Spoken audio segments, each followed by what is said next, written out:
Yes, guys, what's going on? Welcome back to United View. Hope everyone is doing very well. Welcome back to Match View Live. It is match day. It is Manchester United versus Brighton and Hove Albion at Old Trafford. Kickoff is in just under 2 hours' time. Team news is going to be coming out in about 45 minutes' time.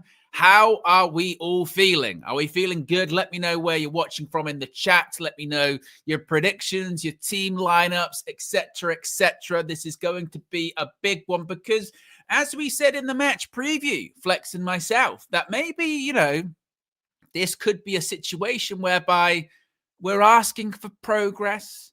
We're asking for, well, I speak for myself. I'm asking for progress, asking for development, asking to do something that United haven't been doing.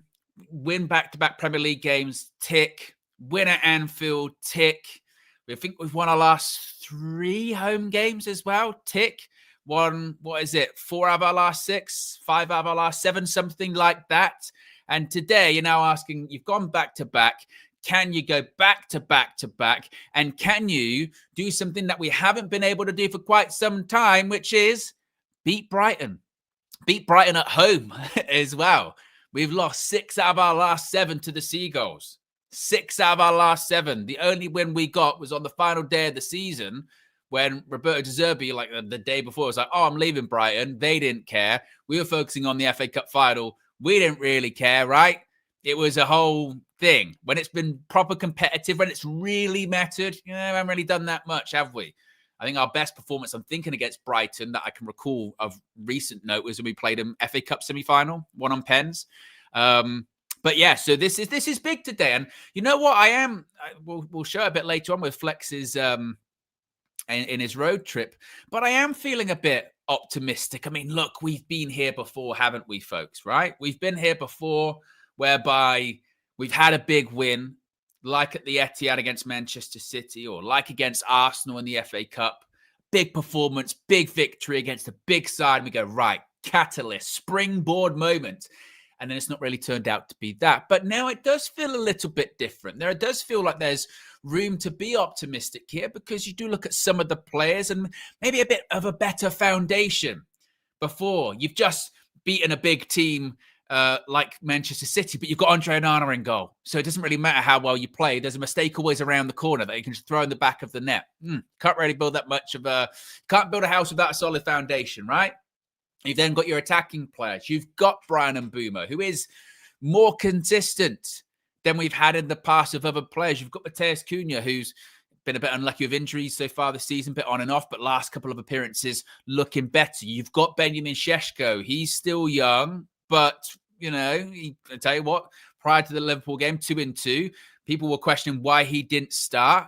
And on top of that, actually, when he came on, he looked pretty sharp anyway, didn't he? Oh, Benjamin. So there is room for optimism at the moment. Now, I don't think it needs to be turned into, so you're backtracking then about Ruben. So you're admitting you were wrong. You're Ruben in, you're Ruben out now. Who gives a shit about Ruben in, Ruben out and all that nonsense, yeah? I want my team to win. I want my team to put in performances, but to be honest, I just want wins. I want to see my team win most weeks, yeah? I'm a spoilt child of the 90s and 2000s. I'm used to Manchester United winning pretty much every weekend and winning the league every single season. Now, I know it's not going to go back to that. I know that it's not going to be probably that again in my lifetime, but I just want to see my team win. I want to see my team compete. That's what I want to see. I'm begging for it.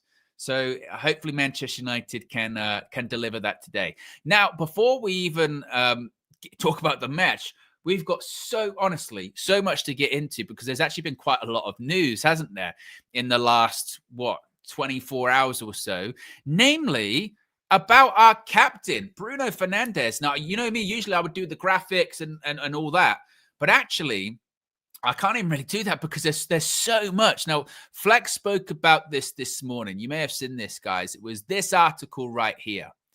It's pretty blunt in the headline, isn't it? I have not agreed to leave Man United, Bruno Fernandez. This is on the back of him making his 300th appearance for the club in the Premier League against Brighton this evening. 300 games for Bruno Fernandez in the Premier League. 300 games, by the way, and he joined in, January of 2020? So to have 300 games in, what's that, about 5 and a bit years, that's not bad going. That is not bad going at all. That is, again, proper consistency, isn't it, from the Manchester United captain? But there was so much to break down in this article, talking about obviously his consistency for United. It's an achievement made more remarkable by the fact that Fernandez has only missed just 17 games since his £47 million move from Sporting in January 2020. By the way, 47 million quid for Bruno Fernandez, and for 5 years he's been consistently our best player. Money well spent. A rare good Manchester United transfer. But he's missed 17 games, and only 3 of those were because of injury or illness. Yeah. It's pretty ridiculous. Pretty unbelievable. Then obviously in this interview, we get a lot about the offer from Saudi in the summer, from Al Hilal, and he told that he knows that the rumors won't go away. He has actually explicitly said he doesn't want to move to Saudi next summer either, but also major European clubs have interest. And this was the key bit here, right here. It is understood Fernandez's contract, which expires in 2027 with the option of additional year, so basically 3 years, includes a clause that would allow him to join a club outside of England for just £56.68 million, provided it is triggered early enough. Now, we don't really know what that deadline is, how early it has to be, but £56 million, that's not that much money, considering we were possibly going to get like 90, 100 million in the summer. Now, he does stress in this interview, of course, he doesn't want to leave Manchester United, as he says underneath it. As I've always said, I feel good here. I want to achieve my dreams still. He says, I can't talk for the club. I've seen a lot of people talking that had an agreement to go already next season. If the club has done that agreement, it wasn't made with me. I haven't spoken to anyone. He's also said if anything were to happen, it's got to happen after the World Cup, which again, we know. But it's just, I don't know. The fact that we've got, again, our release clause for our captain, £57 million, which, again, we bought him for £47 million in 5 years ago, and look what he's gone on to achieve for us. It's pretty significant. Now, I think, in essence, it might be a bit much ado about nothing, in all honesty. Because I know in the article, they do say they keep trying to stress that there were European clubs interested, Premier League clubs that were interested, and they say Bayern Munich, don't they? Or they say Real Madrid or Barcelona. Look, Bruno could go to a Barca or Real Madrid, even in a couple of years' time, and do very, very well, right? In the same way that just because he'd be north of, he's 31 now, just because he'd be north of that, to me, that doesn't mean, they'd never have a punt on him, because Barca signed Gundogan when Gundogan was, he 33 or something like that? How old is Gundogan now? It was a couple of years ago. Gundogan. He's 35 now. Yeah, so he was 33 when he signed. So I don't think you can rule out him going to a big club across Europe. I just again don't know if I see that. It will inevitably, even though the articles kind of try to play down the idea that he could go to Saudi next summer, it's probably inadvertently going to play up this idea more, isn't it? That he could leave, not necessarily to Saudi, but all right, yeah, Saudi are interested and they'll pay a lot of money. And also these European clubs know that there's a release clause in there that they could do. So depending on how early is early to trigger that release clause, it will be very interesting to see those stories surrounding him in the summer. On top of that, I'm trying to think of other times which we've put release clauses in contracts. Manchester United don't really tend to do it. Is there a release clause that I'm missing? Maybe I'm trying to think. I'm trying to think if there is. I can't think so. So, I think that's one to watch. As far as for now, yeah, I don't, I don't, I'm not sure if I necessarily see that one. I'm not sure. Someone said here, Alex said, surely Belabor putting in a 10 out of 10 today. Well, this is really funny. It's not really significant, but it is funny. So obviously, we've been linked with Carlos Belabor for ages, haven't we? Right? Belabor, this is the problem, I suppose, in this day and age. Yeah, I'm getting on my soapbox here. Can nobody handle a bit of a joke anymore? Right? Can nobody handle a joke? I mean, this was the thing. Carlos Belabor puts up this Instagram story today, saying coming to Old Trafford with the laughing, emoji. He had to quickly delete it and then re-upload it without the caption. And I thought, get Roy Keane territory. Really? You know what I mean? Really? Was it that deep? It's well documented that Carlos Belabor, wanted to come to Manchester United in the summer. Couldn't happen. Man United couldn't afford it. Brighton didn't want to sell. Kind of a bit of a non-starter. It was there for a little bit, but nothing really all that significant. But it's well known that he wanted to join. Whether or not he will in the future, you think so, don't you? You think that's probably going to be the case, but I suppose you never know. You never know with these things. Anyway, did he really get some things from PR people or from, upset Brighton fans, anything like that going, was it really that big of a deal? Hey, watch that. Don't get that. Hey. I tell you what, the dog just tried to pull the plug on the whole stream. Jesus. Can't have that. Who do you think's going to win? Yeah. Yeah. That could have been a bit of a a bit of a moment. Just pull the plug on anything.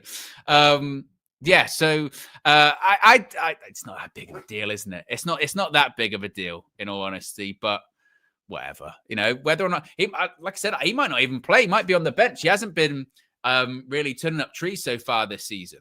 So yeah, I think it's not that much of a big deal, I don't think. But hey, I do kind of think of it like, well, if the shoe was on the other foot, how would we feel about it? Can you imagine? Like, let's say Garnacho, who's playing today for Chelsea, scored. When we played Chelsea last season, amid links to him being linked to Chelsea, imagine he put up like coming to the bridge. We'd get proper pissed, wouldn't we? I suppose. So I suppose maybe do you have to kind of consider it there, but yeah, whatever. It's not that much of a big deal, in all honesty. But on that Bruno Fernandez thing, with the captain having the release clause, Flex had some interesting things to say about this morning. I want to get your guys' thoughts on this because he got accused of once again going glazing Bruno. You're not thinking it from the other side. What do you think? Here's what Flex had to say. We have to discuss what our captain has been saying. He did a big interview with the press to mark his 300th appearance. You forget how many years Bruno's been here, how many games he's played for us. But anyway, there were some big boy quotes in there, some big information in and amongst it. And I wanted to unpack that. I know it's match day. We don't normally do this, but when the captain speaks, we must listen. We have to understand what's been said and break it down. And some of the top lines I took from it was, one, just how committed he is to be here. How much he wants to be here, how much he still wants to achieve here, how much he loves this club, which I've never questioned. And the second one is, which probably should be the first, was this release clause that exists. There's a release clause that we have to talk about. The best part of £56 million as well.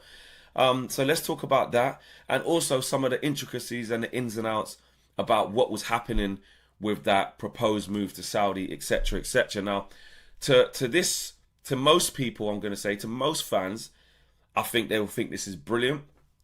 This is our captain. This is, one of the top players in his positions. He has been since he's been at Man United, still is. you guys know my feelings on Bruno Fernandez. To some others, they're going to be vexed because they don't rate Bruno Fernandez. They want Bruno Fernandez to hurry up and leave this football club because we're better without him. Now, there's also, it's probably not fair to put everyone in A and B. There's also probably a category that probably does love Bruno, enjoys Bruno, but taking 100 million to invest into the squad into other areas could see that as well. And I've been there as well, thinking if this was the plan for Bruno Fernandez to play him where we're playing him now, should we have just sold him? But when you hear him talk about the club and how much it means to him and what his ambitions still are and what he's turned down to actually stay here, it puts everything into perspective. Let's get into some of the big quotes because there's a lot. There's a lot. The first one I want to say is what Bruno said about the Al Hilal, about what they could offer. He said Al Hilal could offer 80 million to 100 million from there. I spoke with the manager. I said, look, this is an offer I have on the table. I have to think about it. If the club says we want you to go because we want to get more players or whatever, the manager said, no, we want more players to help you and to become a better team. So we don't want you to go. So that's the first thing he said. When he went to Ruben, he said, listen, they're offering 80 million euros, 8 million pounds, 100 million pounds. It's all true. It's not hearsay. They're offering a oneer, mate. If you lot want me to go because you want to invest in a squad and you want to, you know what I mean, change things and be able to afford Baleba, be able to afford a Wharton, be able to afford a whatever it is you want, then let me know. And the manager says, no, my friend. We want you to stay and get better players to be with you. You've been putting Man United on your back the whole time since you've been here. He says the offer was very good in terms of salary, as you can imagine. Everything was massive for me. I had the conversations with Al Hilal. Everyone knows that. There were also other clubs that tried after Al Hilal, but my answer wouldn't change. From Saudi, also from Europe. So we had people in Europe as well. I had some people talking to me, but we never got into the place where we would be offering on the table or not. The concrete one was from Saudi. So he's basically saying with the teams in Europe, I had some early talks to see what they were saying, or my agent probably see what they were saying, but it never got to an offer. The only offer stage was Al Hilal. They increased his contract offer to Bruno. They increased their offer, Al Hilal did, to 40 million euros per year net. Jesus, plus 10 million in bonuses. On the same day he held a press conference to announce he would be staying. So they still tried it. This bit's interesting as well. Jason Wilcox and Omar said, we won't say no. And this is where people need to understand what actually happened with this situation. I'm glad this is being brought up now. We won't say no. So Man United didn't stand in his way. Okay? We won't say no, but obviously we want you to stay at the club. And I think that's where the people who want Bruno Fernandez to leave, that's where they're mad. Because the club expressed their wishes for him to stay. They wanted the club to say, no, we're taking this money regardless of what you decide. And then obviously that would have forced Bruno to leave. There's people that obviously, they wanted our club to force Bruno out and say, it's too good, the money's too good to turn down, you're leaving, bro. Yeah? But the club didn't do that. But they did give the choice to him. They said, but if you want to go, we won't say that it's not a good offer for us. Because they're saying, but if you do want to go, bro, we could do with the money. Because it's massive money. The club's last biggest sale was probably 20 million for Daniel James. I'm not very sure, says Bruno. Scott McTominay went above that. But to go from that to the big amount that Al Hilal had, they could offer 80 to 100 million. They were going to be eager to pay it. So, you know, it's all there. There was big money on the table. What else? He said some other stuff as well that I thought was really interesting. He says that this is what he said about rejecting them. Money is important to everyone in life, but I'm not in a position where I should be counting my money or having problems in the future if I do things right. Me and my family, we're not people that spend a lot of money. We like to have our luxury and stuff, but we're very aware of how much future we still have ahead of us, how much we want to give our kids, how we want them to grow.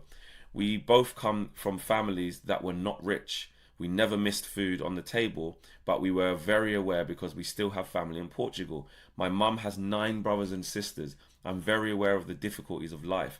To be honest, when I finish my career, I just want to relax. I just want to relax life in my house, going to the coffee shop sometimes with my father. And this is it with Bruno. He lives a very simple life. His motivation is not bread. You know, obviously he's on big money at Man United. Rightly so. He's been on big money since he's been at Man United. He's been on a substantial amount throughout his career. Obviously not as much as what he's been at Man United and what his last contract extension would have been. But he's a very rich man. And he's talking about the different motivations of players. He's saying money's not what I judge my thing on. If I play my cards right and make good financial decisions, I never have to work a day in my life again off of what I got now, bro. Do you know what I mean? I don't know. No one knows what his bank balance is saying. But with his endorsements and his Man United paycheck and all of the paychecks he's been having in his career, you could imagine he's pretty rich. But he's saying, me and my family don't prioritize that. Me and my family don't have that on a pedestal as our key to unlock happiness in life. We're happy with what we've got. And he's obviously going to continue to get paid for Man United. I'm not saying he's going to pay for free. So the Saudi money, where we hear it and we're like, how's man not taking that? It doesn't faze him. So really what I'm seeing here and what we need to understand what we're seeing here, and this is what I don't think anybody can disagree with. I don't care whether you want Bruno Fernandez to leave or not. This is a player who just really wants to be at our football club. This is a player who's shown that he's good enough to play for Man United. This is a player who's shown that he's committed to play for Man United. This is a player who's shown that he's one of the best in his position in world football since he's been at Man United. I don't care about arms throwing and you're just looking at the stats and this, that and the other. I think in the case of Bruno Fernandez, you cannot argue, in my opinion, that he's not one of the top players in his position. Yes, the eye test, you might like your football being played a certain way. You might like someone to keep more control or not have as much basketball, giving the ball away and stuff. But all the other things Bruno Fernandez gives you in terms of output, it's unquestionable. You can't have that debate. I'm sorry if you call it bias. I'm sorry if you call it, but Flex, you're not listening to the opinions. You think he's rubbish. My opinion is it's total bollocks if you don't see how good Bruno Fernandez is and how good Bruno Fernandez has been. That's just my opinion. That's just my opinion. Will he have bad games? Has he had bad games and stinkers? Yes. Does he do things at times that can hurt the team by giving the ball away in crucial moments? Yes. But what he gives you back the other way in a team, in a Man United since he's been here, that's been on the floor, by the way, in the mud, in the pits of hell since he's been here. In a Man United that looks like that, he's been unbelievable. Never dropped his level, really, let's be honest. Yeah, he has good and bad form like any other person. But when it's all said and done, he does his job. He's a leader. He understands what it is to be a Man United captain as well. If you see what this guy does off the pitch, it's brilliant. He just gets it. And you lot can call it, I say you lot, some people can call it bias because, oh, yo, Fleck, you got press pass, so you just love Bruno because he shows a bit of love to you. And it's nothing to do with that. Nothing to do with that, says Flex. Well, it's an interesting one. Like he says, I mean, it's going to be a story because when your captain is available for a release clause or what have you, it's going to get headlines. I think I know it was kind of an article to maybe suggest like, oh, he's not, he's not going to be going to Saudi next year. But I do think it actually kind of just develops maybe more debate and more talk about his future, or maybe lack thereof, at Manchester United. We'll have to wait and see. Now, interesting here, a bit of team news for Manchester United, or should I say squad news regarding the member of the bomb squad that is still at Manchester United. Yes, no, not Jadon Sancho, not Marcus Rashford, not Alejandro Garnacho. No, we're going to be talking about Tyrell Malacia because according to a few different reports here, Rich Fay from the Manchester Evening News and others are saying that Tyrell Malacia was present at the gathering at Carrington. I think they mean like the traveling squad to go to the stadium. So Tyrell Malacia is Tyrell Malacia seemingly, I mean, it doesn't necessarily always mean that they're going to be actually in the squad. Sometimes they will just travel with the team. It's a home game. But Malacia could be in the Manchester United squad today to face off against Brighton. Now, as far as as far as is he going to actually play? Is he going to be in the starting 11? Probably not. I mean, we do have a couple of absences, right? Today we've got Mason Mount is going to be seemingly missing out. We spoke about this yesterday on the Trinity. It was also made mention of in the press conference, revealed by Ruben Amorim himself, wasn't it? Actually, that both Mason Mount, Harry Maguire, looking like it's going to be. They've got knocks. But it's not going to be a long-term thing, which is disappointing for both because, of course, you have Harry Maguire, who got the winner last week, did very well, was a bit of a sort of redemption, wasn't it? I mean, when the team news came out, I was pretty livid. And with Mason Mount, he's had a run in the team, and then what happens, as per usual, gets a knock. Now, with Harry Maguire, I'm a bit more confident in the discussion of, well, it's just a knock. He's not going to be back. He'll be back very soon. With Mason Mount, maybe not so much, because a knock for him can mean he's out of action for, I don't know how many months it could be that Mason Mount could be out for. Fingers crossed it is just legitimately a knock and it's not too bad. And they can come back in because they've both played well recently. But that's why you need a squad. Even when you play one game a week, you still need a squad and you still need players that you can bring in. And actually, that's why it's positive, I suppose. Last week, that back three, I was like, that's not our best back three. It's not our most balanced back three. That's what we're probably, I think, going to go back to today, which is Euro in the right centre-back spot. You'll have Delit, you'll have Shaw. I think that's probably going to be the case. You've still got the likes of Aiden, Heaven, and others. So, yes, hopefully. Oh God, I so hope Man United. I just can't be doing for any more discussion of. I can't be doing for any more discussion of turning a corner. Is this the springboard moment? Like, I just can't. And actually, it's something that Ruben Amorim did actually say in his press conference. Have I got those comments? I think I do have those Amorim comments. Is this what I'm looking for? Yes. This was it. And I'm so glad he said this. Ruben Amorim, when asked about Man United kicking on versus Brighton, he says, quote, "Sometimes we talk too much about the turning point. Let's take it naturally. We won 2 games. It is not a big deal. It should have been sooner. Let's go for the next game." And I'm so glad that he said that, because again, he's right. He's right. It isn't a big deal, right? It's not.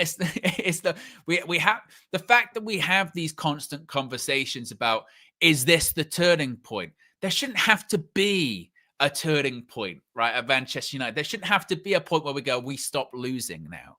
That shouldn't be a thing. And I'm glad that he says that. I really am. And when he says, it's not a big deal, because it shouldn't be. Like he says, it should have been done sooner. It should have been. The fact that we have to go, I mean, you're not going to be good now. That shouldn't be a thing. But that's where we are. And Akeem says, I know, after last week's Trinity, KG somewhere fuming. I know. How dare he be realistic? And that's what I've been, even though I'm not the biggest Ruben praiser at points, and I think there's a lot he should be criticized for. I have no problem praising him for some of the things he's been saying recently. I think actually the way he has been talking recently, I think is far more palatable and far more, speaking of KG, measured, because that's what I didn't like, the sort of, dramatic after each defeat. I could quit. I could do this. I could do that. It's like, but he's just talking about reality, going, it's not a big deal. And we shouldn't, we shouldn't play it up as such, because it's not that. So yeah, I tell you what, my dog is obsessed with trying to pull me off the edge. He keeps trying to pull the you definitely can't eat that. I mean, I know maybe we're not for everyone, Asher, but you can't do that. It's right. Lineup news, though, that's going to be coming out in about 15 minutes time. I'm just seeing actually on my screen here, image of Ruben Amorim, Bruno Fernandez, and co arriving at Old Trafford. There is Terrell Malacia. Yes, Terrell Malacia walking in with the Manchester United squad. So yes, that is Very interesting. He has worked his way back. He's worked his way back. If you want more positivity, I can give you that. First of all, click the like button if you haven't already, and be sure to subscribe to United View if you are new. Here is Flex's comments as he is on the road to Old Trafford. Trip from Man United against Brighton at Old Trafford later on today. And this is the game.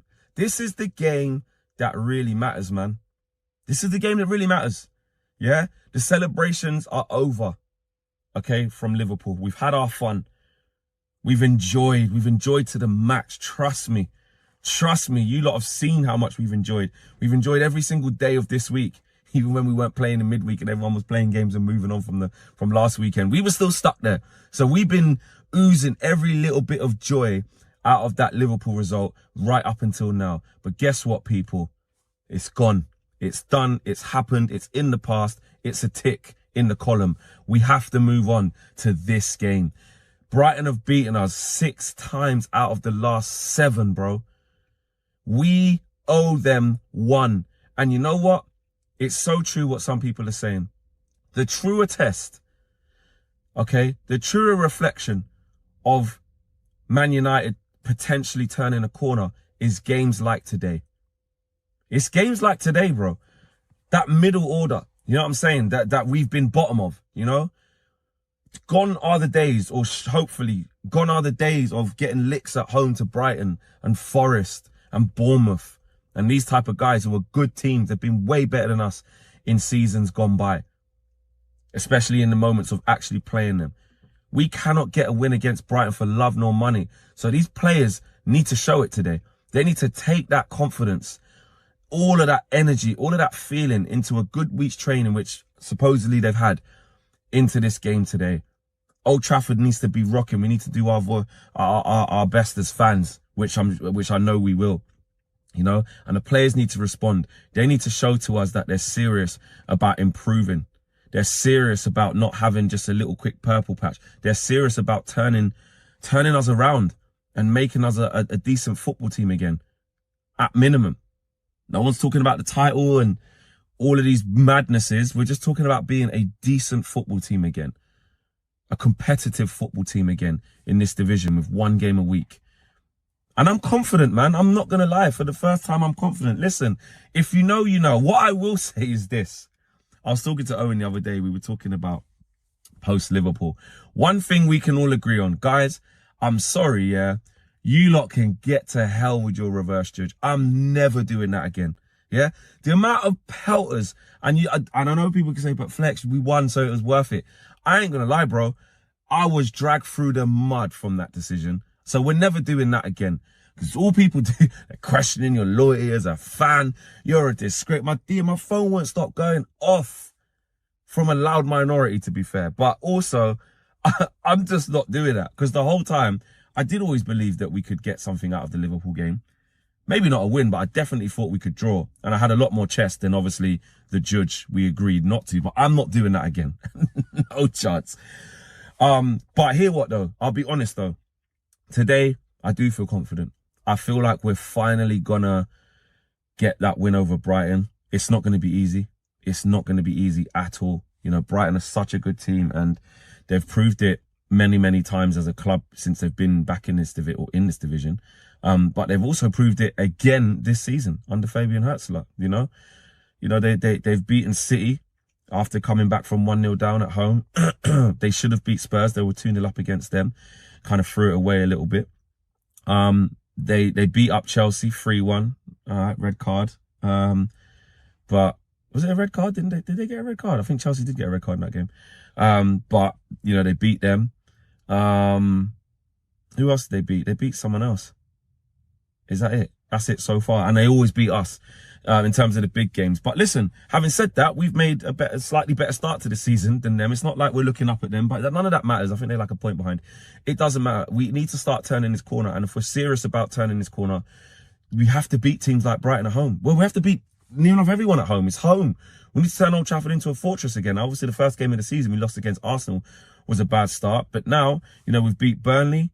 We've beat Sunderland. We've beat Chelsea. That's 3 home games in a row. We've got a chance to win 4 home games in a row.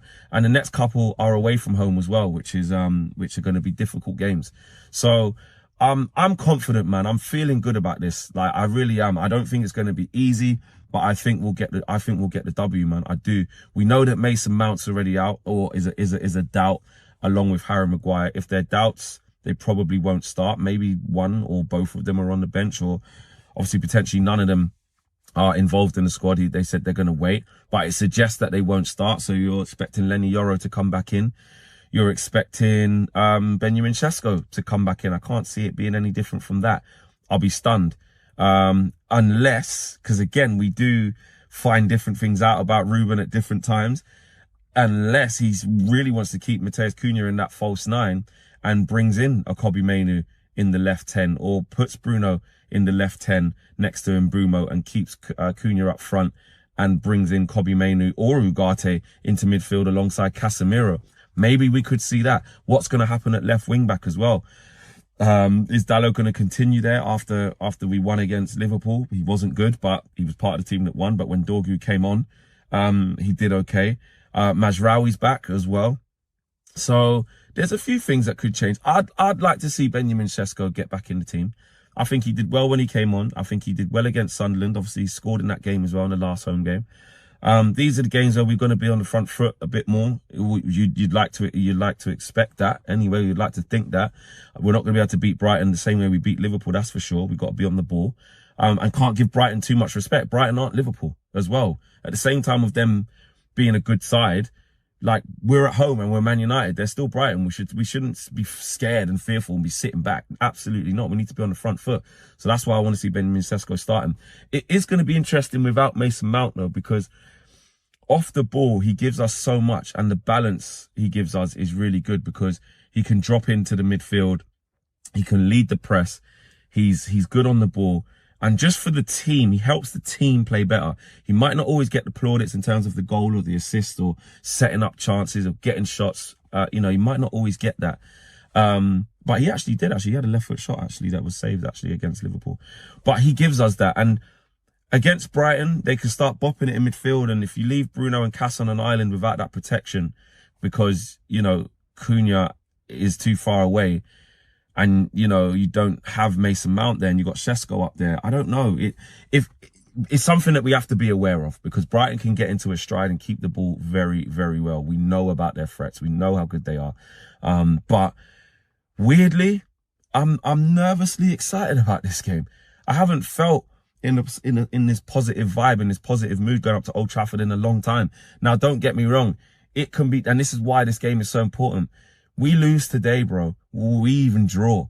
Like, if it's not a W today, it's going to feel flat again. And that's not, I don't mean that in terms of, because this is what I won't do, talking about the manager and, I've made my stance clear on what I thought on the manager against Grimsby. That is it. I don't need to keep saying that. I'm looking forward. I'm looking and hoping that I can be proved wrong. That's what I'm searching for. I'm searching for new evidence. I don't want to believe that Ruben's not the right man.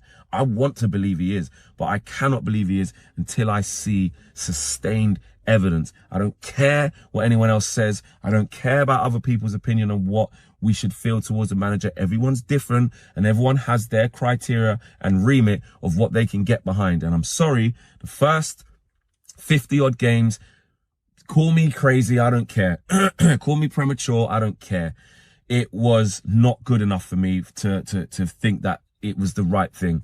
Now, I'm not also one of these bitter fans that thinks that and wants us to lose so I could be proved right and all that crap. I want us to win games, and I want us to turn it around, and I want to be holding my hands up saying, well, I couldn't see this after these first 50 games. He is the right man to take us forward. And it starts with things like this. Consistency. Not game by game talking about the manager. I'm not going to do that. That I can tell you. So, yeah, if we lose today or draw today, it's not really anything to do with Ruben. It's to do with the lack of progress or lack of being able to be consistent.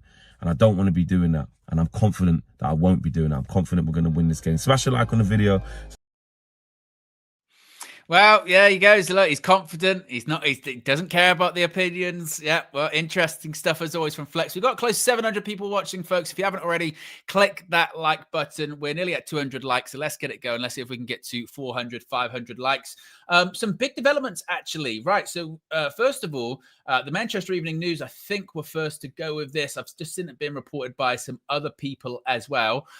Flex spoke about Mason Mount there. Mason Mount, he's won the race. I mentioned he had a knock, and I said, you never know Mason Mount, whether it's going to be 3 months, 4 months, 5 months, or if he's going to be straight back in the squad. He made it. Mason Mount has arrived with the Manchester United squad at Old Trafford. So Mason Mount, he's back and ready. Sully talks of some interesting one as well, saying that Mount is fit. Harry Maguire, though, hasn't made it. So Maguire is out, but Mount is in. And as we spoke about earlier on, Terrell Malacia has indeed been reintegrated, coming from the Netherlands, from Joost Blauhof, has said that Terrell Malacia is named in the Manchester United squad to face Brighton. He's back. Manchester United themselves actually have just posted an image of the players arriving at Old Trafford, going towards the dressing room. You see Matheus Cunha, you see Matthijs de Ligt, but you also see front and center in the big picture, Terrell Malacia. So not only is Malacia back in the squad, maybe he's going to be in the starting lineup. That would be a shocker, wouldn't it? But Terrell Malacia back in the Manchester United matchday squad today, after he failed to secure a move in the summer. Of course, he was seemingly on a loan to a La Liga side. Didn't end up happening. He has been reintegrated into the first team. This marks, according to Rich Fay, Malacia's first United squad appearance since the 2-0 victory over FCSB on the 30th of January. That's 268 days ago. So he's in a Manchester United squad for the first time since, as Don Robbie would say, January. Yes, since that January appearance against FCSB in the Europa League. It's the first time Malacia has been named in the Manchester United squad. Team news, the actual official starting 11, that's going to be coming in about 120 seconds, 2 minutes to be specific. So any late predictions, let me know in the chat. As I said, be sure to click the like button and be sure to subscribe. Once we get that Manchester United team news, we will get the graphic up on the screen for you. We'll discuss it. We'll see if... we're going to be, if I'm going to be, I'm not going to be as angry as I was last week. I know I'm not going to do that for this time, because Rubens, you earn trust and you earn faith by victories, right? There's after you beat Liverpool with a starting 11 that was criticized beforehand by a lot of people. Gary Neville mentioned it on his podcast. But then you go and win the match and you play well. But you get a bit of faith, you get a bit of trust. So even if it is a bit of a curveball, and we're not necessarily going, I didn't expect that, I don't know if that's going to work. Hey, Ruben, you got some trust after last week's victory at Anfield, no doubt about that. So we wait. Interestingly, Amarim's Reds has just said that Mason Mount is going to be on the bench and Benjamin Šeško is going to start. That's according to, I guess, his insider information that he's got, releasing 60 seconds before the team news comes out, or maybe it's just on something else. Maybe it's come out a little bit earlier. But Šeško looking like he's going to be starting, which is good. I wanted Šeško to start last week. He was unfortunate not to. And here we go. Right, the Manchester United team news has been released. Let's see if they've put it out on here, because it's better when they do it like that. No, it's fine. So we've got in goal, Senna Lommans retains his spot, the number 31. Manchester United's number 1, but the number 31 for Manchester United is in goal. We have, of course, a back three. That includes Lenny Yoro, Matthijs de Ligt, and Luke Shaw. So the balanced back three is indeed back. We have the wing backs, and these are always the difficult ones to figure out. Wing backs look to be Dalot and Ahmad once again. Midfield, we have Bruno Fernandez, we have Casemiro. In the 10s, we have Brian Mbeumo, we have Matheus Cunha, and we have Benjamin Šeško up front. So that starting 11, that predicted starting 11, that I had on the screen is the Manchester United starting 11. As far as the substitutes, as I've said, there'll just be maybe a couple in there that I didn't predict, namely Mason Mount. I didn't think he was going to make it, but he has, which is fantastic. So the subs are Bayern Dorgu, Aiden Heaven, Terrell Malacia, yes, back in the squad since for the first time since January. Nusay Mazraoui, Kobbie Mainoo, Mount, Ugarte, and Joshua Zirkzee. Of course, it comes during the week where there have been rumours linking Zirkzee with a move away from Manchester United in that January transfer window. But like it was kind of, this was said last week, I think it was, it might have been James, I think it was James on the red carpet, when he was saying that, because I look at that team and go, that's the team I predicted. So there's a difference between predicting a team and liking a team or starting lineup, but still, that was it was a team that I thought Ruben Amorim was going to pick. It made logical sense to me. So I can't really complain too much by seeing that. You know, I'm happy with that starting 11. But as James pointed out last week, which I did think was rather shrewd of him, is I don't know if it's a good thing at all to like a Manchester United starting 11. We have had situations, haven't we, in the past where you go, I tell you what, good team that. I like the look of that team. All right, that's the team I would have gone with, so I can't complain too much by that. 3-0 down after 15 minutes. So I think whether or not we like a starting 11, I don't know how much that really affects things, right? But still, yes, the Manchester United team news is released. Let's see if I can get it up on the screen for you as it loads. There you go, with the watch caller and the thingy. And there you go. That is the Manchester United starting 11 at Old Trafford today. We've got Senna Lommans in goal. We've got that back three of Euro, De Ligt, and Shaw. Of course, this comes after Harry Maguire's injury, his knock. He hasn't made it today, but you just got just bring in Lenny Yoro. Oh, God, what a downgrade, right? Lenny Yoro, my goodness me. And I thought, again, very unfortunate not to start at Anfield, but Ruben Amorim did absolutely get that one correct. I mean, we won the game. You've then got the wing backs of Amad and Diogo Dalot. You know, well, I'm trying to be nice here. I'm trying to be nice. Let's try. Owen, think of a positive. You can do this. The positive is with the people that have been named on the bench, i.e. Malacia and Mazraoui, maybe Dalot might get substituted late on. Maybe that's, and Dorgu. So you've got Dorgu, Malacia, Mazraoui. It's like I said, there's a difference between predicting a team correctly and liking a team. That is the team I thought was going to start. If it was me, I wouldn't have gone with Dalot. I wouldn't have gone with Dalot, but I'm not. Skillian says a backhanded positive. I'm trying my best. I'm trying my best because I don't want to be negative after we've won back-to-back, Premier League games for the first time under Ruben, and we're aiming to beat a bogey team today. I don't want to do that. I don't want to do that. So, yeah, the players can come on for him. Basically, is the best way. It's the best I can come up with. Dalot, just don't piss about. Yeah, that's basically the main one as well, isn't it? Don't none of this. First touch goes out for a throw. None of this. You're in your own barely in your own half, and you kick it. Somehow it goes out for a quarter. Let's not do that. But what it does show, someone mentions it there in the chat. TikTok says, and it is true.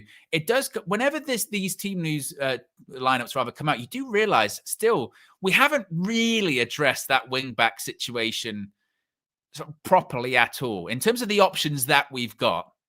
It still is a bit. I mean, Amad, I think in this system does well at right wing back. You still got issues defensively, but okay, you can maybe learn that side of it. The left-hand side, I know we got Dorgu, but he's very young still, and we could be better off with a more attacking player. And Dalot, he's not a wing back, barely a fullback. So we're still, and you don't want to see Mazraoui play there because whenever he plays there, we lose. It's kind of like that. The both wing back positions, we could still strengthen, which is kind of mad considering that it's a critical part of our head coach's system is the utilization of wing backs, and we're still quite light in terms of quality. In terms of the quality we've got to pick there. So that does speak volumes, doesn't it?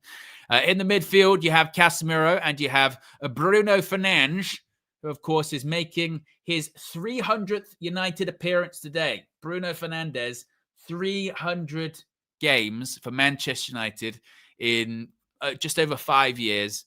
During that time, he's missed 17, and I think it's, 3 for injury and illness. Out of that 17, the rest like suspensions, rested, rotated, and what have you. It's unbelievable. And last week against Liverpool, I mean, I wasn't on the actual match, but he was driving me crazy during that game. It was peak Bruno, wasn't it? Giving the ball away at certain points, starting attacks for Liverpool on the counter. I was going, oh my God, here we go, Bruno, why are you doing this? At the end of the game, one touch cross, quality goal. It's Bruno Fernandes. He is, Bruno Fernandes is like life. He's a box of chocolates. You're not sure which really one you're going to get, but if you like chocolate, then you'll probably be happy with it. You know what I mean? It still might taste like shit. And you go, oh God. But tell you what, I wanted a chocolate and I got a chocolate. So that delivered. That delivered to an extent. That's numbers on the board, isn't it? That's Bruno Fernandes. So 300th appearance today, and he might have a stinker, but he'll still be the difference if we win the game because that's what he does. That is Bruno Fernandes. The 10s, Brian Mbeumo, Matheus Cunha. I said this the other day, and I know Brian Mbeumo was bought for a lot of money in the summer. I still think when the season comes and goes, we get to the end of this one and we're talking about, okay, this season, what was like one of the signings of the season? Brian Mbeumo will, I think, go down the season as one of the signings of the season and pound for pound, one of the signings of the season.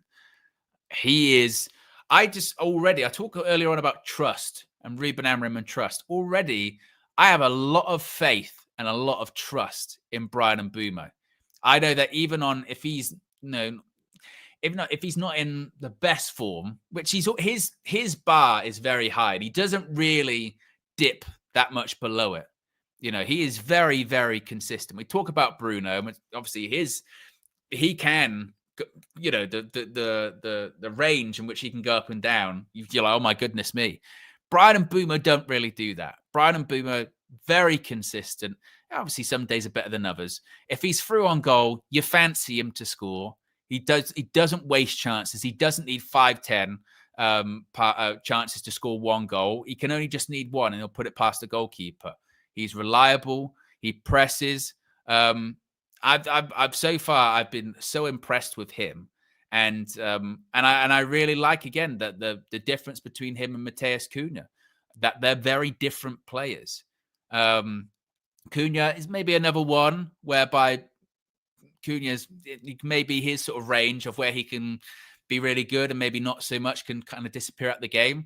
It's a bit more in that sort of Bruno territory, but he's much more of a maverick. And I tell you what, I was so impressed with him last week, Cunha, because again, at points, this sort of starts of the season has been a little bit difficult for him. Obviously, he had his injury as well and hasn't had his goal. He has missed a couple of chances, right? Missed those chances against Fulham. And then when he was in that starting 11 last week and I saw him as a false nine, I thought, obviously he's going to be happy that he's back in. He's starting at Anfield. But, man, thankless task, false nine, not really his sort of favoured position. He's a 10. How's he going to do in that? And my goodness me, put a shift in.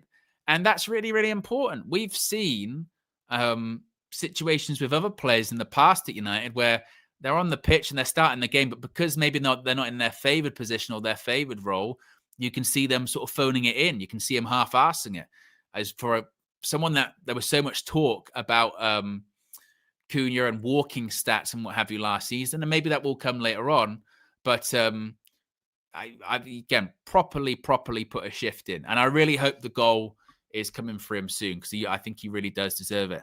And then up front, of course, you've got Benjamin Šeško, who is looking sharper and sharper. Obviously, was really unfortunate not to start against Liverpool last week, but the game didn't. I guess the game plan didn't dictate the starting 11, which is I'm totally fine with. But when he came on as well, I thought his touches, his hold-up play was very good. And he's a threat. And I think that I said this on the Trinity yesterday. And once again, this is where I will praise Ruben Amorim and his backroom staff, is that I think the way they have integrated players and the way that they've taken their time with players, I think is really, it's worked. That has really worked. And Šeško, I think, was a great example of that. And this is where sometimes there is the difference between fans and coaches and what have you. When Benjamin Šeško is not named in the starting 11 on the first game of the season against Arsenal, I got hysterical and was like, oh, no, throw him in. He's ready. He's a professional footballer. And he played 45 minutes twice in pre-season, and he's had a week of training. Put him in. And then eventually when he did come on, and when he did play against Grimsby and did come on a couple of those other Premier League games, the media was all over him. The media was all over him. The manager doesn't rate him. Oh, he's not ready for the Premier League. He's not this. He's not that. And it shows how quickly people can sort of generate a sort of, or try and force a narrative out about you. And Ruben Amorim, I think his coaching style for like, we need to give him the best chance to succeed, which is waiting till he's, fit, up to speed, waiting till he's ready to know what the team does and what role he needs to do. And actually, in his, like I said, last 3 or 4 appearances for United, he's looked really sharp. Against Brentford, when we were poor, he was one of a sort of bright spark in that game, wasn't he? He got his goal and again looked all right. Kind of got out of the game because we weren't really creating all that much.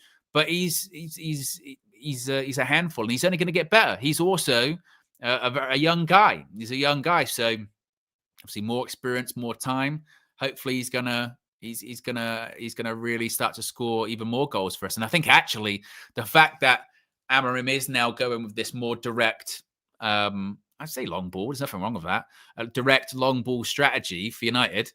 That only works. Utilize what you've got. Utilize what you've got. You've got this striker who is 6'5"? Is it 6'5"? Yeah, play long ball to him. Yeah, absolutely play long ball. Look for knockdowns. Look for second balls or what have you. And if you've got runners to go off him, there's nothing wrong with that. As I've mentioned many times, I think that we're seeing an evolution of football. Football is evolving. I think teams are going away from you've got to have 70% possession and you can't have the ball in the air and it's got to be playing out from the back and you've got to pass teams to death. First of all, I've just never been that much of a fan of that style. I know that people like to rant and rave and heap praise on, Pep Guardiola and his style of play and tiki-taka. And obviously it did revolutionize football in the sort of late 2000s into 2010s, that kind of period of time. And now you do see Guardiola's impact on football, the football pyramid, absolutely, where you get Sunday league teams trying to play out from the back. That was just not a thing, a decade plus ago. Now it is. But I did then think that football's coming away from it. I think football's going back to, screw that. How can you get up the pitch with the least amount of touches or least amount of passes? How can you do that? And that's good. That's good that teams will do that. That's why I would never had a problem with counter-attacking teams or teams that focus on set pieces or teams that do long ball, teams that play out from the back, because as they say, styles make fights. And there's not one specific way that you can win a football match. There's many. There's not one right or wrong way to play football as well. I know Arne Slot tried to do that last week, the Jurgen Klopp special, the Arsene Wenger special. They didn't come here to play today, or they didn't come here to win today. It's usually the losing manager that says that. Actually, we did come to Anfield to win, and we did. Absolutely, we did. And now we need to turn this into something. You know, it's amazing how results can change the context of things and change the way you perceive things. With these back-to-back wins against Sunderland and Liverpool, two teams that, you know, they're in and around us, by the way, at the moment this season, and Sunderland currently drawing against Chelsea at Stamford Bridge. You know, suddenly you look at these games and go, actually, was it 5 wins out of 7, isn't it? Or 4 out of 6, or back-to-back Premier League games. You can't keep picking up results. It can just change the way you view things, you perceive things. Look at this. We're going in today. I don't want to say like huge optimism, because we still know this team. We know our record against Brighton, etc. But there is this like feeling of, yeah, I tell you what, yeah, we can. This can be a big turning point. This can be a big moment for us. This can be, you know, the springboard that we're hoping it and expecting it to be. This can be that. And I really hope that is the case, because, as I've said before, I know sometimes people like to sort of suggest that you like being miserable or negative about the team, but you don't. It's much more enjoyable watching your team win. Trust me, it is. Super chat from Big Yo-Yo says, Big Yo-Yo at OT. Of course, yeah, you flew in from Texas, didn't you? Says, got my birthday wish with the Scouser smash. Now looking forward to a home win over Brighton and Hove Albion. Come on, lads. Well, I hope certainly that you can your trip to Old Trafford is not in vain. That you get the victory that you're looking for, Big Yo-Yo. That would be excellent, wouldn't it? For the longest time, I had a unbeaten record at Old Trafford. Yeah, so I went to my first Manchester United game. It was Manchester United versus Leeds. I think the score was 1-1. I think. But it was 2003, Manchester United versus Leeds. Again, I think it was 1-1. I know Alan Smith scored for Leeds. That was a season before we signed him, when Leeds got relegated. And from that point, in 2003 till this would have been maybe either 2015 or 2016. Yeah. So we're talking here like 13 years, 12, 13 years. I had never seen Manchester United lose at Old Trafford, and I had a season ticket. Yeah, it was that rare. My dad had one, and I had to share one with my siblings. So for 12, 13 years, I'd never seen Manchester United lose at Old Trafford. And then under Louis van Gaal, we played Southampton, and Charlie Austin scored. LVG did it to me. Yeah, pause. God. So yeah, my point, I don't know where I'm going with that, Big Yo, but basically, I hope they win for you, for all of us. Yes, it would. Yeah, I hope you don't have that moment. In terms of a score update in the Premiership, it's still Chelsea 1, Sunderland 1. Actually, I've kind of got so used to not doing this, by the way, because I guess I'm just so scarred from last year. I'm gonna have a look at the Premier League table. I've kind of forgot about doing this, because it just last year I just got in the habit of just don't look at the table. Don't ever. So as things stand at the moment, because there's only 2 games. There's only 2 games that are 3:00. There's actually a game after United today. Is it Brentford Liverpool? I think. So if we were to win against Brighton, we would go to 16 points. Fuck off. Oh, we would. Oh my God.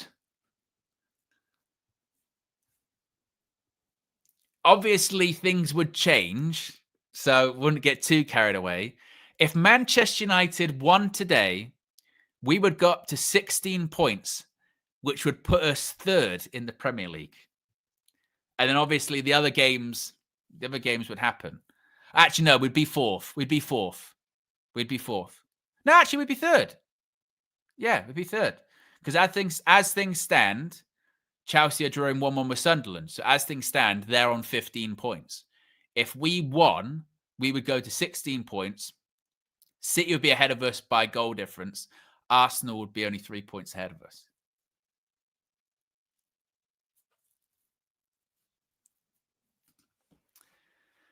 Now, you want to talk about losing ahead and the feeling of we have to stay calm. If Manchester United end this match with back-to-back Premier League wins, beating our bogey team, and then being third in the Premiership,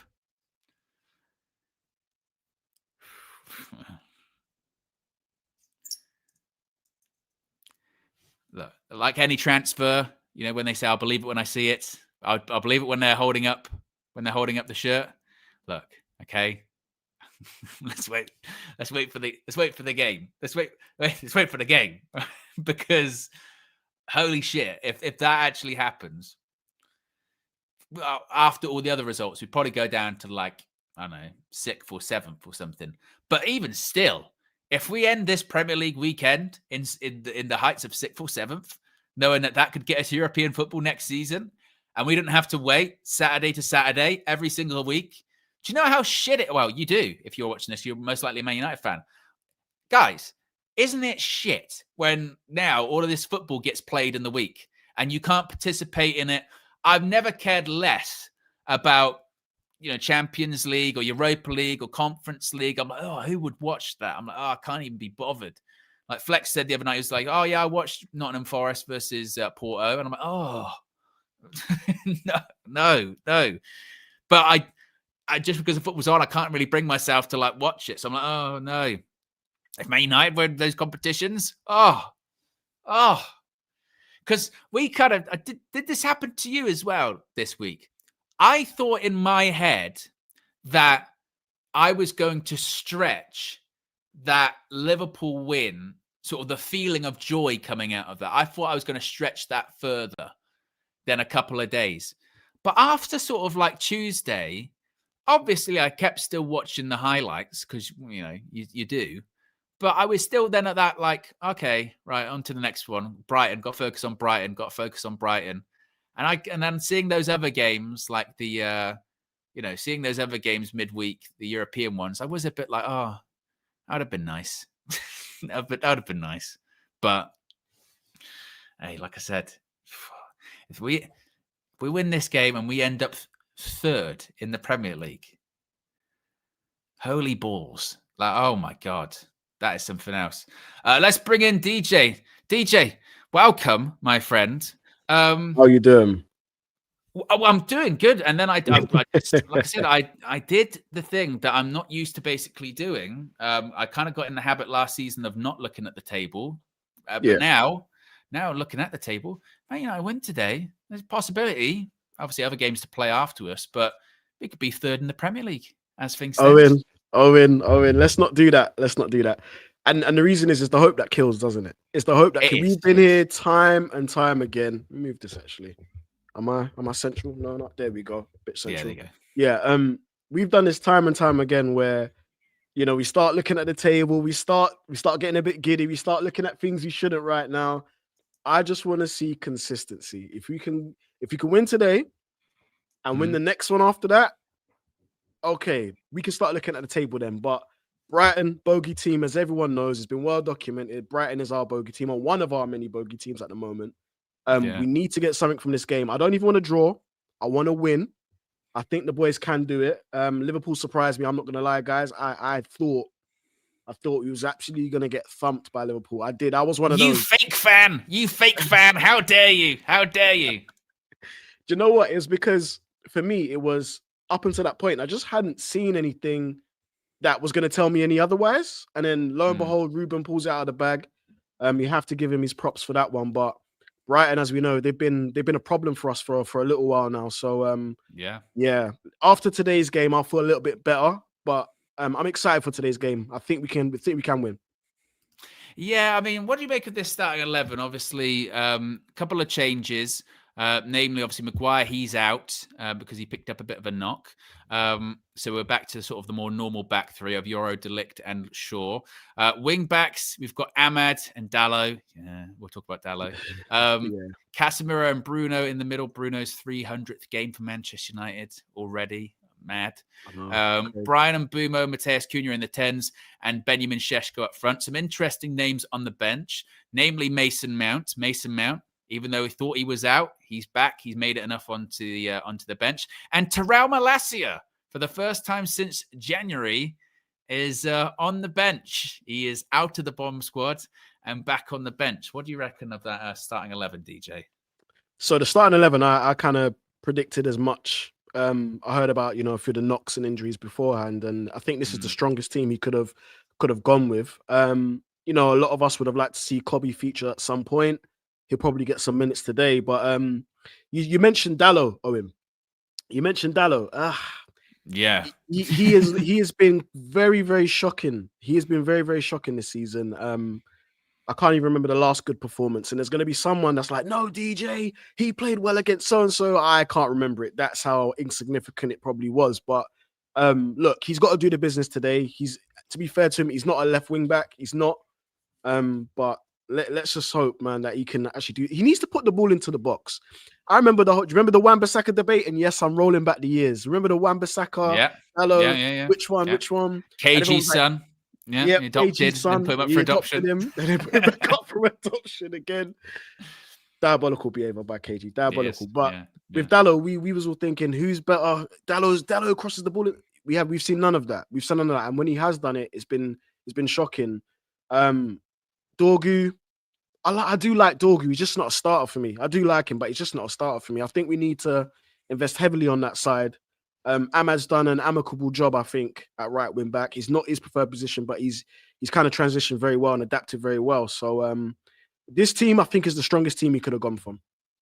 Yeah, I can't really complain too much about it. I mean, like I said, last week when the team came out against Liverpool, I was quite critical of that, like a lot of people were. But he got it right. He absolutely got it right. And here's hoping he gets it right again. Like people were saying before, the only problem is when you're confident with Man United starting 11, that's when it never goes. It's when it never really goes that way. But actually, talk to me about the goalkeeping position. Senna Loman starts again. This is an official stat, DJ. 100% win rate under Senna Lomans. 100%. Only conceded 1 goal. Not bad. Man. But does it does make a big difference, though, doesn't it? Knowing that, all right, we've had games where we've actually gone, you know what, started the game pretty well here, not too bad. It's 0-0, but we've looked okay. Then go up the other end, Andre Onana or Bayern Deer, they'll just throw it in the back of the net or do something, some kind of effery they'll do, and you go, here we go. You don't get the impression that Lomans is that kind of character, do you? No, I like him because he seems very level-headed. You can kind of tell that from his performances. Does the basics well. He's got the right fundamentals as you want in a keeper. Does everything quite textbook. And then, he's got a good shot-stopping record as well. But again, I think because we've had such a weird and mixed bag of keepers over the last few years, and then to have, obviously, Lomans come in to show a little bit of calm, and to show some really good fundamentals. He's not trying to be spectacular. He's not trying to be, the Hollywood type of keeper that's going to play a bit with his feet too much. He just does the basics very, very well. You can see he's confident. For a keeper as well, I think he's about 6'4", so he's got great height to be a keeper. And it's kind of given the back line some confidence. And I think when you have confidence in the back line, but also you can have confidence in the man behind you between the sticks, that's going to show in performances. So I've been thoroughly impressed. I think Liverpool was the acid test. We all said it. It's one thing coming into games that aren't Liverpool and the smaller teams. We're going up against Liverpool, who desperately had something to prove. And he passed with flying colours. I was really, really impressed with him. So long may it continue. And I think, if he can continue these performances, I think that, he could solidify himself as the number 1 by the end of the season. But it's a long season. We've still got a long way to go. But, I think if he can carry on with these performances, we can get some clean sheets on the board. Why not? Why shouldn't he be the number 1? Because he would have earned it by then. So, yeah, I'm really, really impressed with him. Yeah, no, I agree. I think, like you said, it's still really early days. He will make mistakes at some point because all goalkeepers do. I think this is where I'll praise Ruben Amorim because we've been asking for him to adapt for so long. I think we got it through our heads several times that in terms of the shape, that's not going to change. But against Liverpool and in the last few games against Chelsea as well is a good example of this. Much more direct, much less sort of passing it out from the back, taking ages, much more. You see it all the time with Lomans. He's just been told, go long, go long. Try and aim for Šeško, or last week, aim for Cunha, aim for space, just go long. I think that absolutely takes a lot of pressure off the goalkeeper. Half the time, goalkeepers are making mistakes nowadays because they're not that comfortable playing out with their feet, and it leads to errors, leads to problems. That takes pressure off him. But also, I think that's playing to our players more. I mean, I mentioned it earlier on. If you've got Šeško up front, who's 6'4", 6'5", used to be a basketball player. I had to choose between basketball and football, and went with football. We know that the height on him. We know his leaping ability, and why wouldn't you play to that? Why wouldn't you go long to a striker that was that tall? Why wouldn't you try to hit it into space when you've got people like Mbeumo, Ahmad, Cunha can run in behind? Why wouldn't you do that? So, are you aligned in that thinking, DJ? With he has maybe shown a little bit of adaptation, Amorim, here for going a bit more direct. Yeah, and you know what? When he did, I really loved the way how he played against Liverpool. I still think it could have been a little bit better, but for what it's worth, we had to adapt and do something different. As we know, Liverpool's a team that's going to press you to death. So playing out for the back would have been playing exactly into their hands, and we could have been on the other end of another drubbing. But I think that he's had to. I think he's been put into the fire a bit, as we know, in the last couple of months. The writing was really on the wall for him. I thought it was going to happen at any minute. He was going to get sacked. And then Sir Jim came out in defense of him. Make of that what you will, whether that's just him trying to make him feel settled to the end of the season. But the reality is, he adapted and he got a result. So that just goes to show you that he had to be pushed to the bitter end. He had to be literally pushed to the bitter end to show some adaptation and change. And we managed to get a result out of it. Now, look, he could make adaptations to all different games and still might not get results, but he had to try something new. He had to try something different, and he did, and it worked. And I love the fact that, he actually played to Liverpool's strengths in the first phase of play, but then wanted to attack them in the second phase of play. So yeah, they'll win the long balls. We're not expecting Cunha to get up there. We're not expecting Mbeumo to win headers. If they do, great, but we're trying to get the second ball, and that's how we're going to hit Liverpool, middle third of the pitch. So I really liked it, and I thought that Slot, he was upset about it, but I don't care. I loved it. I loved it. I like that. I like that it pisses people off. You know what I mean? There's nothing better, obviously, than winning, but there's nothing better than winning and then people getting like pissing and moaning that love you've it, won. Especially the Scousers. I love it. Loved it. It's terrific. Big Yo-Yo says, Amorim bringing back the Ollie days. Glory, glory, Man United. Is that a good thing? Are we so far removed from the glory days now that the glory days are just Ollie days? Ollie days. Dwayne says, if Cass and Bruno run circles around Baleba, price drop. Well, it's funny, with Baleba. He posted that thing on his Instagram story today, and then he had to upload it again. I saw that. I saw that. Different caption. What do you make about our midfield? Because obviously there is going to be so much focus on Baleba today. I think he does start for Brighton. We know that our midfield is a problem. I mean, it's kind of wild, isn't it? It's 2025, nearly 2026. Casemiro, Bruno, Fernandez is the partnership for Man United in midfield. Crazy. I mean, both Absolutely guys over 30. What can they get through it? I mean, to be fair, last couple of games they played well. Casemiro played well against Liverpool. Bruno played well as well. He was on and off, got the assist. What do you make of our midfield? Is that still an area for concern, particularly against like a Brighton team today with the players they've got in there? So the thing is, I've just accepted it at this point. We're stuck with the midfield as it is. Until Kobe gets reintegrated back into the first 11, we're stuck with this midfield. It ain't going to change. The only way it's going to change is at the end of the season or January, if we're lucky. So I'm just looking at it like this. It depends on how they play. Now, we know that Baleba is a strong runner. He's going to press. If we can just get rid of the ball before he gets to our opposing players, we'll be all right. Just knock it around him. One touch. One touch. And I think Cass simplified his game, especially like last season. He did simplify his game a lot, where before he would get caught on the ball because he's taking too many touches. But I think if you just give it to Cass and Cass can lay it off, we'll be all right. We'll be all right. Let's just keep it simple, keep the ball moving, keep it quick. One, two touch football. Let's not dither on the ball. Fernandez is, I'm telling you now, Bruno. If Bruno gets caught on the ball a new number of times, right, that is going to stick out like a sore thumb. So he needs to not keep holding the ball too long. And we're just going to have to keep playing. We're going to have to pass him to death. That's what we're going to have to do. With Baleba, you have to pass him to death. There's no point trying to go physical, man for man with him or dither on the ball or invite the press. Just play it around him. Play it around him. Because, he'll cut off the ribbons. Just looking at the Brighton team as well, they've got no Matoma today, which is a big loss for them. Because every time we've played against, he's always. To be fair, that was always interesting to watch the battles between him and Wan-Bissaka. Matoma versus Ahmad would have been maybe a little bit different. But they've got Danny Welbeck up front, DJ, yeah? And Danny Welbeck, has been rolling back the years. He's 34, I think. But I feel like every other week I'm hearing about him scoring for Brighton. Yeah. He's been to Old Trafford since leaving and scored. I remember Arsenal FA Cup, he scored the winning goal. Yeah. You a bit worried about him today? Yeah. Old Welbeck? Yeah, I am. And do you know what? Welbeck for me was a player that I didn't even want to leave at the time. I thought he was a really good striker. I thought he could have done better for Man United, but I really like Welbeck. But to see him go, I was a bit sad. But yeah, he's always been a capable striker. He's not DJ, quite the DJ. Oh, what's happened? DJ, what's happened? There's been a goal at Stamford Bridge. It is Chelsea 1, Sunderland 2. In the 93rd minute, Sunderland have seemingly gone on and won the game at Stamford Bridge. Now, what does that do to the Premier League table? I'll tell you what, DJ, being Sunderland at home, it's not for everyone, is it? It's not for everyone. You know what I mean? Maybe that Sunderland win was actually pretty half decent.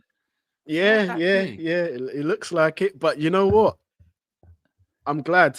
I think Nacho scored though, didn't he? Nacho scored, didn't he? Yeah. That would put Sunderland up to 3rd as things stand, and it would prevent us from going as high as 3rd because they'd be on 17 points, we'd be on 16.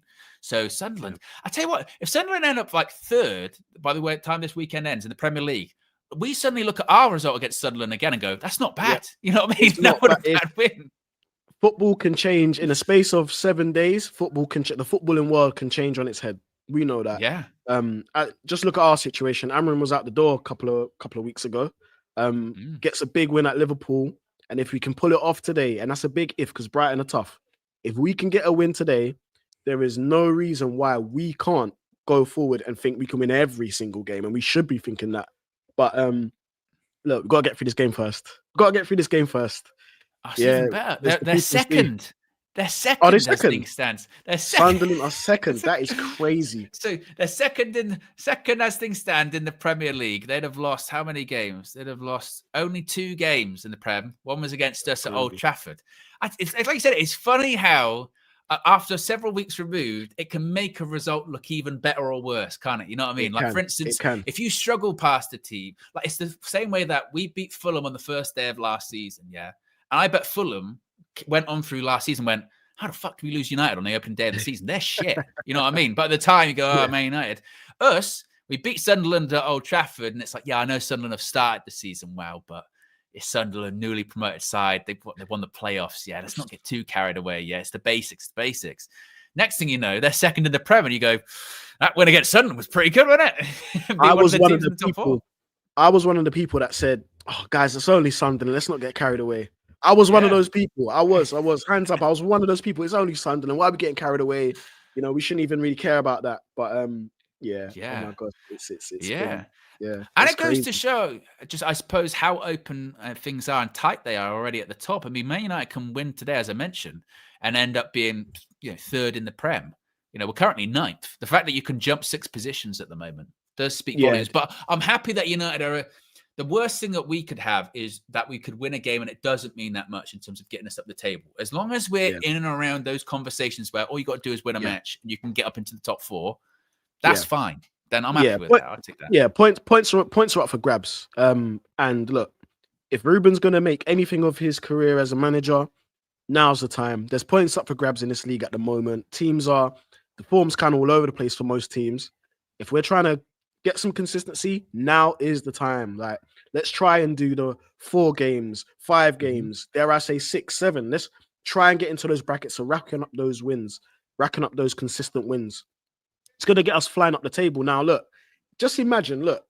See, now, look, Owen, you dragged me into this, man. Just imagine. You came in saying don't get carried away. Now you're going, just win the next 6, 7 games. If we can go on a run for 6, 7 games. And I know it's a big ask because we barely even got 2. We barely even got to 2. But if we can get to 3, 4 games, 5, hey, Ruben potentially could be building something. He could, but we got to get there. And also, there's the other part of it, DJ. Yeah, when you think about it, like that Chelsea result has made today even bigger. I mean, obviously today was big anyway. Like, obviously, look, need to win. Brighton bogey team. We just got back-to-back Prem wins and build on something, springboard. But now you look at actually go, oh, Chelsea drop points, other teams drop points, and also we play before a lot of the people around us play this weekend. If you do win today, like I said, you do get into the top 4 in terms of a mentality point of view, just to see yourself in there. Yeah. And for the fans as well, to spend all last season in the bottom half, either 13th, 14th, 15th, or maybe even lower, to then find yourself towards the end of October going, we're 3rd in the league. That would be such a lift. That would be such a lift. How could it not be? I mean, I've been crying out for something like that. Please, something. I'll tell you what, at Anfield, like not even as just in general, just at Anfield, at our own ground, against Liverpool, it has been a terrible few years. But what I will say is the amount of luck we had in that game is the type of luck you need if you're going to get into that top 4, get that top echelon of the table. And when I saw, I think Gakpo hit the post, 3 times, maybe? 3 times, something like that. Yeah. 3 times, something like that. Like, we rode our luck that game, but it's that luck that actually then pushes you forward onto winning next games. I saw it in the Sir Alex Ferguson days. We had luck at times, and you're like, of course, how did we lose that game? And then we go on and we build up that consistent run. All I've ever wanted for Ruben is to get those consistent run of games. I don't mind us winning 6 and then we lose 1 or we draw 1, or that's fine. But build up your portfolio in the league, man. Come on, get 5 games. 1 under your belt, at least 4, 5, keep going on these runs because that's what actually gets you up the table. Yeah, so it's true. It's true. And it's full time. It's full time at Stamford Bridge, by the way, folks. It's a full-time result. Chelsea 1, Sunderland 2. Sunderland move up to 2nd in the Premier League. Crazy. That is such a wild sentence. Crazy. 2nd in the Premier League. Now that it's the full-time, all those full-time results, and there's no other, there's a game to play afterwards, which is Liverpool versus Brentford. But if Manchester United win today against Brighton, that would mean that we would go on to 16 points, which would mean we'd be up to 4th. We'd be up to 4th in the Premier League. So we could be in the top 4 for what I would assume, actually, we'd be in the top 4 for the first time since the opening game of last season. Yeah, because last season, this was an unbelievable stat. Manchester United spent more time at the top of the league than Arsenal, one day, because we played first against Fulham. But if Manchester United win today, we'll be back in the top 4 for the first time since the opening game of last season. Man, I don't even... You dragged me into this, man. You dragged me into this. I know, but this is believing. You got to believe. You got to believe, optimistic. The stakes are high, DJ. The stakes are very high. It's the PTSD. That's what it is. It is the PTSD, I know. Honestly. It's the PTSD, man. Because... You don't want to get too emotionally detached because then you get hurt. You know what I mean? Yeah, hurt before. It's like that. But... Oh, no. Like, don't get me wrong. If we win today, I'm going to have all the Amarim ins on my phone today. I told you, bro. I told you, DJ. I told you. Amarim's believe. He's doing something. I'm like, all right, cool. But we need to see something. Today's the day. Today's the day. Today's the day that he has the perfect platform. And look, I don't really like when I see some of the fan base saying, oh, why did he pick this player and next player? We can all agree. This 11 probably is the strongest 11, probably outside of maybe Dorgu. I would have gone for maybe Dorgu over Dalot. I prefer him on that side. But apart from that, I'd probably say that this is probably our strongest 11 that he could pick. Do you agree with that? Do you agree with that, Owen? Well, I'd probably go there. I mean, I know there could be an argument made, couldn't there, about getting Cobby in there, but not in this system to do this job. Yeah. I mean, there's still, because there's also the thing about Bruno being in the 8. It's not really. I'm not really on that, but okay, to play in Boomer and Cunha. I mean, under Ruben, yes, is probably is our strongest. Yes, yes, under Ruben.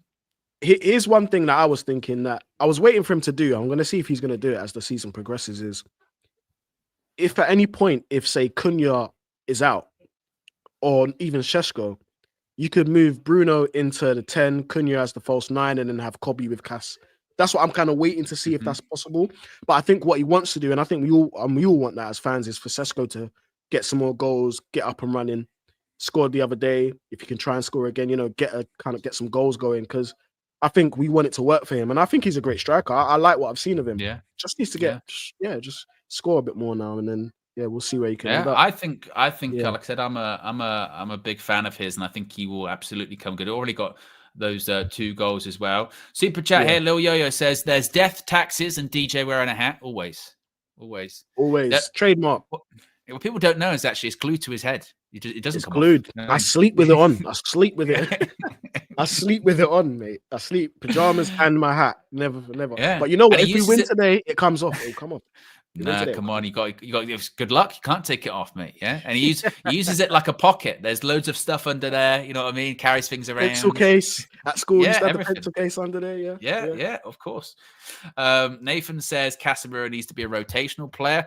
Wow. I mean, I don't think at the end of the season he's not going to be a United player. His contract expires. I know there was chatter about him possibly staying, or Man United haven't ruled out him possibly extending. I don't think that's going to be a thing. Highest paid player at the club. Nathan says, Matisse, come outside, fam. Aloha. Wow. Yes, Matisse. And the most amazing thing is Chelsea, not only did they lose today, their goal scorer is Alejandro Garnacho, who Matisse is on record going, I didn't want him to Man United to sell him to Chelsea. Maresca. Oh dear. Nathan says, take one game at a time, remain chill, have faith. That's what we're trying to do. But when Nathan, it's Owen's fault. It's Owen's fault. But you know what's hard with that, Nathan? Yeah, to take it one game at a time. When you've only got one game a week's a long time. It's difficult to take it one game at a time. When games are coming thick and fast, where it's like you're playing every 3 days, you forget about the game super quickly. But like this Liverpool game, we had to think about it all week, for a whole week. So you ruminate, you keep thinking about things over and over, performances, results, and the future, and you start looking at the fixture calendar as well, going, oh, okay, and actually start looking at the table. Like I said, I've got in the habit of not doing that. Now I started looking at it. DJ, I'm saying we're going to get top 4. I mean, it's going crazy. So I just need to remain calm. He's right. Nathan's right. Remain calm. It's going to be fine. Have faith. And K-Flow says, good to see you back, DJ. Hoping for the win. What is your prediction, DJ? I think it'll be 2-1 United.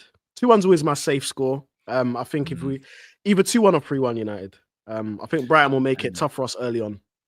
But I think I just honestly, Man United. Then I didn't really get nervous 4 games. And I wouldn't say I'm nervous now, but I am just of like, holy shit, like we can get in the top 4. Like, I know. You know what I mean? And this really would. Yeah. There's a lot on it, isn't there? You know what I mean? There's a lot on this game. There's a lot on this of like 3 wins in a row. Frank's 2 away from a haircut then. On top of that, you're going and you can get in the top 4 and you can beat the bogey team. And like there's so much to be positive about if we get a win today. Yeah. So much to be positive about. I'm with you. I go over 2-1, but to spice things up in the preview, I went with 2-0. Because I'm doing big. I don't know if I actually believe us not conceding a goal, in all honesty, because I do look back to last week against Liverpool, and you are right when you go, look, I know we conceded 1. We very easily could have conceded a couple. We did ride a luck there. But at the same time, if you're going to go to Anfield, get a result, that's what you've got to do. You've got to hope they're having a bit of an off day, bit of an off patch, ride some luck, hit the post, this, that, and the other. But maybe 2-0 was a bit too much. Maybe it was the early stages of me getting carried away. I don't know. Big Yo-Yo says, Owen, got you in my left earbud for the match commentary. Bring it. Oh, wow. Okay. Yeah. Big Yo-Yo, he's at the ground today, flew in from Texas to Old Trafford and still listening to United View. Now, that is commitment. Hey, that is big up, Big Yo-Yo, man. Big up, man. Yeah. Big up. And it was his birthday last week as well. Happy belated. Journey. Yeah, Happy absolutely. belated. Absolutely. I can see James from the Uppertiers is in the chat. He says, we beat this Sunderland super team before Liverpool. Forget calm. We're too good. See, James, this is where you're crazy here, James, because you'll be one of the most rational, calm, come with measured statistics and say, no, don't believe this. You think about this. And then he's in the chat going crazy. Forget calm, we're too good. I'm going, what? This James isn't on the account. There's no way he's on the account. Someone else is doing that. Someone else. Then he goes, no, for real though. These opportunities are the game we've been losing for 3 years. Not just recently. It's a big mark of if we can get our focus and mentality right. And that's true. That is what DJ and myself have basically been saying here, which is that if Man United can get a result here, not only do you look at the table, but it is one of those hurdles that you're going, all right, okay, then maybe I can believe in the coach. Maybe I can believe in some of these players, right? Because it's been peak Man United for the last 3 or so years to lose against Brighton at home or to goalkeeper to make an error. So today, it's big. Yes, and I think James hit the nail on the head. I think for the last 3 years, we've just failed to capitalize on moments in our evolution, that can actually push us forward. I think Liverpool was a test in itself for Amorim, definitely, because it's Liverpool. But I think this one, in some ways, is bigger than that one. I think because if we would have lost to Liverpool, I think a lot of us would have been like, well, yeah, we saw that kind of coming. But this one is now actually you're playing for essentially the bigger picture of the league. If you can beat Brighton, that's one of our demons. Like if we beat Brighton, that's kind of one of our stresses and our demons literally pushed to the side until later on in the season, whatever. So yeah, man, look, if we are on it today, I want to see us on it. If we can get a win today, I'll be giddy again. I will. See, look, it's coming out as we're getting closer to kickoff. You're gonna be caught a flip flop. You're gonna get caught a flip flop, DJ. You gotta be careful. I'm an emotional man. I can flip flop as many times as I want. It's fine. You're like the Manchester United manager. That's what Ruben does. Some days, some days I flip, some days I flop. You know what I mean? He's a human being. We all do it. Exactly. Where we at in terms of likes, folks? We've got over 1,300 people watching. We're 9 likes away from 500 likes. If you haven't already, be sure to click the like button. Be sure to subscribe as well to United View. Another super chat here from K Flow. It says, Chelsea fans breathe and say Muesca. Yeah. Life comes at you fast, isn't it? You know what I mean? Life comes at you fast. Yeah. Quick, man. Yeah, exactly. What have you made of Brian and Bumo so far? I mentioned earlier on that for me, I think there's an argument to be made. He could be our signing of the season. He might be one of the best signers in the Premier League. I think he's just got such a consistent level. He's already scoring goals. Minute in at Anfield last weekend, through on goal. There's no one else in the team I'd rather it fall to, actually, for him to score. Yeah. What have you made of him so far? Are you a fan? I am a fan of Brandon Boomer. I think he's such a great finisher as well. That's what I really like about him. He's very clinical. He's kind of tailored he's playing a little bit different to how he was at Brentford. He was a bit more of a out and out winger at Brentford. He's kind of been a bit more resigned to more that inside right channel. But what I like of him, he's been really, really clinical. When he goes through on goal, I'm very confident it's a goal. I'm very confident it's a goal. I think he's starting to build that relationship with Ahmad really well. A lot of people are like, oh, how are they going to coexist? But I think I saw some comments from Ahmad saying, me and him talk a lot, we're learning each other's game. And you can kind of see that from week to week. It's getting better. It's getting there. But I also like how he's linking up with the other forwards. I love how he's linking up. And he's got great attributes in terms of his time in his runs, the runs he makes. He can cross the ball really well as well. So we just have an all-round good player. And I love the fact that we've gone for the Prem-proven kind of blueprint, because it's kind of what Sir Alex used to do. He used to go and cherry pick the best players from the lesser teams. And I think that that's something that this United administration, they'll probably start looking at that even a little more now as we're going to address the midfield in the summer. So Brandon Boomer, for me, definitely. I still think he can go up levels, though. I don't think he's like at his best, but I'd love to see what the season's going to behold for him, because amazing player.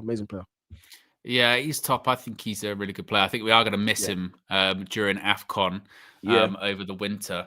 But I know that sometimes that puts teams off from buying players that could potentially play in AFCON.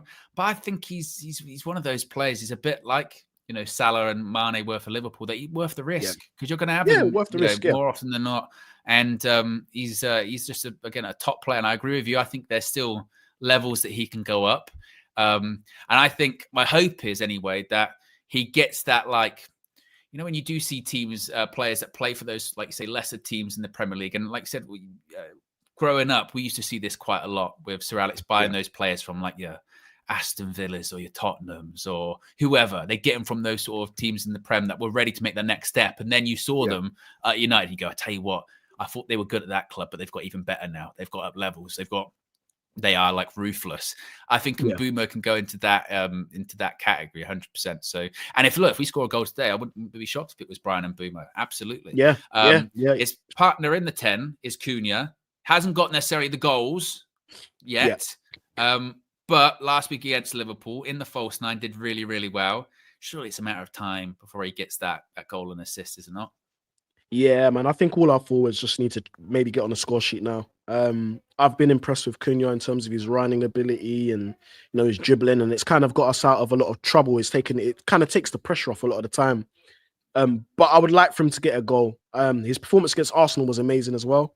Some of the tacticos though out there, I was going back and forth with the tacticos online. They were like, Cunha, those aren't high quality chances. I'm like, there's still chances. Cunha was all over Arsenal in that game. So again, there's more levels for him to go up. And I think if he can get a goal, just one goal, that then trickles in some more assists. Again, it's their first full season here, isn't it? So they've got to adapt. Sesko as well, he needs to adapt. And I just think Cunha, you know what? Cunha might even score today. You know what? I'm going with a Cunha goal today.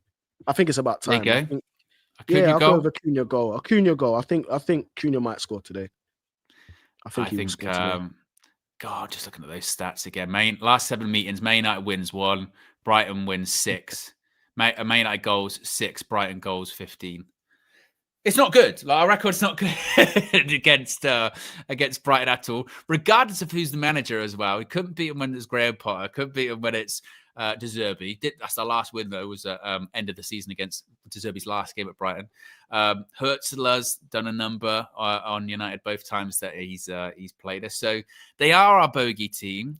But is that also then, DJ, another reason why, if we did win today, that it's another step? Because it's something that we haven't done that much. We haven't won at Anfield in like a decade. We haven't been beating Brighton. We haven't been winning back-to-back games. If you can start doing that, then surely you can start going, I can believe in that.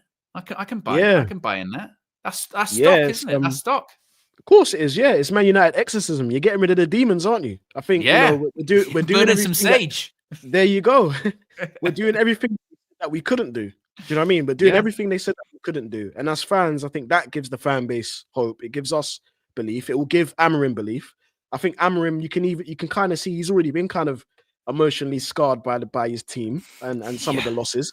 Because even when we do score, he doesn't really want to celebrate too much, because he looks almost half expecting that they're going to equalize in about 5 minutes anyway. Let me not celebrate too much. And I get that genuine kind of feeling when I see him. But at the same time, I think with like kind of like all of these kind of hurdles that we need to go against. James from Muppeteers said it best, earlier. Just we need to capitalize on these moments. Beating Brighton sends a clear message. Us going into third or wherever it is, that sends a clear message. It builds the squad. It builds up everybody. We need that confidence. It's about time some good stuff start happening around here. Anyway, we're due for some good feeling and belief, because it's been absolute hell for the last few years. But look, the game's not even started yet. They need to go out, do the business, and get this win, because it's all good us now. speaking like this, we're up for it. Everyone in the chat is up for it. Fan base is up for it. And then for us to lose against them today, catastrophic. It would feel catastrophic. Not the end of the season, obviously. Would. Catastrophic. Yeah, it would.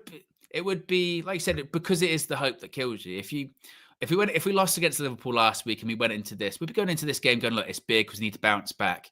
But because we beat Liverpool, you're right, it does feel bigger because it's like, oh, it's a proper building block. This, you can actually build upon that. We're not starting from scratch here. Like that's the key thing. Just looking at that team as well, obviously, like I said, it's a different back three because Maguire's out injured. Yeah. But Lenny Yoro comes back in. You've got De Ligt, you've got Shaw. I mean, there's a lot that could be said about all three of them, to be fair. Starting with De Ligt.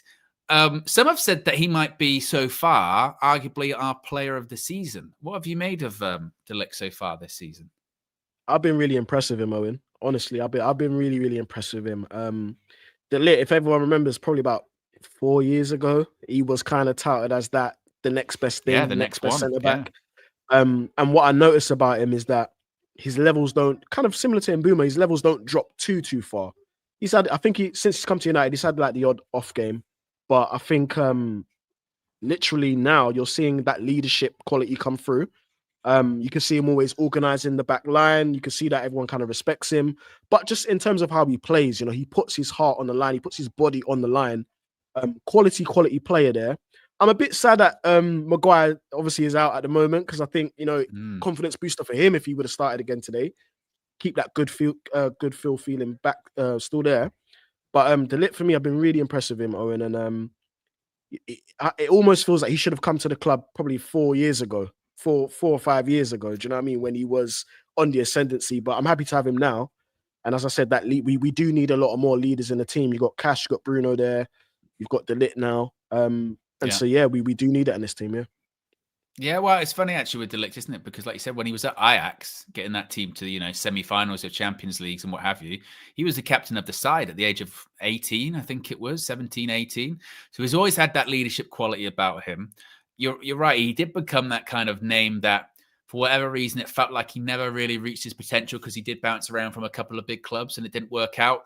But then when we signed him, doing the research on that, they're quite unique situations, went to Juventus first. Juventus had financial problems, plus he's going into a really established centre-back pairing at the time of Chiellini, Bonucci, and then didn't really work out. They were selling players, moving players on because of the financial issues and other stuff happening. On top of that, then goes to Bayern, and it kind of got spun that it didn't work out at Bayern. He wasn't even playing games. He was getting out of the team for Eric Dyer, which actually wasn't the case at all. He did play quite a lot of big games. He was playing Champions League semi-finals against Arsenal. Exactly. In the centre back positions. I think last season maybe struggled a bit like everyone. This season's looked much more consistent. I really like him when he's in that centre back spot. He is proper leader-like figure, organises the defence well. Then either side of him, let's start with Luke Shaw. One of the episodes of the Trinity, James said, when we were investing our Kev coins for the season, he said Luke Shaw to get 20 starts or 25 starts? It was in the 20s. And I was like, James, you're fucking mental. Like, there's no way. There's no way. But every single week that goes by, that investment seemingly looks better and better. Is it any coincidence Luke Shaw, 1 game a week in a World Cup year, suddenly finds fitness? How does that even work out? I think it's the formula for him. Is it criminality? Is it criminality? Is it like criminality? I think it is. Yeah. But to be honest, to be fair to him, I think one game a week is probably to where his body can recover in time. I think one game a week is probably helping him. I think it's better for him. It's funny because obviously he's best mates with Mason Mount, who again is unfortunately on the bench. He's on the bench today, isn't he? But he had a bit of a knock, but bit of a knock, yeah. But I think for sure at this point in his career, because he's had a few horrendous different injuries, I think 1 game a week is actually benefiting him, and we're seeing it. Whether he stays at the end of the season, again, I don't know. I do think he should be surplus to requirements. I think he's stayed. He's not going anywhere till his contract expires. He's not going. How long has he been here? He's been here for ages now, hasn't he? He signed in 2015. I think it's a decade. 10 years. Ooh, And he's not. here. This is, and he's not in leadership group as well. I said, do you know how And mental that is? You've that's got that crazy. much tenure, and you're not in Yeah, leadership group. you're Imagine not even in working the somewhere leadership. for a decade, and you go, are you on like senior staff? Do you go into those kind of meetings? Like they've all got different words for it. Like when I worked at L'Oreal, it was called Mancom, which is management Yeah, committee. You're yeah. in Oh, Mancom. Mancom. You're Yeah, in your Mancom, anything like that. Luke Shaw, they're like, you in leadership group? No. How long he's you been not. here He's for? not even. Like He's 11 not years. part of the SLT. He's not part of No, the SLT, mate. exactly. He's He's really not part not. of the SLT. He's not not part of part of the leadership team. SLT. Yeah, Yeah, like it's that's just insane. But again, it's one of the things I think me and you spoke about on a previous show a while ago was that the best ability is availability, and he's been available. He's been available, but he hasn't been available for a large part of his career at United. So look, if he can go all the way to the end of the season and play every game and he plays well, he would have proven everybody wrong, wouldn't he? He would have proven us all wrong. But I wasn't shocked to see him on the team sheet today. Wasn't shocked. No, I wasn't because he's been so far consistent. Yeah. Lenny Yoro is the other name in defense, right centre back. What have you made of him? I haven't had many discussions with you about Lenny Yoro. Obviously, what a steal to get him under the noses of Real Madrid. Are you a big fan of his? Oh, I'm a big fan, man. He's so quality, man. Like Lenny Yoro is a proper quality centre back, and that was a great bit of business from Manchester United, I might add. Look, I've had a lot to say about United's financials and how they do business, but that was a steal. The only issue is, and there's always an issue with this, is that you get a player that's that talented, you kind of do need to start winning things to make him feel invested into staying with us. Yeah. Because I wouldn't want him to go anytime soon. I think he's an amazing player. I think, again, still levels to go up. But from what I've seen in the Premier League as a young centre-back coming in, I've been thoroughly impressed. So we kind of need to get close there or thereabouts to winning some silverware, just to make him feel that it's worth his talent, worth his interest, really. Because that's Barcelona, Madrid, they'll all come in. Bayern, they'll all come in every summer. They'll be there every summer waiting. So we need to make sure that this is the right home for him. Yeah, no, I agree. I haven't really thought about it that much, but you're right. I mean, because he is. How old is he? Is he like 19, 20? I think Lenny Yoro. Maybe.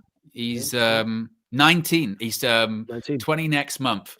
Obviously I know we signed to like probably 4 or 5 year contract, something like that. But I'm sure Real Madrid, when they missed out on him, they probably did think we'll just come back for him in a few years' time. Then you know what I mean? Let's see where United are at that period of time. And I suppose it is in United's best interest to be like, look, we convinced him on the project here.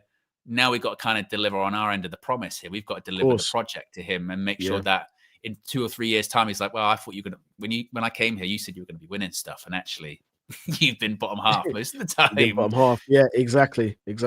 And here's one other thing. A lot of people are making jokes about, Amarin's probably the only manager that always substitutes his centre-backs on and this, that, and the third. But if you've got Lenny Yoro on the bench, do you know what I mean? He has to play. Like he has to play. So that's probably a part of it. There's probably some politics behind the scenes where he has to feature. It's Lenny Yoro. Do you know what I mean? Like he'd be a starter for the Spanish clubs and whatnot. If they came in for him, he'd probably be a starter in there because of how talented he is. So we're in a different position, but I think we have to let him play. So him coming on, I never ever saw an issue with it, but a lot of people wanted to make fun of it. Like, why is a centre back changing all the time? I didn't really have that much of a problem with Ruben making those subs because I do think he looks to his wide centre backs to create things, and there's kind of a bit of a different role. So I see that's why he does it. I know, like you said, sometimes when you're 3-0 down and he's like, right, I'm going to take off Yoro and put Maguire on. You go, why? Like, okay. Or I'm going to take Shaw off. I'm going to put Aiden Heaven on. You go, that's going to really change the game. But I think it is just because that's, like you said, that's just certain players. He's like, right now you're marked to play X amount of minutes. And also I looked for my centre backs to create things as well. So maybe that's the viewpoint of it, I suppose. How many likes are we currently on at the moment, folks? We are at nearly 600 likes. We've got over 1,200 people watching. So if you haven't already, click the like button. I just saw Gary Neville has been inducted to the Premier League Hall of Fame, DJ. Do you know what it is with Gary Neville? That he's done himself a bit of a disservice because he plays down how good he was. I think the younger generation kind of think that Gary Neville, he's just the guy that does commentary on Sky. He's not even that good. Like, he was really good. wasn't the best right back in the world, but consistent. Every single week delivered. Consistent, good leader, reliable, tough as nails. Had a good head on his shoulders. Could cross the ball. Great, amazing cross of the ball. Yeah, he's had a few assists in his time as well. Quite a few assists through his career. Yeah, from crossing the ball in as well. Yeah. Hard-edged, Man United to the core, knows what it's like to win trophies. He's won nearly every trophy that there's going. Come on, man. He is one of the best right backs in my opinion anyway, in world football, in the history of world football. He definitely is. To argue that he isn't or whatnot, and the younger fans, they probably won't. The younger fans probably won't know who he is and what he was like. But this is a man, just for those of you young Man United fans that never saw Neville play, he was one of the best. He was actually one of the best. And he was very honest when he actually retired as well. I think he said, can't remember what game he said that someone went past him and he thought, I'm done West now. Brom. Yeah. He came on. He started the game and it was a clear foul. Clear foul, should have given away penalty. For some reason, the ref didn't give it. And he said to Sir Alex, at halftime, he went, I'm done. And Sir Alex went, honest. Just can you just he's like, I'm gonna retire now. And Sir Alex was like, well, maybe you wait till sort of end of the season kind of thing. But top player, Gary Neville, top player. Jadine says, so glad to see DJ back. Missed you, bro. Look at that, DJ's getting love in the chat, in the comments. Amanor says, welcome back, DJ. We needed the Owen and DJ combo. Yes, there you go. Hopefully we can bring some luck. Hopefully we can bring some victories. That's what we're looking for. The players are out on the pitch. Oh, Man United, please. No effery. I want a nice early start as well. Nice and early, man. Come on, boys. No madness. That's what I need. Oh, my goodness. Get your late predictions in the chat if you haven't already. Solacrim 77 says, so nervous. V says, come on, United, break the curse. Oh, please, this Man United. Come on, United. We need to start. We just need to get some calm first. No frantic football. Keep the ball. Mm-hmm. Get your touches in. Get everyone a touch of the ball. Get confident, and then we can play our game. I think if Brighton come flying at us, we're going to be able to. We have to contain that. But as long as we just think of it, as long as we got the ball, they can't score. So it's on us to really kind of push it here. I think it should be on us to dictate how we're going to play this game today. Yeah, absolutely. But very quickly, DJ, just say which player you're looking out for. I've just got a puppy, so I've got to let her go for toilets. No problem. Yep. So the player that I'm going to be looking out for Manchester United, guys, is I'm going to go for Matheus Cunha. As I said before the start of the game, I think he is a fantastic player. I would like for him to get a goal. He's my prediction to get a goal today, get on the score sheet. So definitely be Matheus Cunha. I would have gone for Seshko as well because I really want Seshko to score a goal today. But I'm going to go for Matheus Cunha. I think he gets on the score sheet. And he's in the 10 today. Looking at, obviously, Brighton's team, Baleba, Ayari, and Rutter in the midfield. It's going to be a tough game. It's going to be a tough game. But I think we can do it, man. Come on, United. Lenny Euro there. Yep, with Matheus Cunha. They're all smiles. Love to see that. He's back today. And for me, Lenny Euro potentially could be a world-class centre-back, even at his young age. So hopefully he brings us something today. He's very good with his recovery runs as well. Quite quick. So let's just hope back. You're back. I'm back. Yes. Puppy toilet training. Oh, it's the best, isn't it? Them pissing and shitting all over the house. It's lovely. I know, right? My carpet, my beloved carpet, and all that kind of stuff. No, don't like that. I just saw Brighton's keeper pulling Welbeck in, giving him that talk. Come on, Ruben. You can tell. Ruben, I want you to be happy, smiling. That's what I want. He's been beaten down by the media. Yes. I know he's been beaten down by the media. There's United. Look, we're together. We're all huddled in a circle. Love that. I'll tell you what was interesting with Bruno. Look at that. Since his debut, first on everything. Appearances, goals, assists, shots, chance created. That is mad. Just leading the ranks. Just leading the ranks. Say what you want to say about Bruno, but yeah, he's been a quality player, man. And it would be kind of a shame if he never won something big with Manchester United. It'd be a shame because he really did drag us out of extreme dark times. Yeah, absolutely. But, I was watching Mateus Cunha, by the way, Owen. That's my player to watch. Oh, nice. Yep. And we're off. Oh, come on, United. I tell you what, actually, Mateus Cunha, I hope he can get his goal today. That would be nice. It's probably not going to be straightforward because it's not with Man United. I would love for it to be. I'd love for it to be straightforward. I don't think it will, though. I'd love it if we beat them. I'd love it. Yeah. Full Kevin Keegan. That's a good touch. There you go. Here's Cunha traveling with it. Good touch. Look at that. Nice. Go on, Ahmad. Overlap possibly, and Bumo. Ball in. A header. Bruno Fernandez. Oh, good start. Good start. Nice and early. Get at them nice and early. And Bumo with the crossing the ball in the box. Love that. Yeah. It's a good cross, actually. And still a lot to do for Bruno, but still not bad. Not bad. Doesn't really get it right in the end. I did like the, when Bruno, though, he's traveling down the right-hand side. Ahmad's on the overlap. Doesn't take the option, but it's always there. Yeah. They're going long, aren't they, Brighton? There you go. Now just run back. Senna Lommans. Yep. Generational pass. What a goalkeeper. Oh, he's tremendous. Oh, let's not do this, guys. See, United are opting to play a bit more football. They're playing a bit more. Yeah, we'll see how direct they do go. All right, guys, my heart's beating. I don't know if you can hear it through the mic. It's thumping in my chest, man, because we really need this. No, after seeing the results before the game and what the table could be. Yeah. Yeah, do you reckon that Ruben would have spoken to him about that? Do you reckon that's something that they factor in? You reckon? It's difficult, isn't it? Because maybe he wouldn't, but I mean, it's 2025, isn't it? The players know. You know what I mean? It's not like back in the day of like, we weren't even paying attention.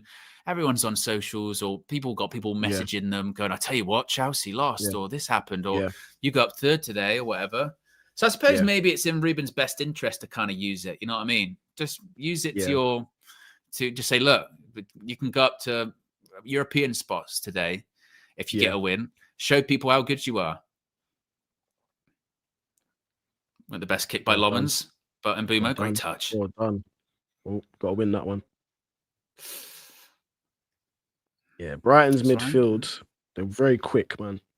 Yeah. Very, very quick. Very mobile, very quick. So we can't dither on the ball today. Not today. We'd be shooting ourselves in the foot if we did that. We'll be on Belabor watch as well, won't we? You know? Yep.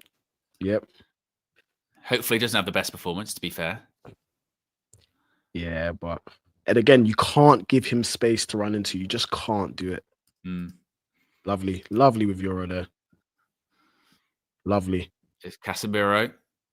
Inside Casemiro. He should have gone back into Ahmad. I don't know if Ahmad was calling for it. Oh. Okay, try it again. Ahmad's got to try and stay on side of Bumo. Oh, good reverse pass that. Cunha. Oh, unlucky. Again. I tell you what, that pass by Brian and Bumo was brilliant. Lovely reverse pass. Yeah. Is it Belabor got caught in the ball? He's oh my God. He's got the main IT in him already. Oh my God. It was a bit of a bad pass, to be fair. He's just running away from the ball. Unlucky. We've had 2 half attempts on goal. Yeah. Come on, United. We look up for it, though. Yeah. They must know the importance of it. They must. There you go. Oh, they've given it back to us again. Oh, come on. Oh. I don't know if Casemiro needed to try that. He didn't even need to do that. Could just get hold of the ball and just play the simple pass. Fabian Hurtzler, youngest manager in the Prem. For it. Look up for it, man. Yeah. 4 minutes in, we look up for it. Once it gets to that final third, they're moving the ball really quick, aren't they? Yeah. It's here where I don't want us to do too much overconfidence. And Bumo, that was a risky one, playing it inside like that. Yeah. You want to keep that ball away from Belabor, man. You got to get Belabor running back the other way. Well, yeah, just like he was a minute ago, just ran away from the ball. Yeah. because you don't want to see Cass going into a 50-50 with him. It's No. Cass is going to get yellow. Do you know what I mean? Oh, yeah, well There's done, Cass. Casemiro, though. Well done. Yeah, well done. Long ones. Will it go short or go long? Go long. Yeah. Good. Let's not mess about. Although that might be a bit of a mismatch. Is that Mbeumo against Dunk? Yeah, against Dunk, yeah. Yeah. Big Yo with the super chat says, check in at halftime. Come on, United. And Joe Fleming says, yes, DJ is about. The love for DJ I'm here. continues. I am here, guys. I am You are definitely here. It's not AI. It's not AI. DJ, It's not hologram. just replace it with another set of letters. AI. AI. Come on, United. Now Brighton is playing it around the back a little bit. If you haven't already clicked the like button. I even think that they look a little bit not as confident. Yeah, they look a bit Well sloppy done. on the ball, don't they? Well done. There you go. Well done. Took it off Belabor. Was it Belabor they took it off? I don't think it was actually. Nice. Cunha. Yeah, throw. 6 minutes in. United doing well, man. Like you said, it started fairly brightly, fairly well. No real proper chances yet, but that's why I really like Brian and Mbeumo, because you notice so far, like you said, we've had two sort of moments, both Mbeumo's involved, because he's always involved. That's because that's how good he is. Even if he's not having his best game, he's always involved. Sure, that was a bit short, man. Lucky. And with Mbeumo, it's nothing flashy. He's just very efficient. Nothing flashy. No, exactly. Just efficiency. Yeah. Ooh, be careful. Danny Welbeck. Tell you what, Welbeck's. Oh, he should score. I think it's Mbeumo maybe just enough to put him off. That was close. How is Danny Welbeck doing this at 34? Look at this. See you later. And he outpaces Dallo. Yeah. Yeah, he would have been offside. Yeah, would have been offside just ahead of the ball. He nicks in front around Delit. He got round Delit. That's proper centre forward play, though. By the way. Well, that's a warning. That's a warning shot to United. That's a warning shot. So we've got to be. I don't know. I think you kind of maybe want Euro on Welbeck just for pace. Maybe I don't know if they'll change it. Oh, there you go. There's the flick on. Unlucky. All right, we need to hit back now. Nice. There you go. That's better. Nice. Yeah, but Brighton, they're quick, so that's what I was saying. Move the ball. Yeah. Don't differ on it. And like you said, it's a warning. You've just seen what Welbeck, all it takes is touch. Just because he's 34, it's not as if he's lost any pace. Exactly. Rapid. And what you don't want to happen is... Yeah. Sorry, go on. Him coming back. We were linked with him coming back over the summer. Would you have taken him back? Back up? I mean, if Sesko wasn't on the table, then yeah. But yeah, you're going to go Sesko there. Well, because there's obviously this chat about Xerxes. He might be going in January and what have you. Oh, shit. Go on, Euro. Shepherd him out there. It's not a foul. It's not a foul. Oh, he's giving a foul. Fuck off, man. Fuck off. How? That's not a foul. Like you said, getting in a bit behind now a couple of times. No, that's not whatever. That's whatever. Soft. It's soft. Whatever, man. It's soft. All right, Lenny, I'm with you on that one. Whatever. Yeah. Now got to be dangerous careful. Kind of position, though. Yeah. Come on, United, man. See, this is when I'm like, this is why you don't trust United, because you're going like, okay, guys, don't F around. They've got in behind a couple of times here. That's just not. But like you said, it's not going to be straightforward. It's not going to be straightforward. It's going to be Brighton, a difficult team. We're going to have to ride our luck. Also, we're going to have to defend. Yeah, it's Brighton are a big team now. They're a big team. Now. They are giant slayers. Yeah. There you go. Ball in.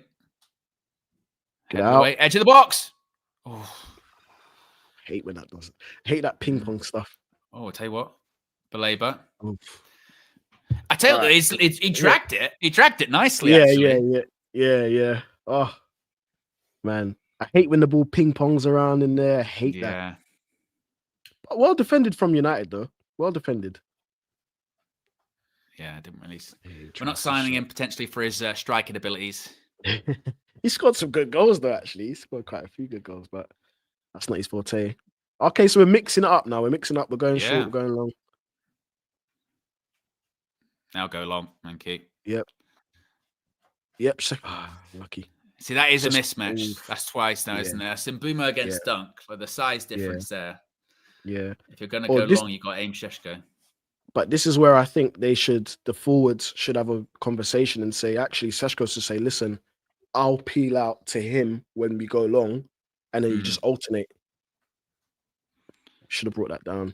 Should be bringing this down, man. Should be. Well done, Shaw. Yeah, Brighton are settling now. Yeah, they are settled. Settling now. They're settled now. Look at this. Careful. I screwed that. We got to get to it, though. Yeah, well done. Let's go. Let's start the attack. Go. Ref, is that us? Yep. He's put it. No? Yeah, he's put it back. Oh no, he hasn't. I thought he pulled it back. I thought he pulled it back. Yeah, I thought he put it back. I tell you what, you look at that link-up play though with Welbeck there. Yeah, he looks sharp. He does look up for it. You got to come and claim it. Oh, well done. Whoa. Half a second now. I was worried. I remember. Lommans against, was it Sunderland with him and Bruno, and Bruno and him got messed up, and it was in the end. I think it was offside. But I thought for a second, I was like, oh my god, Lommans going to get sent off. Yeah, I remember that. See, why did they? They're going fewest touches this match. Šeško hasn't had a touch 11 minutes in, so that's not the end of the world, is it? Yeah, he hasn't been involved, but no. He just needs to. I think he just needs to vary his play. If you're not gonna go sort of like physicality with Dunk, then just drop in, get a hold of the ball, link up the play. But then, like you said as well, I suppose there is the point. Like you said, if we're mixing it up and we're playing out from the back, you're less likely to be going long to Šeško then. So he's going to have less touches probably. Yeah. We'll see. We'll see if Amrim's going to just like maybe tweak anything or the forwards come up with something. Because I think they should just try and interchange just a little bit. Just a little bit.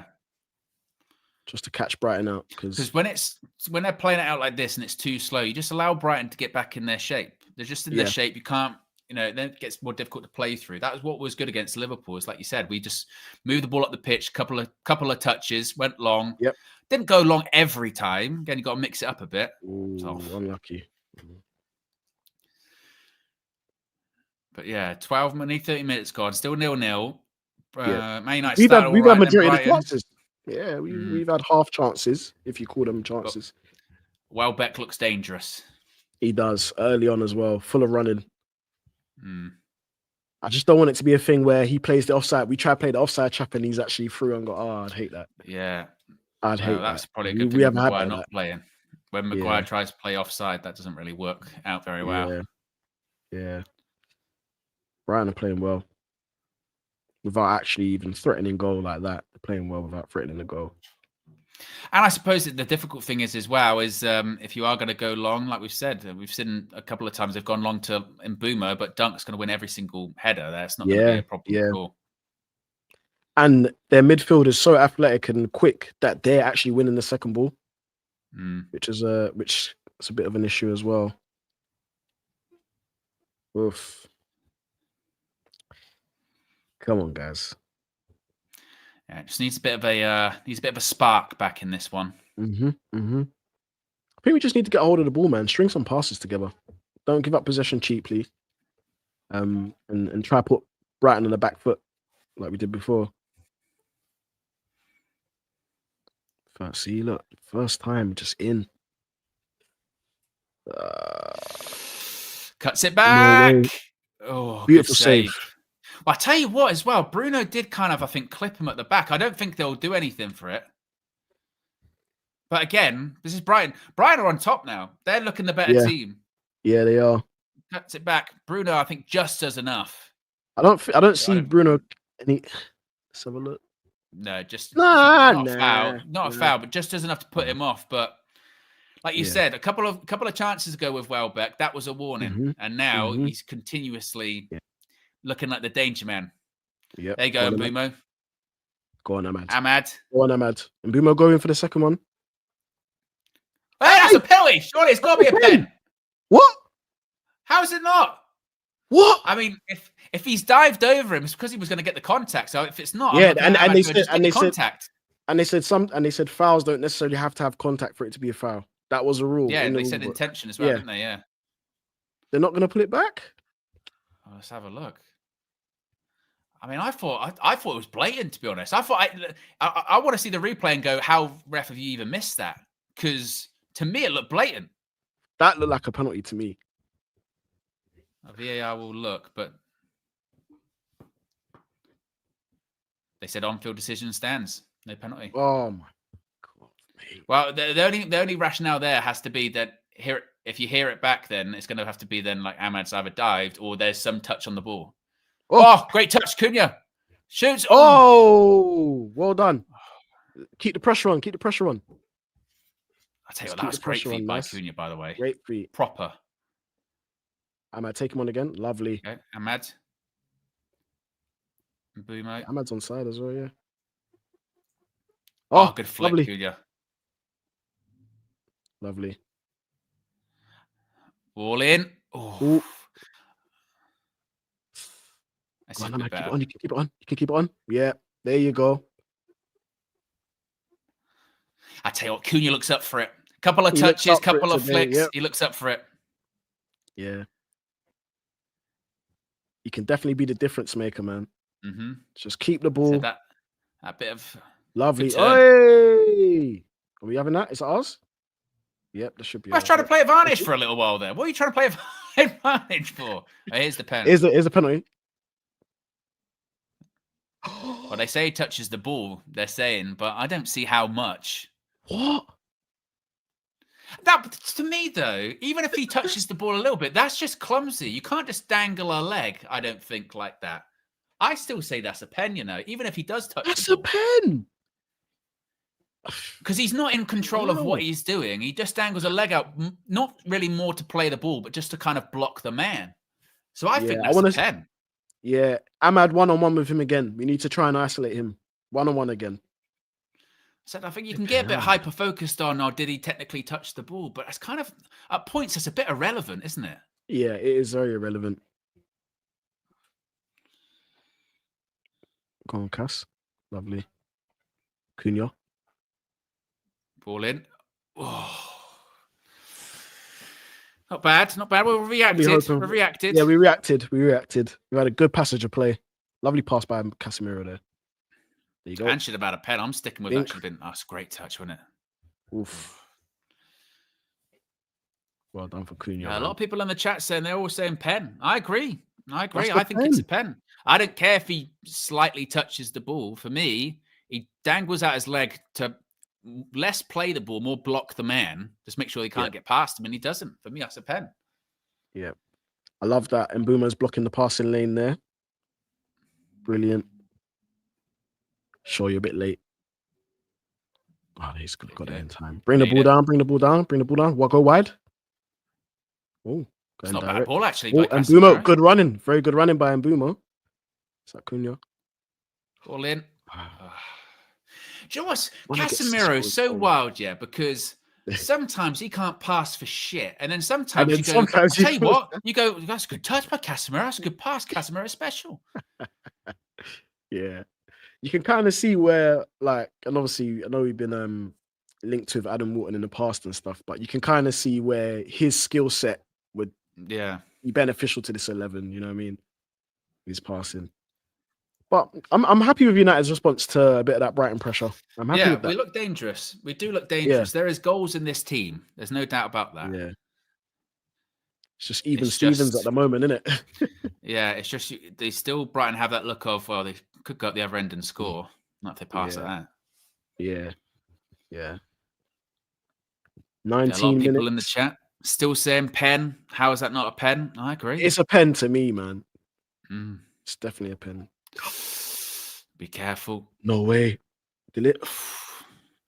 I thought for a second he was going to dive in. I thought he was going to fly in. Being a Man United fan is not for the faint of heart, man. Honestly, It is not. no, it's not for the faint of heart. And do you know what? It's funny because if you're watching any other team, and that 50-50 happens there, you don't give a shit. You don't care. Yeah. You're like, maybe something exciting will happen here. If it's your team, you're going, don't you dare. Don't you dare. Yeah. Got to defend this well. Got to defend set piece as well. Corner ball for Brighton in swinger. That's an in-swinger, innit? Ball in. Oh, top goalkeeper. That is what you want your goalkeeper to do. That is what you want. Honestly, that is for me. This is goalkeepers union, but that is as sexy as a great free kick or something like that. Yep. I love that. Senna Lomans, collect across, easy. Takes the pressure off the team. Your defenders don't have to worry about it. Ooh, go on. Snuffs out an attack. There you go. Go on, Cunha. Is that Belabor with him? Yeah. Oh, what a pass. Lovely. I'm going down. Yeah, I would have as well. I was waiting for the contact. Yeah. Cunha, I tell you, Cunha, he's up for it. He is up for it. Those passes, flicks today. Cunha again. Go on, Cass. Oof, unlucky. This is compatriot there. Yeah. Well, you said, Go on, you said, United, you said you're going to be watching Cunha today. Yeah. He's knew you were watching me. Yeah. He probably heard me. Yeah. Steffi Jenks, been a member for 24 months, says to the chat, hit the like button for the team and DJ for a win. Yes, big up Steffi Jenks. 2 years. Yeah. 2 years of support. Big up. Oh, I thought I was short for a second. Yeah. They're a bit shaky. I think at this point, we should just drop now. Just another one. It's another one. He's got another one. Oh, ref. What is he? Oh, no! Ref, stop playing this game. Oh my God. Well, if they're not going to give that Ahmad one, then what? Ahmad, careful, don't get up. See, now we're out of position. Careful. This is what you don't want. No. Get that. Well done. Oh, flipping hell, man. Lovely. Is that Luke Shaw? Yeah, switch sides. Again. He's not giving anything to foul. us. Not giving anything to us. That was a foul on Bruno. Come on. Just Josh Media Graphics Guru Visual Ninjas in the chat says, never a pen. That was a dive. Josh, piss off, mate. Yeah. Lovely. Come on, United. Same old Arsenal, always cheating. There you go. Sesko. Hey! He's not giving it. No, that did feel a bit dive-ish, Sheshko, I'm going to be honest. Why did he do that? He didn't need to do that. Maybe it's because of the height. Maybe it's because of the height. But it's very obvious when someone that's 6'5" is diving to the floor. Yeah. Ahmed. All right, go back. Sheshko. There you go. Casemiro. Shoot, Cass. Oh, lovely. Go. Oh, what a goal that is. My boy, I told you. That is. My boy, I told you. I told you. Big up Mateus Cunha. What a finish. 1-0 Manchester United. That is honestly such a good finish. That is proper. And that was like his one earlier on as well, where he just kind of sort of side foots it, cushions it in the corner. That is brilliant. And I tell you what, 23 minutes, he's probably been our best player on the pitch. He's been really, really good. Look at this again. Just keep it alive. Like he says, kind of pinballing a little bit for a while. On the Casemiro, good pass through the gap. Look at this. Bang. That is brilliant. That is brilliant as well. Right outside the box. Beautiful. Look at that. Oh, that is perfect. Yes, let's get our forwards on the score sheet. 1-0 Manchester United. Come on. Get in. Brilliant finish. And look at Ruben. A bit of emotion. Look at him. A bit of emotion from Ruben Amorim. Knows how big the game is. Yeah. Knows how big the game is. Yeah, and stick your 007, 0010 shit up your ass as well with that. He's been good. Owen, in the words of your old football coach, can we get a second? Can we? One more? Can we? One more. Can we capitalise? Do we want to? Shut up. Do we want to? Well, no, actually, coach, I don't want to. Yeah. Well, since you asked, Rhetorical yes. questions. Rhetorical questions. Yeah. Honestly. No, I do think we need to manage the game a little bit. I know we're excited. Ahmed. Well done, Ahmed. Well done. Well done. Help him out. Oh, well done. Kept it in. No, that went out. Get a foul. Brilliant. Brilliant. That's the wing back play you need. Yeah. Wing back play. Bit of strength. Yep. Pace, ball control. Oh, this was the one that they're saying. No, probably outside the box. Still a foul. Whether it's inside, outside. It's a foul. It's a foul. Yeah, Gary Neville said it's not. I think it is a foul. But 1-0 Man United against the bogey team, DJ. Mateus Cunha, the new signing as well. First goal. Things are happening. Oh. We need another one, though. Yeah, we need another one. Brighton are still dangerous. Yeah, definitely. As long as they got well back on the pitch, he looks up for it today as well. Go back to keeper. Yep.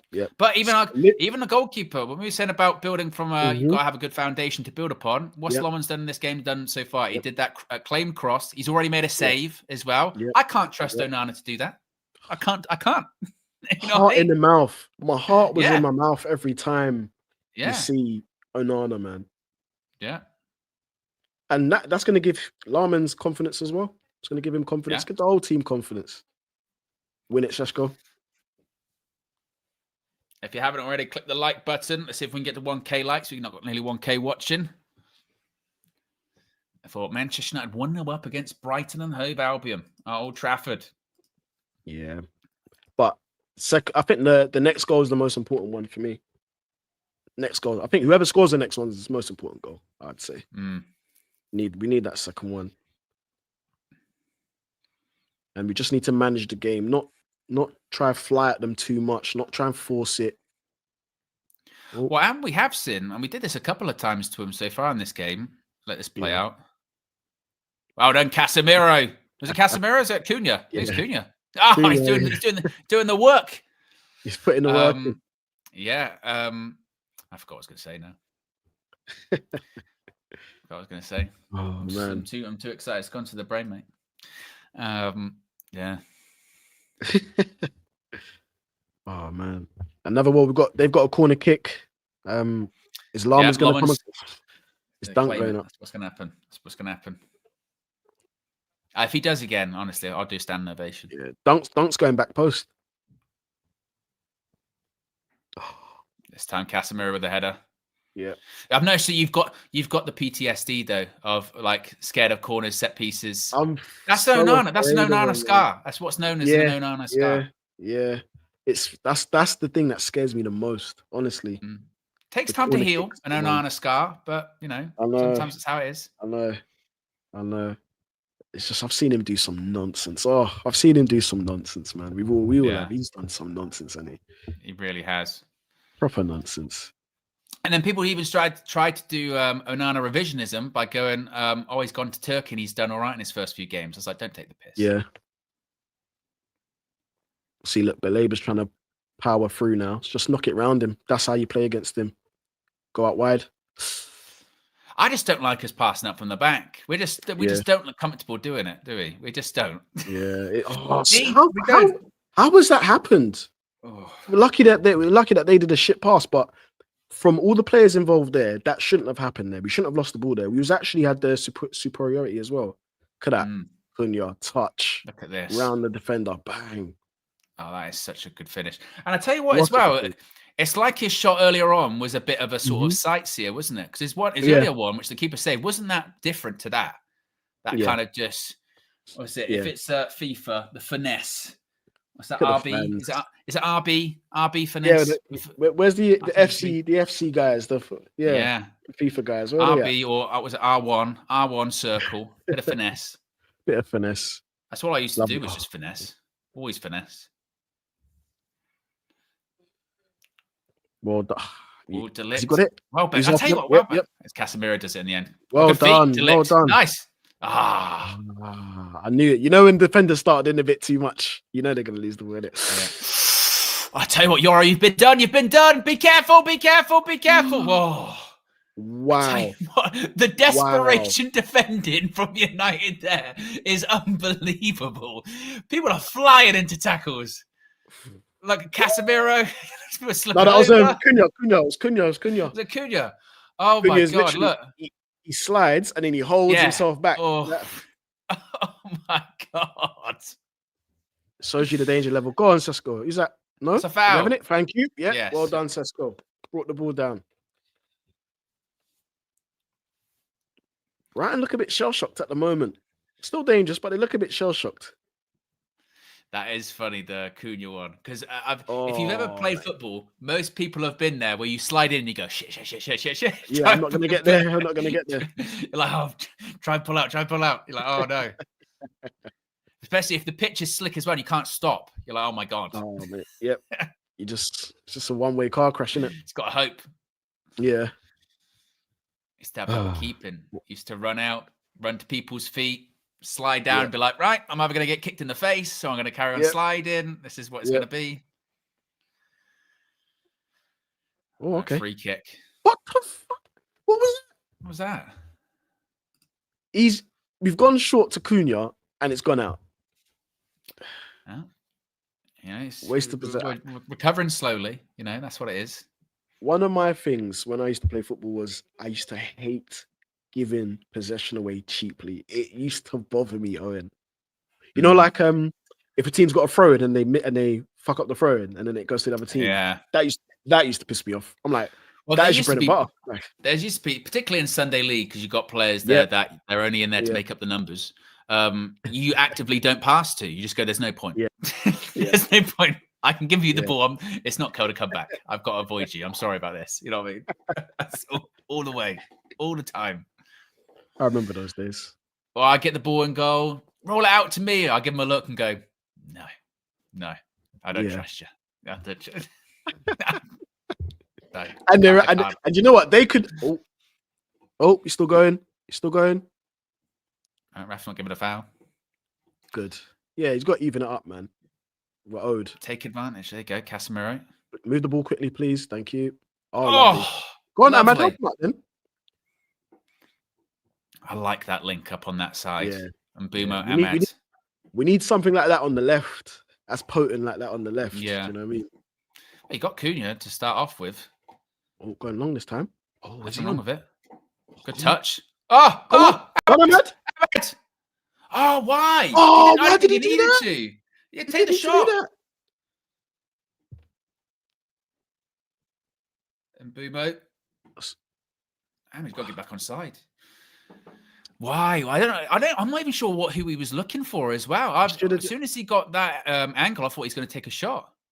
And he's really that's his cheat code when he's in that position with the ball. Cheat code. He could have scored that. Yeah.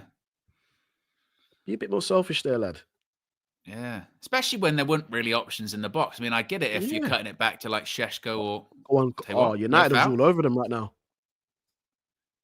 Oh, deflection! It's in! 2-0! Yes! 2-0! I tell you what, DJ, I'm starting to believe. I'm starting to believe. Look at the knee slide, Casemiro. Yeah!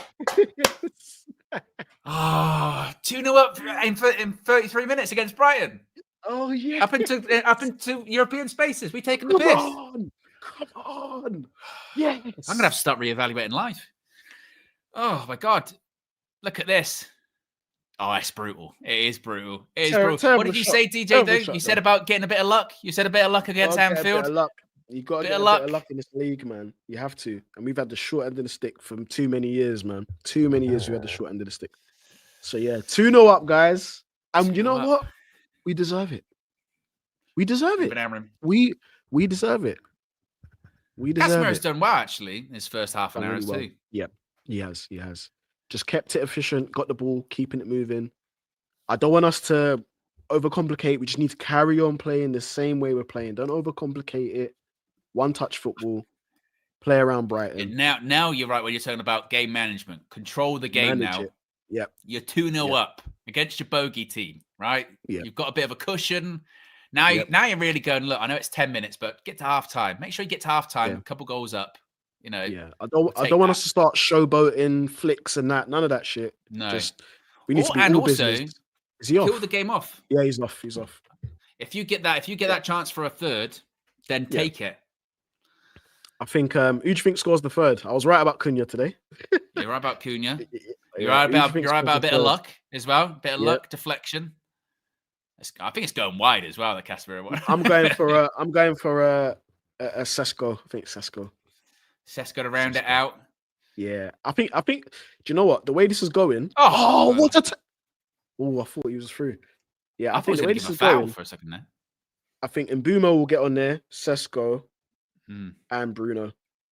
I tell you what, as well, Brighton, when they play it out from the back, they are struggling. They are getting errors. Like United are pressing them from the back. But we're pressing them intelligently. We're not going man for man. We're just blocking the lanes. Look, see there again. Yeah, there you go. That's what I mean. We're blocking the lanes. Yeah, we're blocking the lanes. So we're not like, I think Ten Hag used to want us to go man for man, get to the man. But what we're doing now is just standing off a bit, just blocking the lanes. So brilliant. I tell you what, again, you would give credit to Ruben because you would say that your decision to have Mbeumo, Cunha, like you said, block passing lanes, they're two quick players, put pressure on, and Brighton can't handle it. Yeah. Oh, man. 2-0. They did say, didn't they, DJ, once with the XG, if they'll start going in eventually. Yeah. The XG. The XG. Another 2-letter word. AI, DJ, XG. AI, DJ, XG. Yeah. Flipping hell, come on, United, man. It's Belabor. Yeah, what do you think about Belabor so far? Oh, that's a great pass. Who was that? Oof. That was a good block, though. Pass. Yeah. Belabor, I mean, it's an interesting one with him, isn't it? Because for about 10-minute period, I thought he looked all right. But last sort of 10, 15 minutes, we've been on top. We've looked good. Yeah. Tactically, we've been all over them, I think. Puppy's knocking stuff over. This is terrific. It's all right. I've got a kitten, so I understand. A new kitten. Yeah. So he's been running around. Corner to Brighton. See, this is where I get nervous. I can't look away. Yeah. It's fine. Dunk. Yeah, knew it. Dunk's going to be the target man in that one. Who'd you get for Dunk? It should be probably the Lit guys, isn't it? Probably have to get the Lit on him. Or Euro. But we're 2-0 up, guys. You know how good that feels? 2-0 up and it feels so good.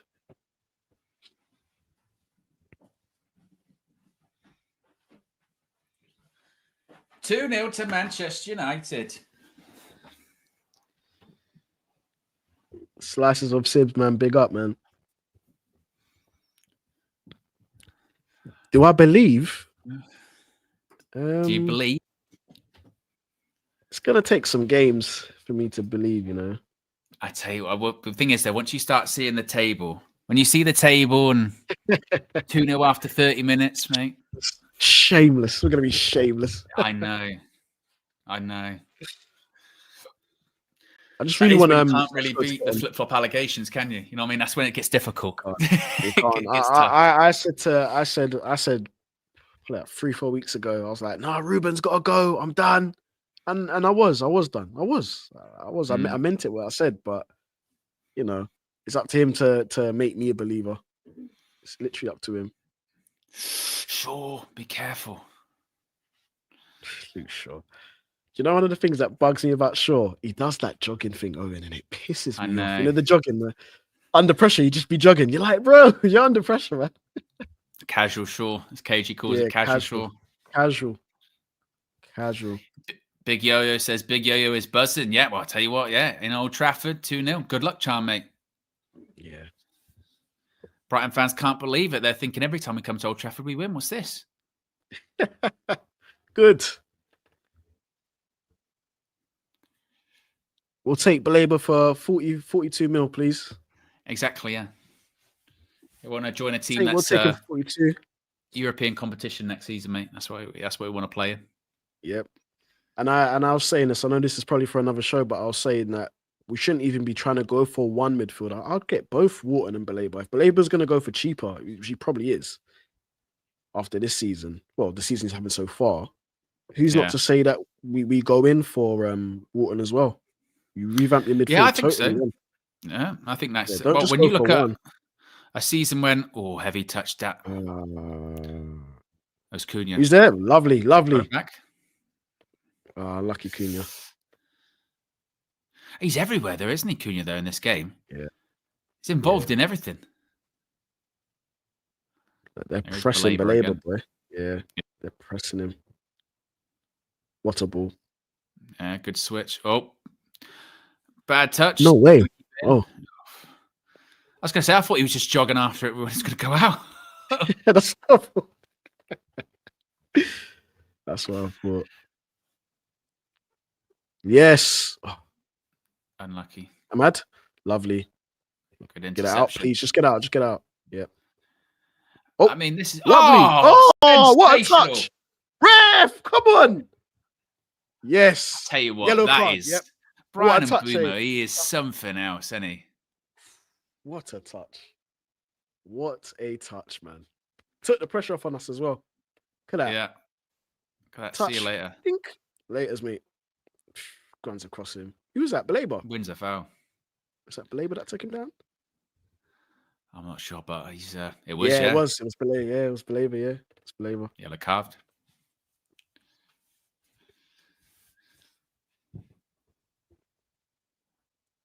Oh, I'm mad.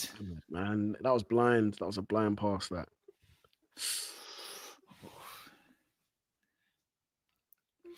Honestly, this is just so like foreign to us. Being 2-0 up 4 minutes before half time. Like going, all right, just playing well. Win. Yeah, playing well. Ooh. He's done that again, to me, Owen, you know? Yeah. He's jogged to the ball and I'm thinking it's going now.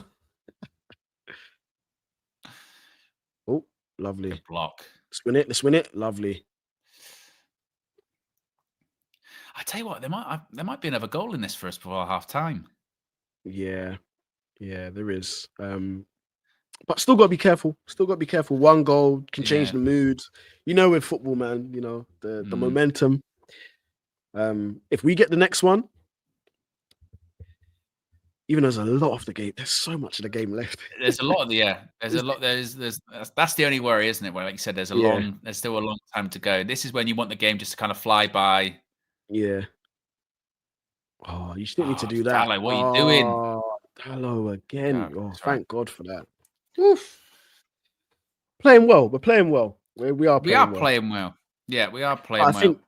I think this is just unknown territory for Manchester United because we scored in the 30-something minute or something like that? 20 yeah. 4th minute or something like that. Scored in the 24th minute. And then wow. Look at that. 4th, mate. Look at that. And then, but if you look at it, like we're in uncharted territory because I don't think we've ever had to manage a game for a long period of time. We haven't been in that position. So this is something the longest time. Exactly. Who's helping him? Who's there? Everyone's just standing there. There you go. Sesko's on his move. I hate when we lose the ball there. Why are we losing the ball there? Didn't need to do that. Casemiro's doing a bit too much. He's excited. I get it, but just keep playing the way we've been playing. Oh, there they are. Sir Jim, Omar Barada, Jason Wilcox. Oh, we like that. Sir Jim liked the switch of play. Yeah, he did. He liked the switch. Yeah, the ball. Switch. The ball. Yeah. Yeah. Best in class, mate. That's what it's got to be. Best in class, bloody hell. Look, if it does genuinely, this season really works out. What a touch! One more. Oh, Šeško, make it 3. Let's go, please. Oh, how's he missed that? That's such a good move, though, by the way. That is a proper move. Beautiful football. Look at that. Bing. Cunha. Bruno. This is where you need Bruno. Benjamin. I thought, go on. I tell you what, though, that is such a good move. Brilliant Cunha, football. Bruno, and Good Bumo, football. Šeško. Good football, man. Yeah. Go on, Sesko. Come on, man. We say Flay says Balaba's lost out there. He is at the moment, but I think that's just down to tactics. I think United have done really, really well. They've done a number on him, man. Yeah. They did a number all of Brighton. We've been the better team. Yeah. Yeah. And you know what's a little bit different today? Yeah, what's been different is that we've been the better team and we've taken our chances. We've been the better team and we've taken our chances. Yeah. I mean, obviously, like Casemiro won a bit of luck, but actually, if you look overall at the chance we have created in the first half, probably deserve to be a couple of goals up. Yep. I can only think of Lobbins having to make one save, really. Yeah. Their goalkeeper, meanwhile, has made a save from Cunha, then Cunha scored. Had that Šeško chance there. So, yeah, we deserved it. Well done, Euro. See, this is silly before half time. Look at the underlap.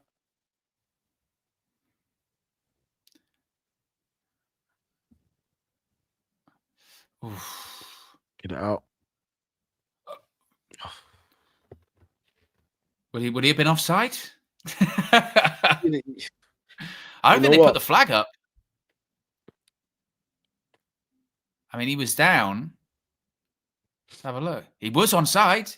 He is onside. Yeah, it would have stood. It would have stood if it was a goal. Got to be we've been undone by that before. That's happened to us a few times. Got to be careful of that. What is it? Excitement's making me want to go to the bathroom. 2 seconds. Yeah. So that's half time. It is Manchester United 2. That's right, 2-0. 2-0. 2 goals to the good for Manchester United. An incredible first goal by Matheus Cunha. And then Casemiro's deflected effort goes in and makes it 2. But Manchester United, 2 goals up, 2 goals to the good. And I tell you what, we bloody deserved it. We bloody deserved it. We've played some really good stuff. And I tell you what, do you start believing a little bit, folks? Do we just not get too carried away? I'll call. Let's see if I can call Flex. See what Flex is saying. See if Flex is getting carried away. This will be the key one. This will be the key one. Flex said he's not going to get emotional, not going to get carried away. Needs to see more. This, that, and the other. Maybe Flex is going to get carried away now. Let's see what he says. See if he answers the phone. Actually, that's another point. There you go. Flex speaker with the watch quality in the thingy.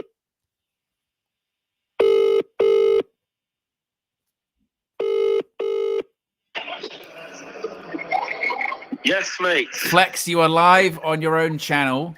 It is 2-0 to Manchester United at half time. It is. I mean, are you doing your very, very best to remain, reserved? We're currently fourth in the Premier League. I am buzzing at half time, man. That was very, very good from us against a very good Brighton team. Like, we started really well. Then I think Brighton had like a little 5-minute period where they opened us up a couple of times. And then after that, Anthony Taylor, there was like a quick succession of like free kicks that he didn't give. Yeah. And then we just kept coming. And we said, you know what? Fuck Anthony Taylor. We don't care. We're here to play. And that's more than like Anthony Taylor's a disgrace and a cheat. I care more about the mentality of the players. Yeah. This is about mentality. This is about commitment. This is about intensity. And those are the things, actually. Not system, not Ruben, not Brighton being a great team, not Baleba, not none of that. Just the application from all of them has been so good. Cunha and Mbeumo have been outstanding. Mbeumo, any time we get the ball, he's just so active. And then you guys probably wouldn't see it off screen. Obviously, you see all the times he did get the ball. But even when he's not getting the ball, guys, I can't express it enough. Like, he's just so on it. Like, he's just playing with such intensity. You can just tell that's just what we've been missing. And Cunha, what have we been saying? He just needs that first goal. And what a goal. What a goal it was. Before that, he already had a shot on target.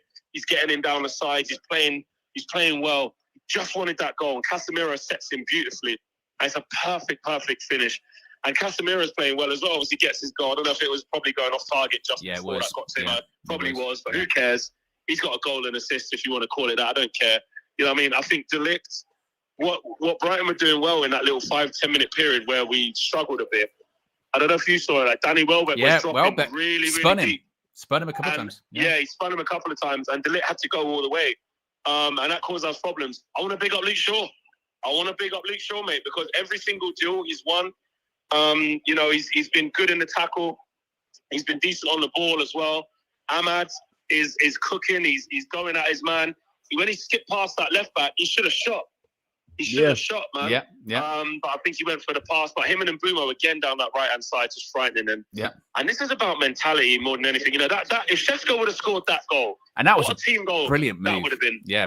Bruno Fernandez, unbelievable. Cunha, Bruno, and Mbeumo. Oh. Yeah. All the attackers. So you know what? Long may that continue. And I think defensively, I think Lenny Yoro, because he doesn't have. He hasn't got much rhythm at the minute. He's been in and out of the team, you know. Minter's on that side. Looks a little bit nervy, you know. Looks like he's not quite up to speed. But other than that, I mean, Dalot, he's done okay. Other than that, there's nothing. There's not. Just that. He's done that. He's done that noise you just made there. That's Dalot. Yeah. Lemons claiming a cross, you know, making a save. Nice, and we're expecting that now. We're getting comfortable with that. Exactly. Yeah. And you can't complain. It was really good. Yeah. And we're 2-0 up against our bogey side. There's nothing to complain about, mate. Hey, hold that, Flex, mate. Hold that. Yeah, hold that. We're winning 2-0. In the game we predicted we'd win 2-0. Yeah. Not all 2. You went 2-1. I went 2-1. I did go 2-1 to be fair. Yeah. But in the era of caution though, yeah, it's about maintaining that. Do you know what I mean? Maintaining that intensity. Brighton, you know, we've made them look average at times, and they've had a few misplaced passes, you know, but it has been down to us. I'm not going to take that away from us, but we're still playing against a good side. We can't come out after half time and concede and do something silly. And for the first time in ages, though, I'll be honest, I don't care about the jinx. It doesn't feel like we will. Do you know what I mean? It feels like we're I know you don't care about the jinx, but well, you know, after the reverse judge and what I had to go through, everyone can stick it, mate. I don't care. I'm saying, I've been through the mud this week, mate, in the name of the judge. So I'm going to say what I want to say. Yeah, say what you want to say. Cunha, what a goal. It's a great goal. It's a What great a goal. finish. Casemiro finds him really well. I mean, it is an easy pass, but it's a nicely weighted pass for him to just walk onto. Look, takes a touch, Casemiro, one touch, set, one touch, out the boots. Brilliant. There you go, far corner. And that's what we've wanted for a minute. That's what we've been waiting for him to deliver, because we know that's in there. You know that's in there with Cunha. All the other stuff is there, but you know he can score goals. Yeah. So yeah, we have to keep going, man. Keep going. Go get a third. Go kill the game. Go kill the game. Go kill the game indeed. Right. Flex is going to be on after the match. We're doing his fan views, player ratings, and we're not going to collapse. Right, Flex? Yes, we're not going to collapse. We're good. We're good. Right, big up, people. Smash the like as well. Smash the like for the win. We're winning 2-0. Come on, guys. Exactly. Big up. Peace. As Flex says, if you haven't already, click the like button. We're 60 away from 1K likes. So if you haven't already clicked that like button, be sure to subscribe to United View if you are new as well. On the road to 250K, quarter of a mil settings. That's what we've got to be aiming for. A couple of super chats here. Bruh says, DJ with the good luck. Yeah, you know what I mean? You're the Senna Lomans of United View. You know, that's what it is. It changes everything. Eminem says, Amorim has finally adapted the team well for the past 3 games, something the Out Brigade asked 40 games ago. Late, but finally, onwards and upwards. Is that where you're at, DJ? Where you're going like, I'm really happy he's adapted. It's working, obviously. Kind of wish he'd have done it a while ago, but better late than never, I suppose. Look, I think, as I said, I think he was forced to. It's a shame it took this late to adapt. And as I said, even if he adapted and things didn't work out, that's the game of football. Nothing's ever guaranteed. But I think as a fan base, we just wanted to see him try something different, for him to try and adapt to suit these players in terms of his style of play and the formation. The formation's always going to be the same, as you said before the game started. But I just think, just have a bit of that adaptability, change things, because when you keep continuously trying something that isn't working, I'm pretty sure that's the same definition as insanity. So it is. We just wanted there to be a little bit of an adaptation, and I'm thankful that he's done it within the last 3 games. And as you can see, it's proven dividends for us. So yeah, man, he just needs to. He was a bit stubborn, but I think he's now learned that actually I'm gonna have to tweak things here and there to survive in this league. Yeah, and I think also, again, like, it helps with the players. It helps when you've got the players to be able to do that. You know what I mean? So it helps that you've got a Lomans who isn't going to throw the ball and make an error, even because you can't build on that. You can't build from that, because you can play well for 20, 25 minutes. And next thing you know, you're 1-0 down. You're like, oh, we didn't deserve that. Like you said, we've had so many situations where we have been 1-0 down or a couple of goals down. You go, oh, we didn't really deserve that. And then because we're not very good at overcoming stuff, like as the game goes on, you go, all right, I didn't deserve to win today. But at that point, they didn't deserve to go 1-0 down. So far in that first half, we've got exactly what we deserved. We got exactly what we've deserved, which is a couple of goals up, been the better team, created more, looked the difference, and actually taken our chances. So, like you said, long may it continue. All Elite says, interesting how different we look when we bypass the midfield in our build-up. Lomond straight to the front three, and we look more dangerous. Let's go. Hey, direct, there's nothing wrong with it. And Kyle says, it's been 11 months. What football are we playing? Well, winning football at the moment. You know what I mean? This is my thing, yeah. I know that a lot of people, they want to see performances. This was the thing under Eric Ten Hag, wasn't it? About, is it sustainable?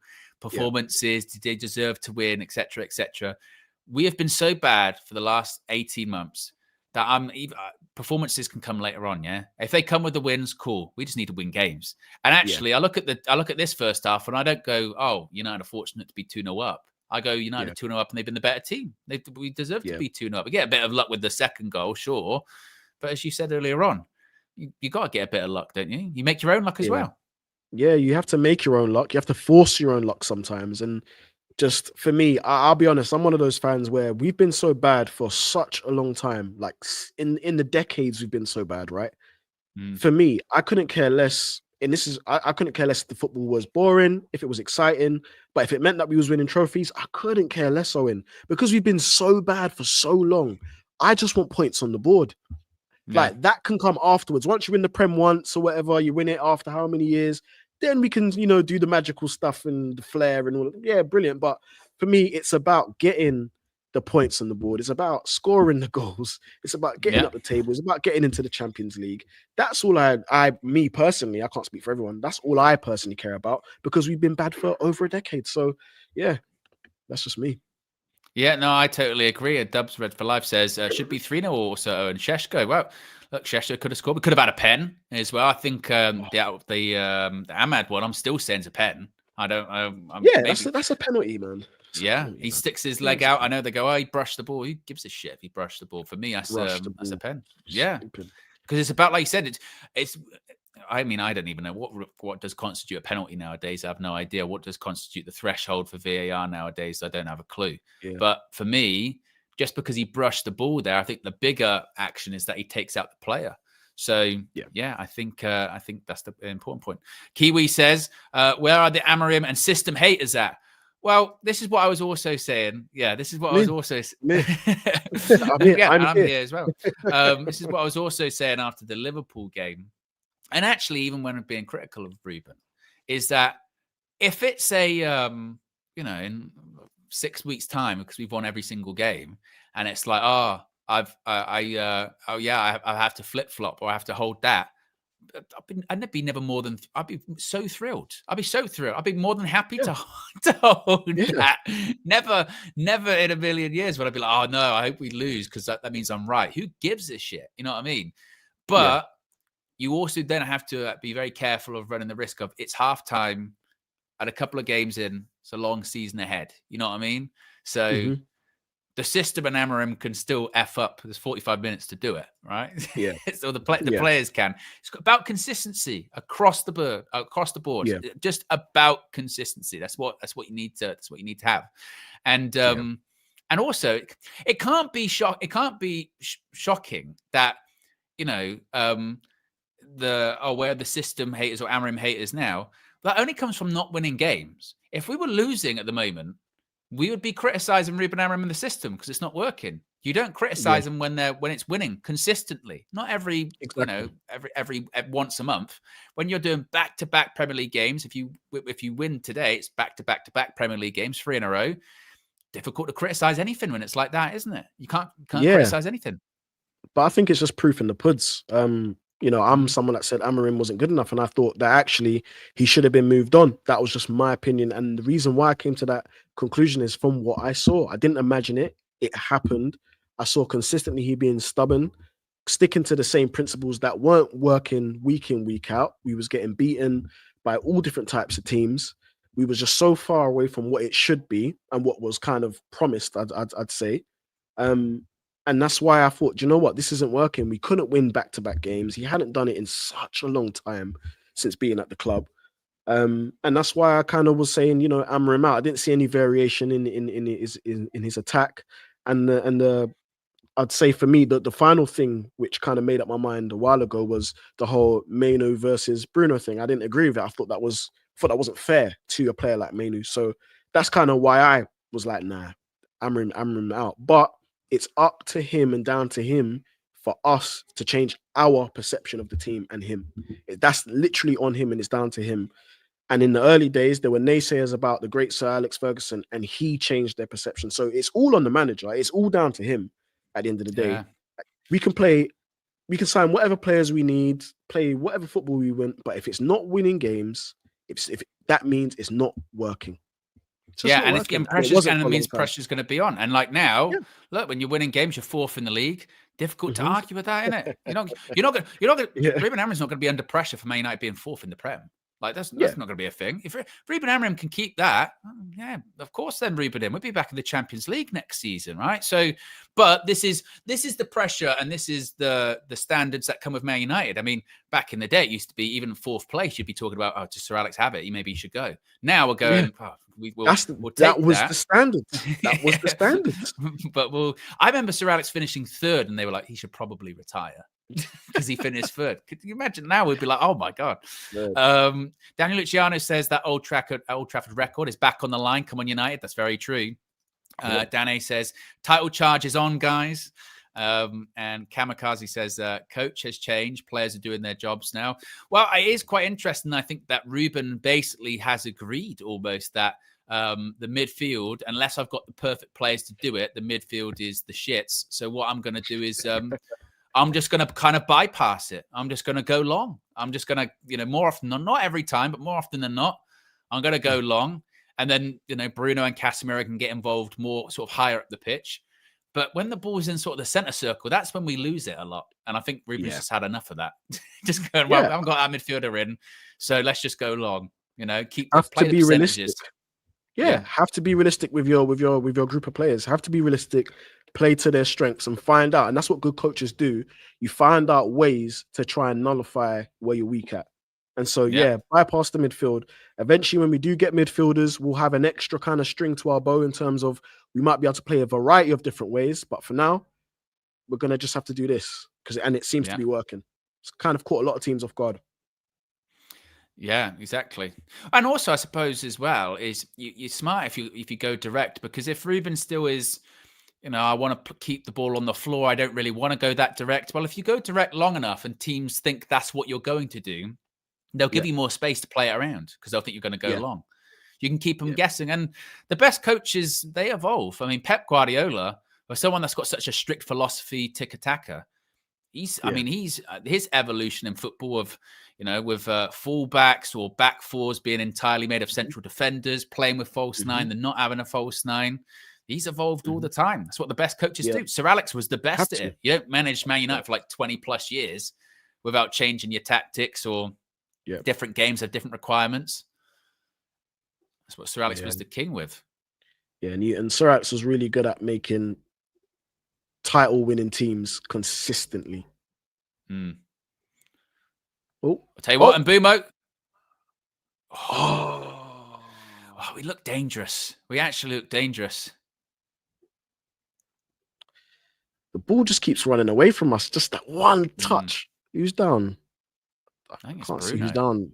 He looks like he's in a lot of pain there. Oh, we need to switch on here. Yeah.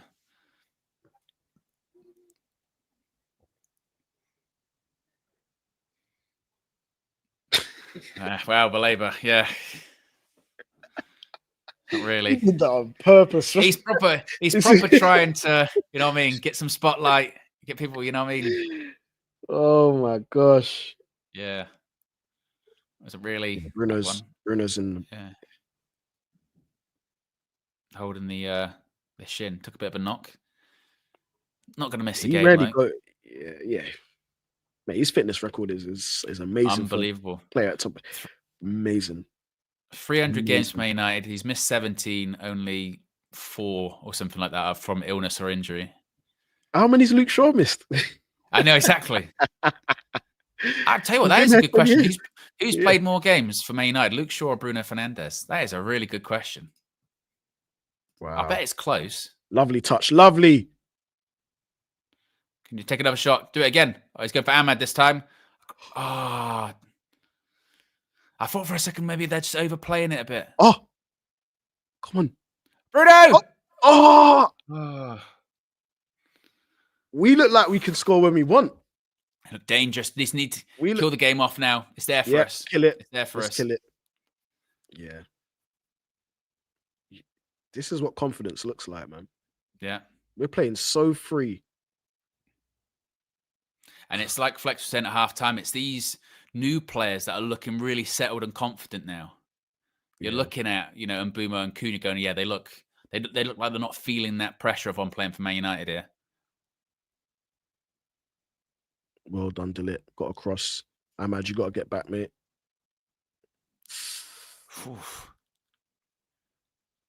Oh, well done, Bruno. Well done. That could have been...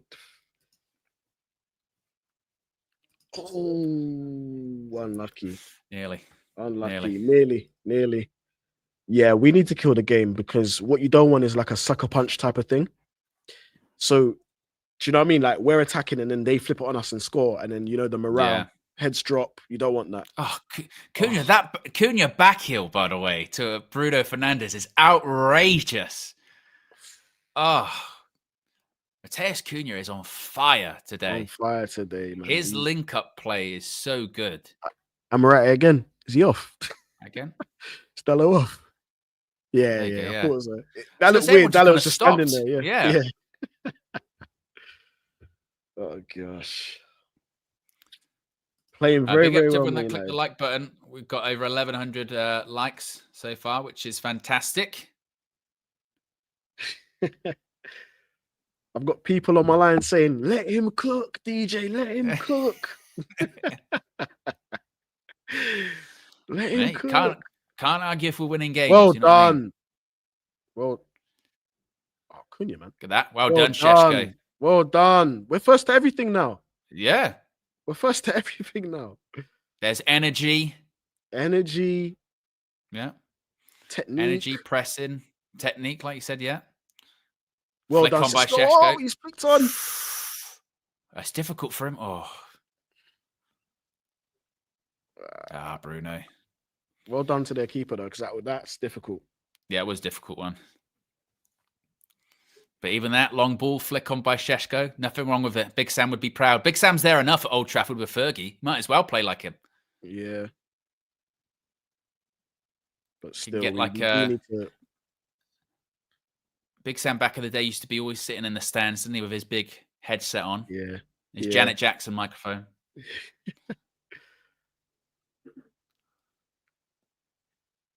Get it out. Are we winning that? Honestly, this might be a jinx, but just the sort of calmness of having a goalkeeper that I'm not worried is going to always concede is such, honestly. Yeah. I'll go out. Yep, we'll go Goal out. Kick. Need to kill it, though. I do have a feeling we need to kill it. Like you said, next goal's crucial, isn't it? Next goal's critical. Yeah. If we get it, game's killed off. If they get it, back in the game, and again, still don't really trust. Gets a bit nervy. Really, do you know what I mean? Really trust this Man United team.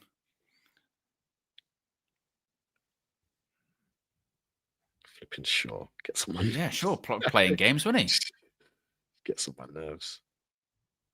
See, and then we have this in our back pocket as well. We can do this if we need to. Yeah, brilliant. Oh, lucky.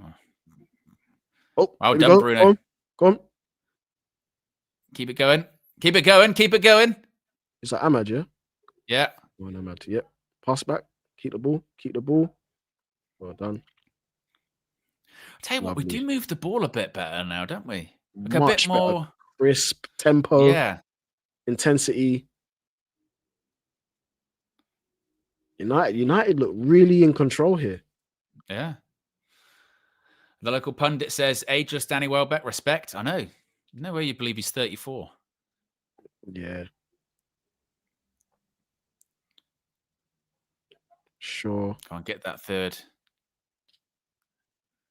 Oh, Dalot again. Oh, even Dallow's winning the ball back. Hell's freezing over. Oh, Yeah. Been Dalot, man. You go Dalot, man. Ugh. If I don't have to talk about him, then that means he's doing well. That's a good day. Yeah. You know what I mean? Yeah. Spotlight's not been on him today because everyone else has Exactly. been playing so well. Yeah. But United look confident, man. Very good performance so far. Look at that. Is it going into the box though? Yeah, like we were saying earlier on, now it's going to be the case. Just don't just because you're 2-0 up, start overplaying where suddenly you want to make sure everyone gets a goal. Start going, all right, Šeško, get one, Bruno, get one. No, just again. Yeah, just don't take advantage. That's too much on that cast, man. Too much. Yeah. Got to kill the game, but I think we just need to be business-like. Just, doesn't matter who scores the goals.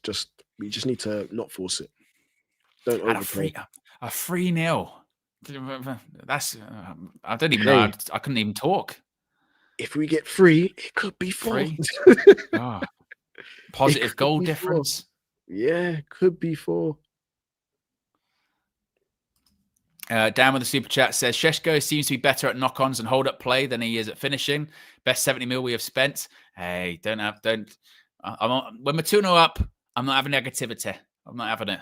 Negativity. And Šeško missed a chance. Happens with strikers. Yeah. At least he can link up. You know what I mean? I remember criticizing Højlund because he couldn't do that. Yeah, Højlund could barely do that. Oh bloody hell! Shocking. Some of Brighton's passing as well. It's been nearly got pickpocketed again, didn't they? Nearly got pickpocketed again coming out of their box.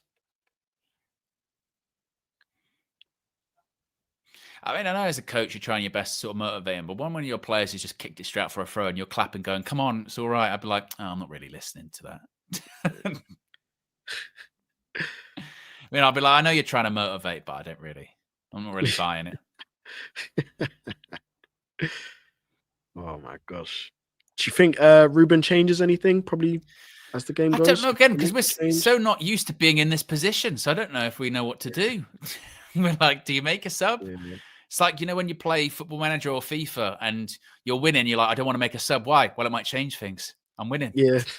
It might negatively impact things. I don't want to make a sub. Yeah. Oh, Brian and Bumo. Too much. Overplaying there a bit. Honestly, those 2-10s. Oh, those 2-10s. Oh, he's not giving away. Shit. Oh. Could have gone a bit closer, don't you think? Could have maybe dribbled a bit more. Just a little bit more. I'd like to see where Mbumo was there because I think he might have been in. I tell you what, as well, Brian, they give you chances, don't they? Oh, that's us. That should be us now. Go on. Go on, Cunha. Keep it going, Cunha. Yep, take that. Thank you. Yeah, we'll take that. Nice and easy. Kill the game. Kill it. Yep. Yeah. Look at this. Look what Brighton. Oh my God, that is awful. Some of their passing up from the A should have passed it in Bumo. Yeah. Yeah. He's thinking, I want to get on the score sheet today. But you can do that at 2-0. You know what I mean? Do that at 2-0. Yeah. All right. Yeah. Go on. I could have used him there. Should have gone to Mbumo, man. Yeah. But there is definitely a third in this for us. United are hungry. Hungry, man. Aggressive. Tempo's up there. We seem to have got this press figured out as well. Also, a shout out and a happy birthday to Wayne Rooney. He was 40 years old yesterday, DJ. Flipping out, man. Happy birthday to Wayne Rooney, man. Yeah. Record goal scorer for Manchester United. Yep.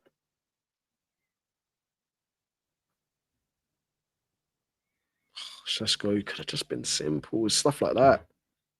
Just simple. It'll come. It's easier to be patient when you're winning.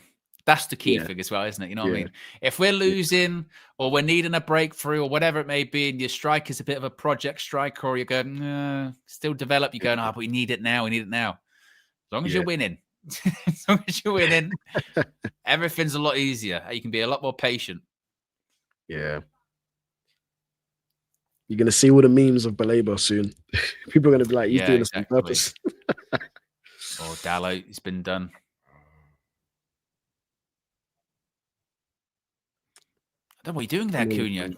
Come on, Cunha. Oh, he's got it again. Oh, Cunha, man. It's all right in the end. And this is where you need the leaders in the team to say to Cunha, hey, listen, just keep it simple in those positions. Just keep it simple. Yeah. You know, there's still a game to beat. The game's not done. It's 57 minutes. No. Like, there's a lot of football to play. Exactly. Do you know what I mean?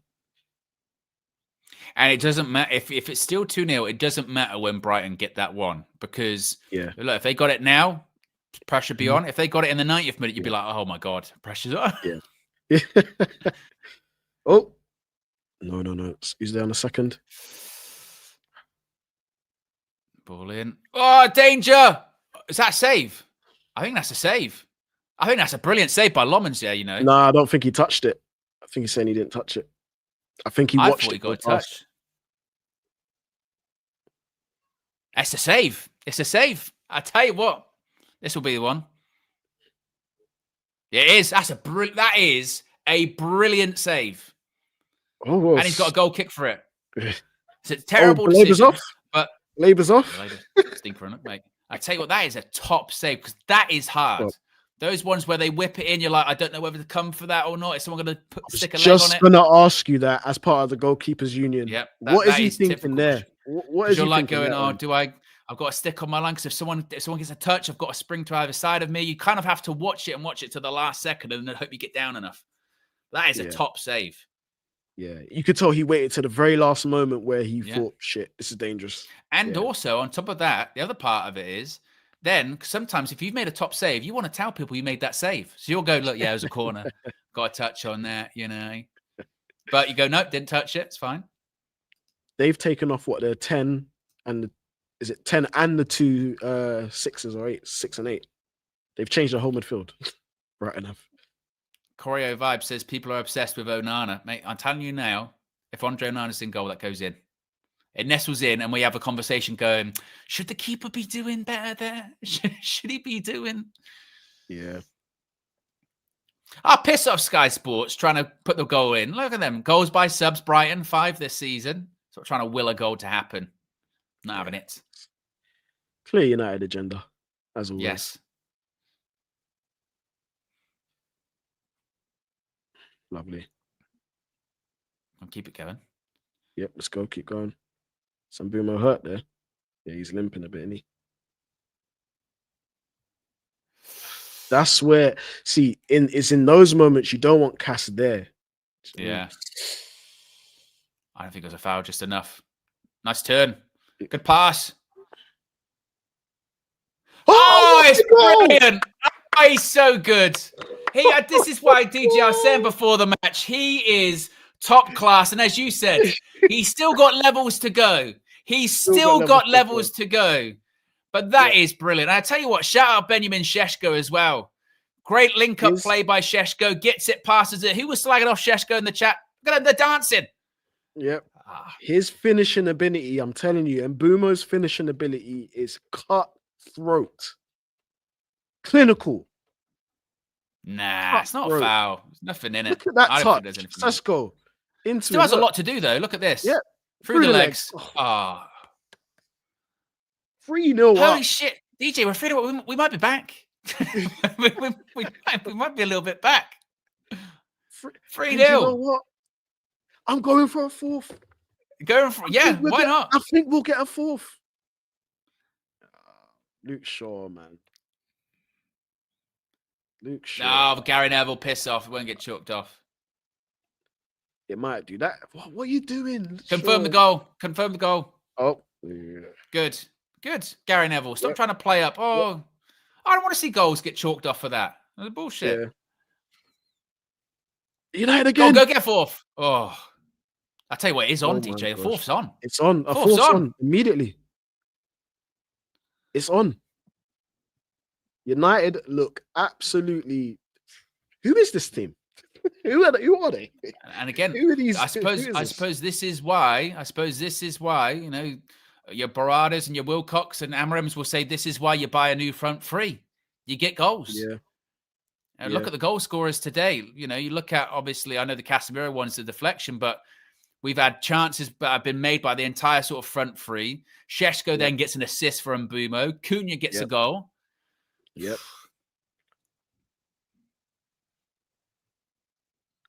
Go on. Unbelievable. Careful. I knew that was going to happen. Bit too long. Hold on to it a bit too long. But look, they're fighting. They're fighting for the ball back. And look at them. They're gone again. Bruno. Man. Who was that? What the fuck was Bruno. that? Bruno, man. Bruno, guys, don't forget about me. Yeah, don't forget. Like I can still do it at both ends of the pitch. He's off, isn't he? Come on, pressure him. But also go back to the goalkeeper. That's the difference that having a decent goalkeeper can make. Because if that goes in, that's 2-1, pressure's on. Oh, what's going to happen there? Lomans makes the save, still 2-0, go up the other end, 3-0. Proper. That's what a good goalkeeper can do for you. Yeah. Someone says DJ's a good luck charm. Apparently so, mate. 3-0. I do try. I think we'll go for 4. Dan says, I'm voting Lomans at the next election because he can save the country. Well, that's impossible. Brighton, here they come again. Oh! It's all right. Still it's screaming. Yeah, still screaming. Look at that. Standards, mate. Standards. What's that clean sheet? Yeah, and Mbumo needs to do better to stop that coming in. That's what he's probably saying. That shouldn't have come in. Well done, Delit, man. That's what you need. You need to Aiden get Heaven. lower wages. For sure, He's yeah. going to take off short. Yeah. Manage the minutes. Yeah, probably for the height again, as well. Aerial ability. That's not... When you're 3-0 up, substituting your left centre-back, it's not even a thing, is it? You go, oh, it's not a problem. He's managing, he's rotated, it's fine. When you're 0-0 or you're 1-0 down and he substitutes a left centre-back, you go, what the fuck are you doing that for? Shaw could have had a knock. You never know. He might have pulled something, had a knock. You never know with Shaw, though. Shaw and Mount, when you see them coming off, you're like, might be hurt. Yeah. Unfortunately, that's what you do think. But Aiden Heaven, man. And again, for the height, he's quite a big lad as well. So he'll help with, obviously, these. We've given away so many corners today. We don't have to worry as much. We've got a goalkeeper that claims crosses, DJ. Yep, we do. This is shaping up to be one of the best performances this season. It is, yeah. It's got that everything. That was what was funny with the Liverpool game at Anfield, is that we've played better than we played at Anfield, but not won games this season. Look at that turn. Yeah. Because there still has a lot to do there in Boomer. Clinical, man. That is clinical. Clinical. Brighton will be a bit thing about that. I'd be a bit pissed off about that. If it led to a goal, I'd be pissed. I would be pissed, but I don't care. We need some luck. Look at that. Yeah. Keep had no chance. I want to be known as, like, you know, Varchester United and all that. Again, that's childhood. Look at that. Wins it.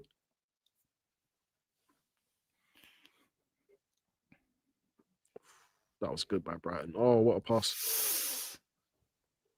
Start he wasn't going to Euros get is the ball just anyway. enough. Yeah, it wasn't going to get the ball. Shut up, Watson, mate. Shut it.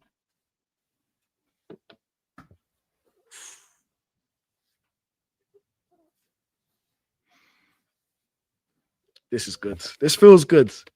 I know I'm not used to it. I don't really know what to do. Watching us play well, score goals.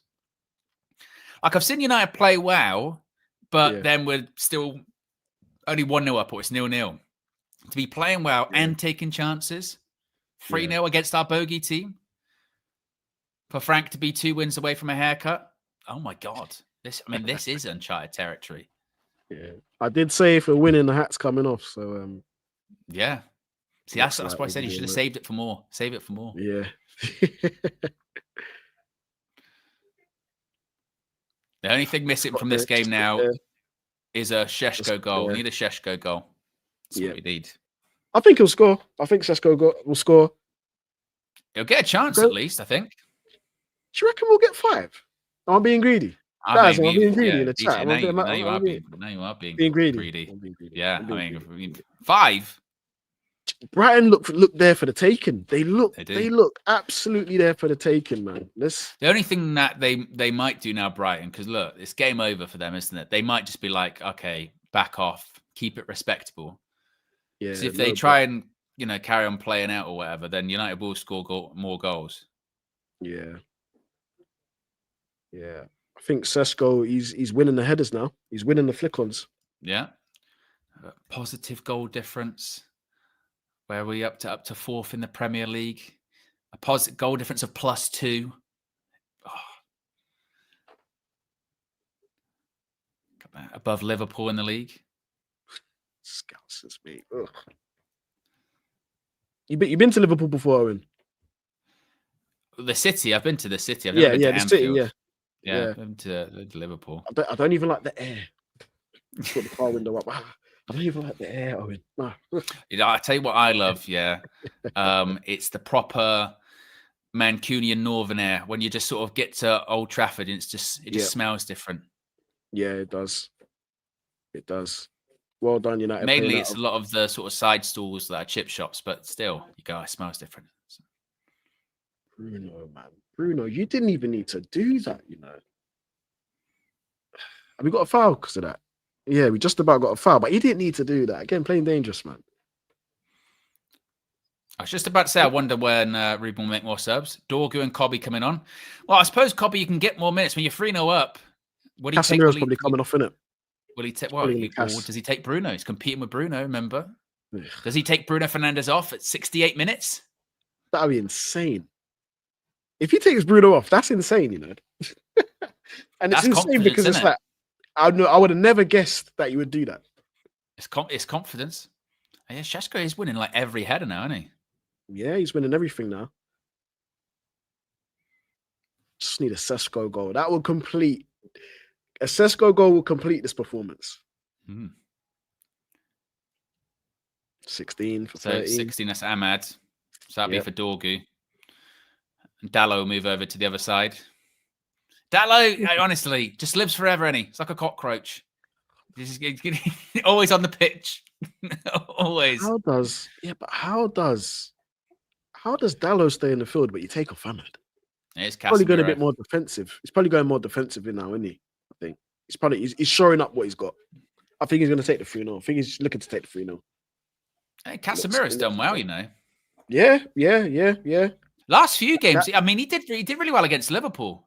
Yeah, he does. He does it, and because they've simplified his game. When I think under the previous regime, when he was taking too many touches, it just wasn't him. Do you know what I mean? It wasn't him. He's keeping it. Oh, look, they've done it again. Look, we've done it again. Bruno and Bumo. Oh, it's a good save, I think, from the keeper. And that's where you want him, Boomer. You want him there. Brighton off. Šeško putting pressure on as well. Brighton, how many times? Oh, he hits the post. I don't think he saves it. Hit the post? Yeah. Oh, he hit the post. In Boomo, mate. Unlucky. Okay, I said at the start of the stream, I said it a few times. We got a corner for that. Some of these decisions, by the way, we? I'll take Owen. I'll take him. Yeah. I'm not complaining. I'll take him. Bruno, delivery. Oof. Dorgu ain't shooting from there. You barely pass it from there. You put him under. Dorgu, you got to recover. No foul, no foul. Is he giving it? He's give it. No, don't send him off. Don't send him off. Dorgu, you'd have done it to yourself. If you get a red, you got a yellow. Dorgu. He actually didn't need to make contact because Larman's had it covered. Well, everything he's fucked it there because literally he's the pass in the first place. Poor pass. Look at this. It's all on him. Short pass. Then he's got to recover. And then, like you said, the touch is actually like heavy. He doesn't need to do anything. No. He doesn't. Maybe to be honest, that's probably what keeps him on the pitch. He's trying to get a foul. Yeah, it's a foul. Yeah, it's stupid things like that can cost you games, It was clumsy.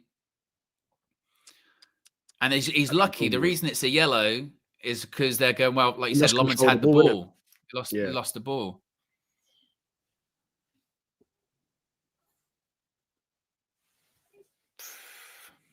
That's the right decision by the ref. That's not a red card. They're desperate. They're desperate, innit? They're desperate. It's not a red card.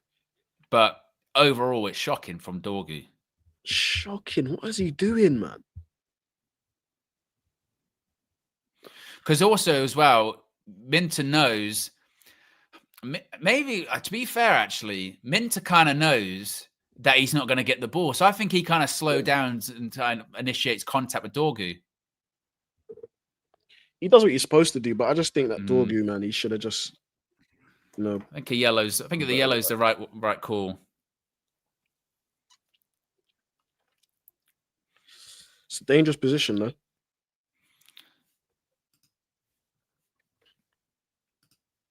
Yeah, like Fabian Hertzler's having a moan at the fourth official. You're reaching. You know what I mean? 3-0 down. 3-0 down. You're trying to, you know what I mean? But from Dorgu's perspective, don't put yourself in that position. Poor pass, then you're desperately trying to run back. Yeah. Because even though you're 3-0 up, you go down to 10 men for 15, 20 minutes in the Prem, anything can happen. Yeah.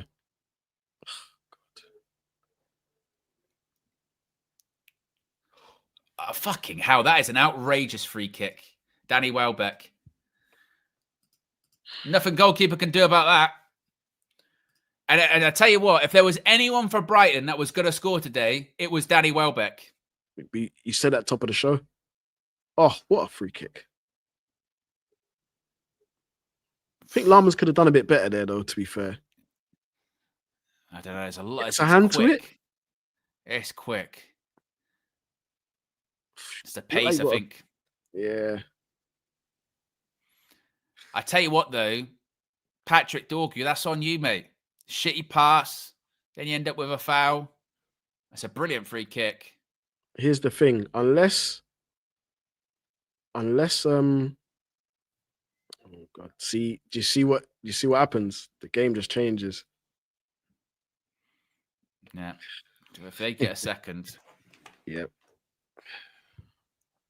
Bruno, what are you doing? Diving in. Oh. I tell you that what, was Onana. Even that with Onana, it goes in. Yeah. I'm telling you now. It slipped through. Yeah, it slipped under him. But do you see now what a goal can do? The confidence. Yeah, just need to settle now. Just need to settle a little bit. That was absolutely stupid by Dolby, man. Oh my God. Now Brighton as well, galvanized. If anyone was going to score for them, it would be Welbeck. He's looked dangerous in the game. Yeah. Biggie Third says, F this effing system. It's never going to work. Eminem says, I mean, good game to get Xerxes confidence, to be fair. Richard says, bring back the red flag video. It's time. And Joe Fleben also says, United up to 4th at the minute. I mean, look, before the game, did he just fall over? Yeah.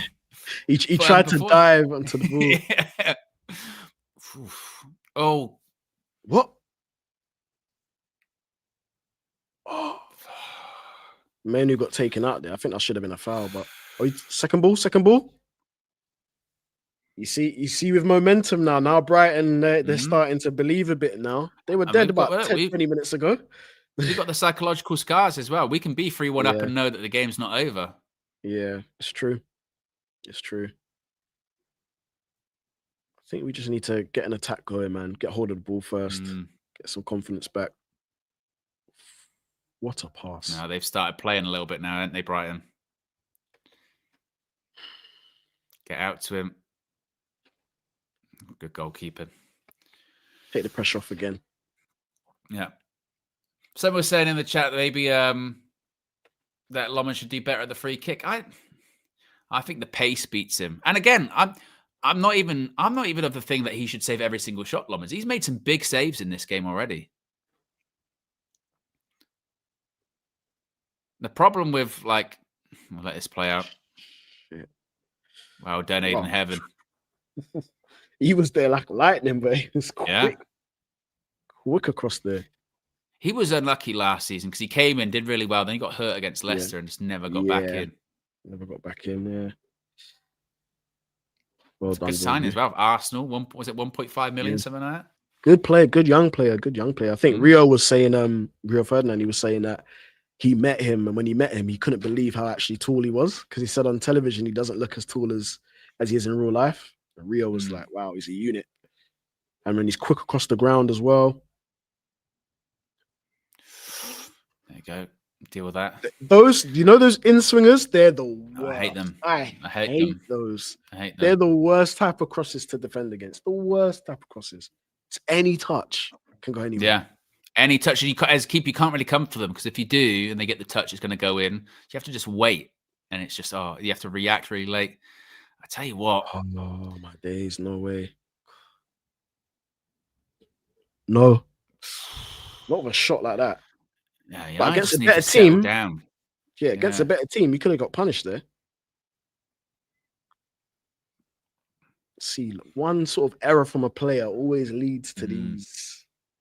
I wonder if he'll look at, because I was surprised that he went with Cobby for Casemiro, just because he doesn't really normally do that. I thought he might have gone like Ugarte or something. Yeah. But I think he's probably thinking, Balaba's off. Yeah, well, you're 3-0 up. Should be good enough. Yeah. I understand why he done it. As I said, unless Shaw was injured or it was a pre-planned thing, just don't even think he should have come off. He was playing all right. We had rhythm. It was rhythm in the back three. Sorry. And for all of the criticism that he gets, and he will be leaving, I think, at the end of the season. Casemiro, fucking hell, Lomans, what that kick? Oh my god! He's done a couple of iffy ones today. Yeah. Don't foul him. Yeah, dog, madness. Yeah, and that's need to settle a little bit. Get a hold of the game again. Yeah, just get a hold of the game again. And I think just even like we was talking at the top of the show about our defense, like all it takes is for one of those pieces of that defense to make a sort of a mistake, and slowly that panic starts to kind of spread a little bit. Not panic, but shakiness, I'd say.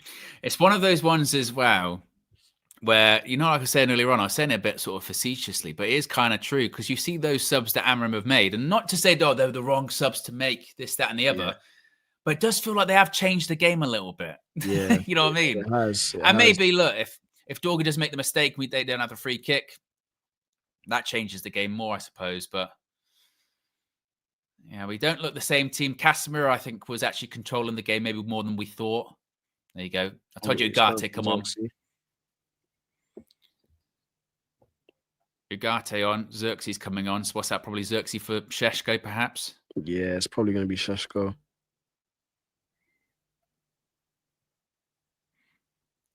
Yeah, I feel like definitely Ugate's coming on, because Amram's noticed last 10 minutes he's gone. Game's getting a bit out of our reach. Yep. Need to kill it. So what, Bruno? Is it Bruno? I don't think Bruno will come off. I think it might be like Cunha or something. I think it might be Cunha. Bruno goes into the 10. Yellow, what, elbow? Yeah, it's an elbow, I think. Cunha.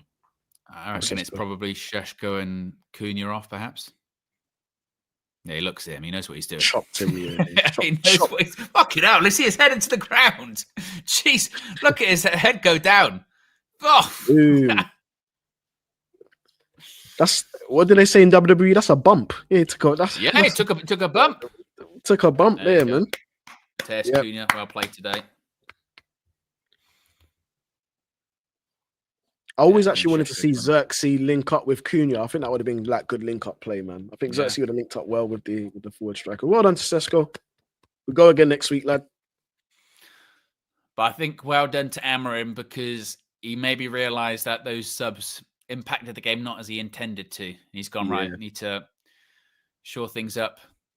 Get Ugarte on.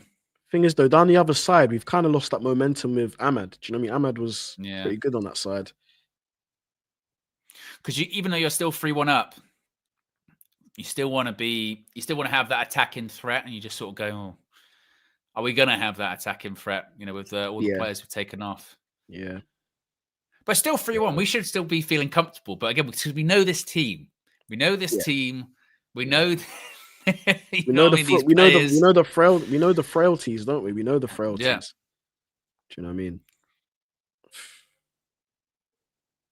Just need to settle again. Get the game under control.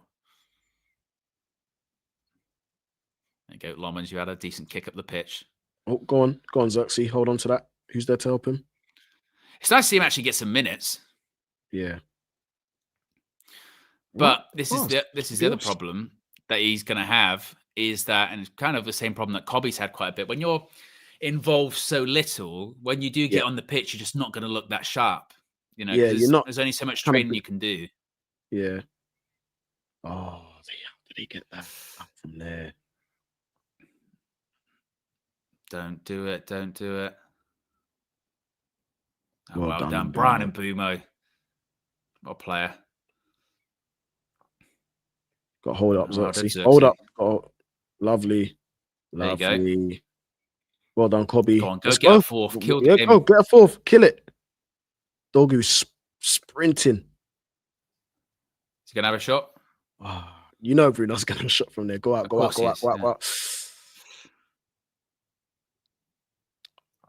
No way. Well done. Just keep it calm. We are 7 minutes plus stoppage time away from a third consecutive Premier League victory. There haven't been many big moments, have there? There haven't been many big. Been a couple, obviously, substitutions, but no been real big VAR, no big fouls. I mean, there was the 2-3 minutes. 2-3 minutes. As if they'll do 2. Hopefully, they'll do 3. Maybe like a 4. I don't mind that from Lomans. You can tell he's probably not the most confident with his feet, but if he just keeps smacking it long, I don't care. Do it again. There you go. Yeah, get it out. Second ball. Unlucky. Bruno's probably knackered though, to be fair. He's got injured. He can go for days, mate. That's Bruno Fernandez. That's what he does. On his 300th appearance for Man United. Come on, James United. Milner still playing. Unbelievable. I remember watching his debut when he was 17 years old for Leeds. I remember him coming on. Yeah. I remember that. And that was like a big thing of like, he's the youngest player to play in the Prem and all that kind of thing. Wasn't it? Dog, you just been done it. Mate. I thought you're a Dorgu fan as well. He's not proving you. He's not proving you good, DJ. He's not. Mate, that left wing back spot is up for grabs in the summer. It's open. Honestly, it's open, man. Oh, go on. Maybe even Malassia's looking at it. He's back in the squad, going, I can get in. Oh. Go on. We'll have that. Yep. We'll have that. Sorry, guys. I'm a nervous wreck right now. It's because I know what this team is capable of. I've seen us do it 100 times, man. And know what it means. And know what it means to us, right? Again, 3 Premier League wins in a row, up to fourth Champions League 4th. Yeah. Oh my God, we can play the Champions League theme song next season if we finish there. Holy shit. Go and win it. Oh, go on in, Boomer.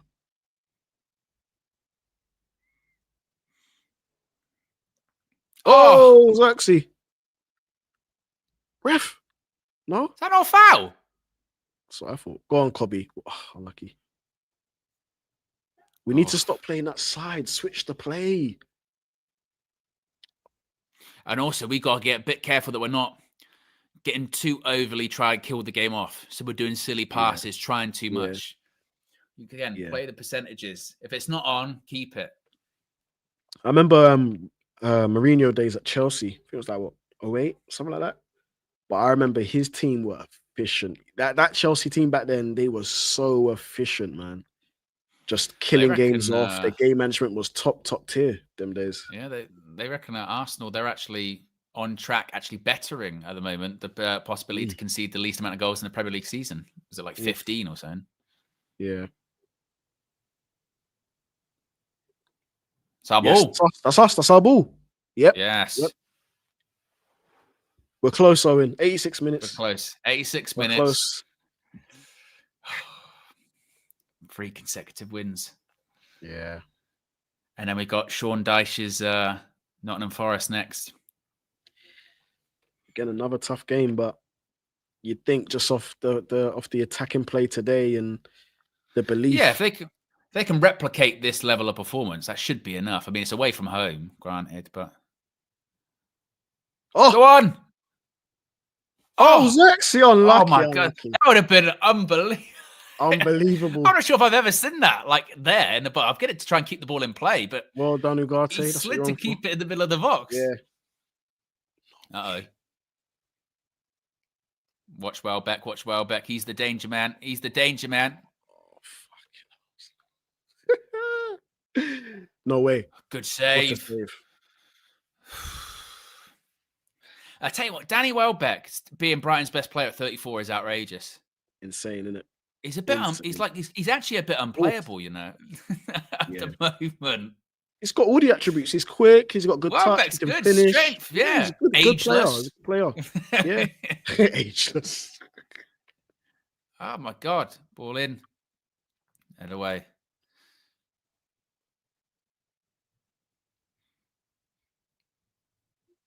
But like we said against Liverpool, you know, this one play out. No way. Boomer. That goes to Boomer. We know who we are. Still, we're gonna have to ride our luck a bit if we're gonna win games. Get up. We're not perfect. Oh, be careful. Oh, well done, Ugarte. Well done.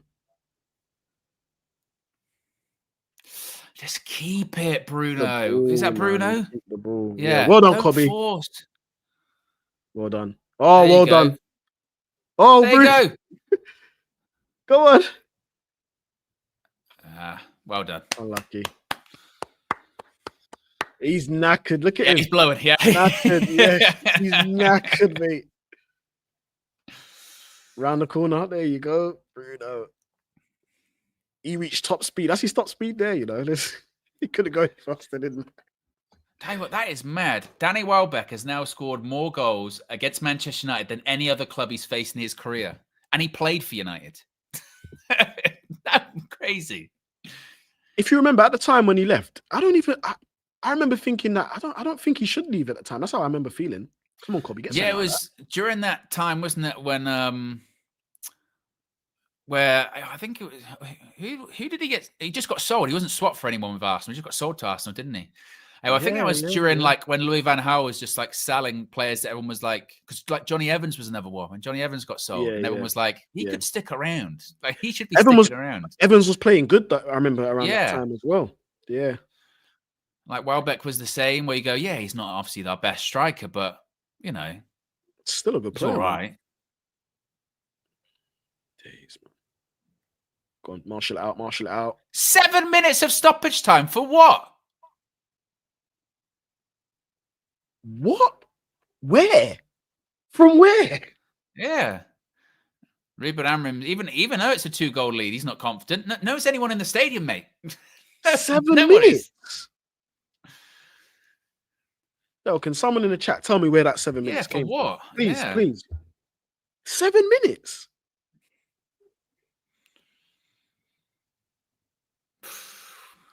That is fucking diabolical. Yeah. Well done, Xerxes. Play like you're 6'4", man. Come on. Yeah, the ball. Eat the clock. 7 minutes. Honestly, I'm really confused though. This is when you got to do Simeone shithousery. You know, when you make substitutions, get a player to go down.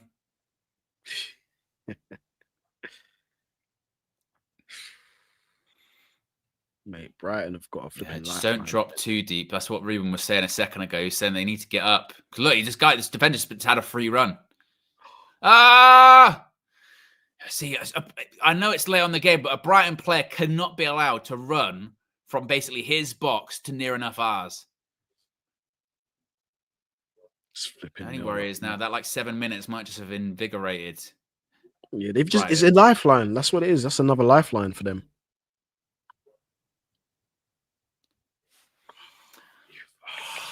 Fuck's sake. This is why we were nervous. This is why we were nervous. I can't believe this.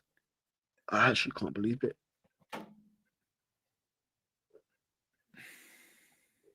Oh, Xerxes, man. He's not even looking at him. That's so poor as well. That's so poor. Oh, fucking. And now this is when you start going, where did they get 7 minutes from?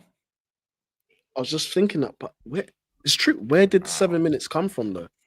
That's insane. Yeah, 7 exactly, minutes. Grandpa. How is 6'4" Joshua Xerxes not getting that header?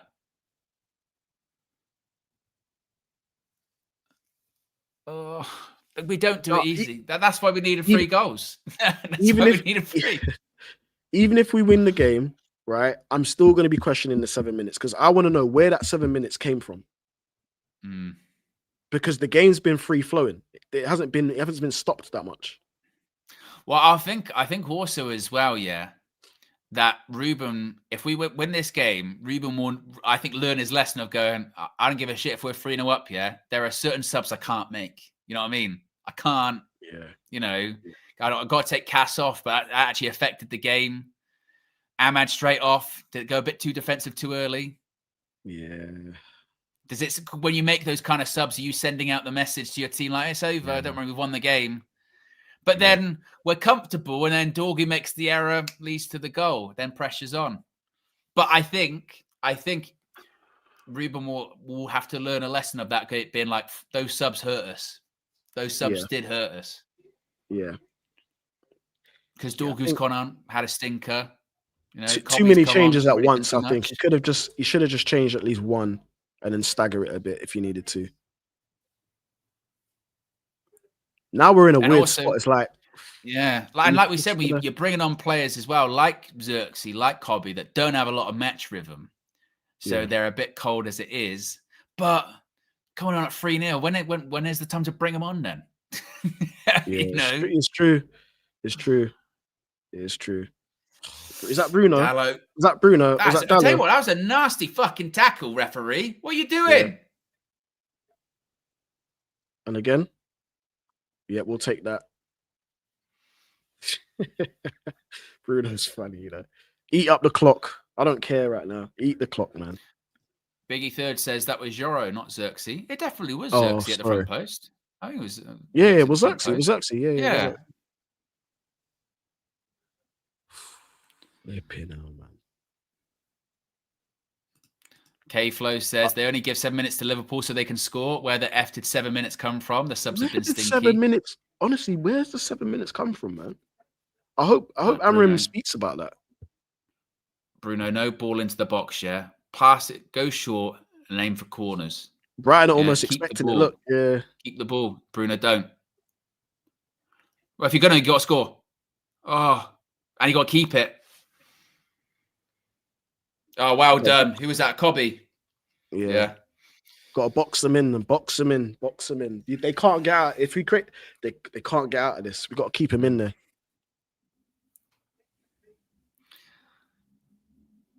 Flipping hate this stuff, man. I hate this. I hate this. You can't. I hate we this. can be 3-0 up and it's not comfortable.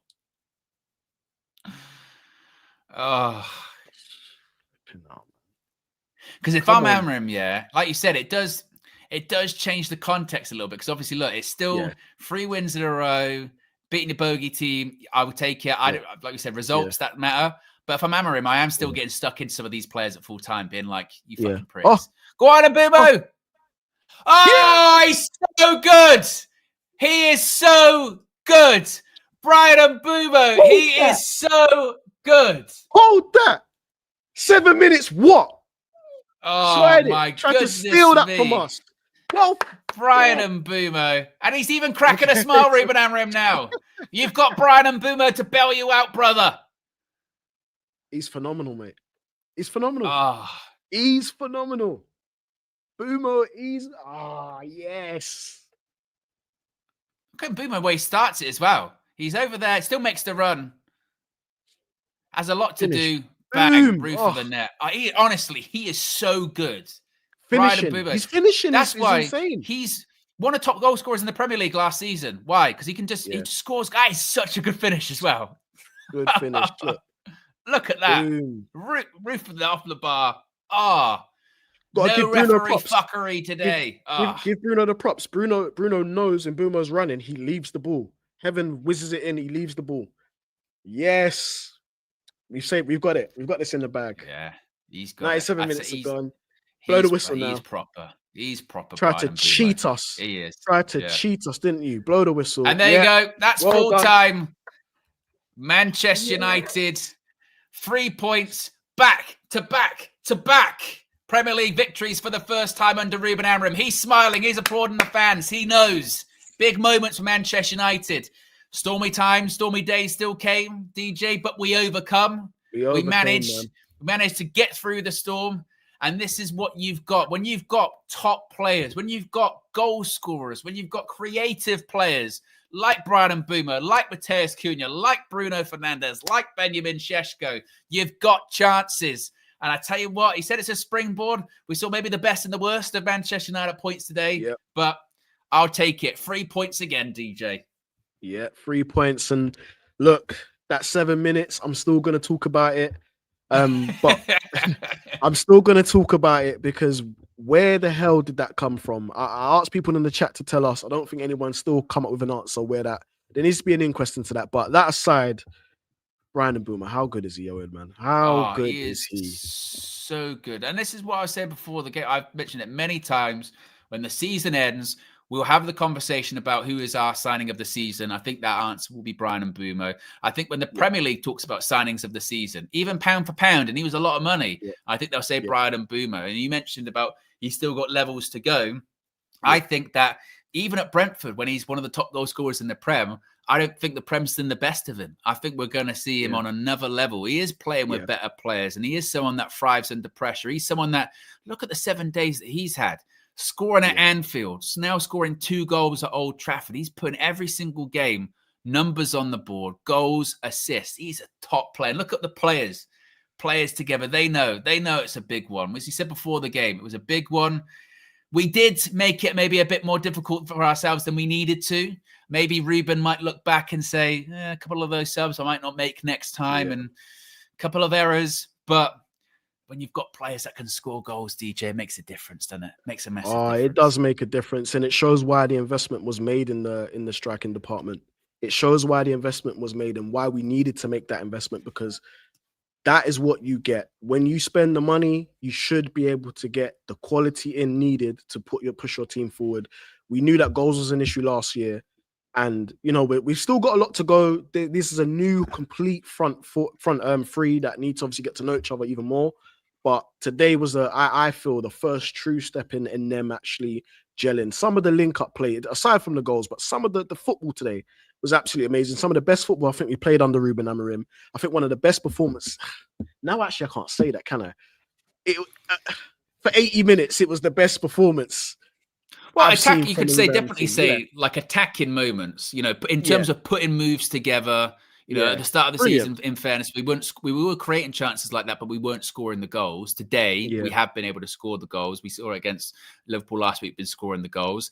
I think it just might be, once again, a bit of a inclination of, there is a bit of a drop-off when you're bringing some of the players we're bringing on. Like, Cobby in that Casemiro role, it just don't really work, does it? You know what I mean? It don't. And maybe that's why Amorim saying he's competing with Bruno, you know? Because once you bring Ugarte on the pitch, it looks a bit more stable. But even him coming on, it's a bit chaotic.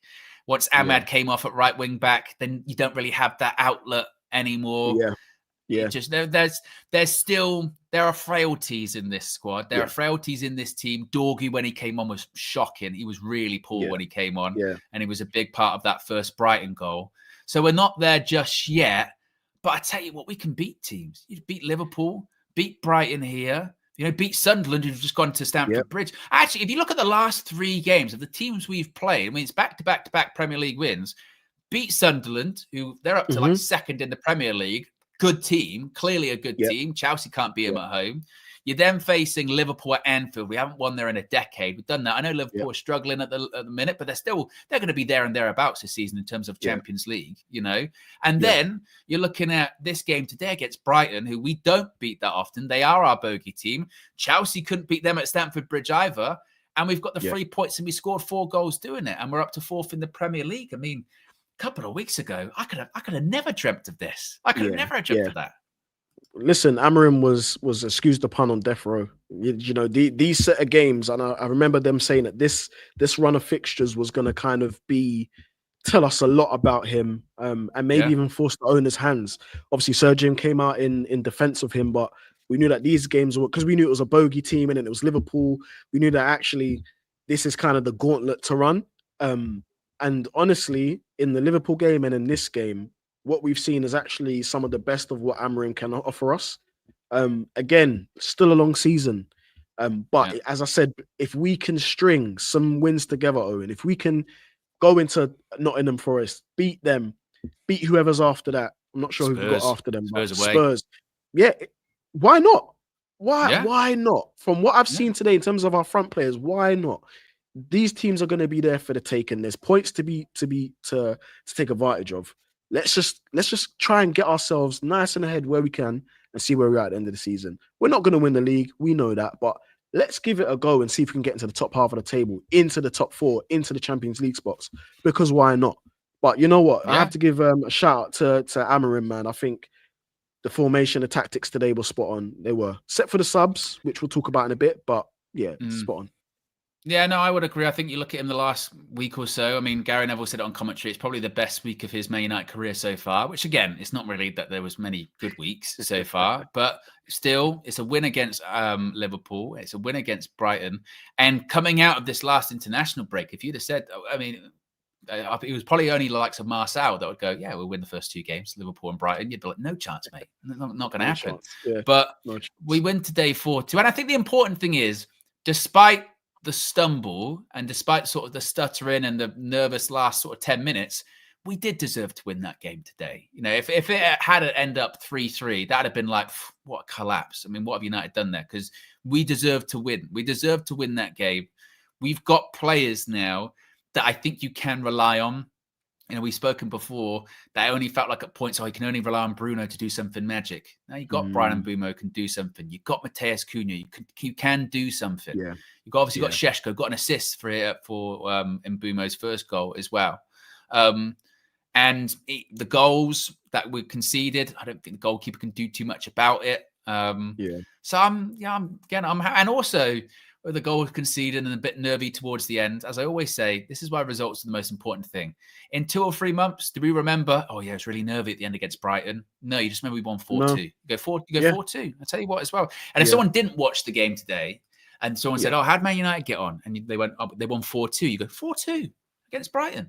Bloody hell. I'll tell you what, maybe they are turning the corner. 4 goals. 4 goals for the 4th best team in the Premier League at the moment. Not bad. Yeah. Not bad. Not bad at all. And not bad at all. And as you was talking about sort of like results and stuff, on paper in black and white, it doesn't tell you a play-by-play of the game. It just tells you the number of which the goals were going in, right? And that's all that's going to matter towards the end of the season, man. Honestly, the performance, 70 to 80 minutes of it was great. That last bit was nerve-wracking. I think the subs did really upset the rhythm. I think a couple of the guys in the chat were saying that. But honestly, man, that was I enjoyed that game of football. I enjoyed that Ruben Amorim game of football. I did. Honestly, man. Am I a believer yet of Amorim? No, I'm not. I'll be honest, I'm not. What's it going to take? What would it take for you? A few more. I need to see runs. I do need to see a couple of runs, man. I do need to see a few. Which we're on.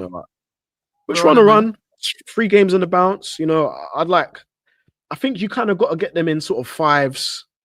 Yeah, you'll drop 1, whatever, get a 3, get another 5. Like, that's what's going to really kind of get us up into that upper echelon of the table. We've lost too many games in recent memory. Too many games. I remember years ago, Fergie used to say, if you want to win the league, you know, you're only really supposed to maybe drop 4 or 5 at an absolute maximum. That's it. That's all you could really afford to do. And we was losing 8s and whatnot. So, honestly, man, a great game of football. Hey, Slash the Sib, I'm not flip-flopping. I just told you. Yeah. And by the way, if you did, there's nothing wrong with that as well. This is the other part of it.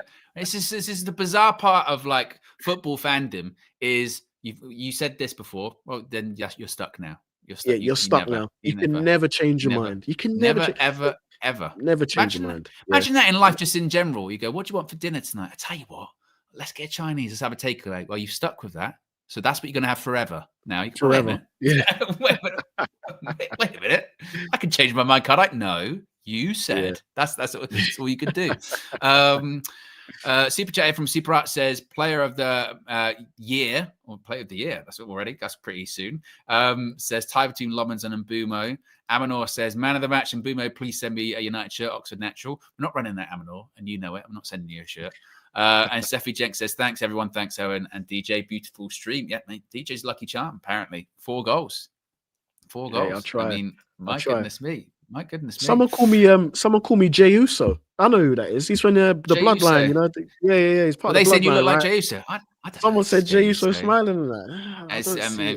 The best one was Mikel Antonio, wasn't it? You know what I mean? It was Antonio was the one. And there'll be sometimes I'll be like, I don't see that at all. And then there'll be sometimes I'm like, that's proper Antonio. Yeah, it really is. And Mikel Antonio on United View. Unbelievable. Who would be your player of the match today? Oh, come on, Brian Mbumo. Cunha gets a really good, gets a fair mention, but for me, Brian Mbumo, man, his finishing ability.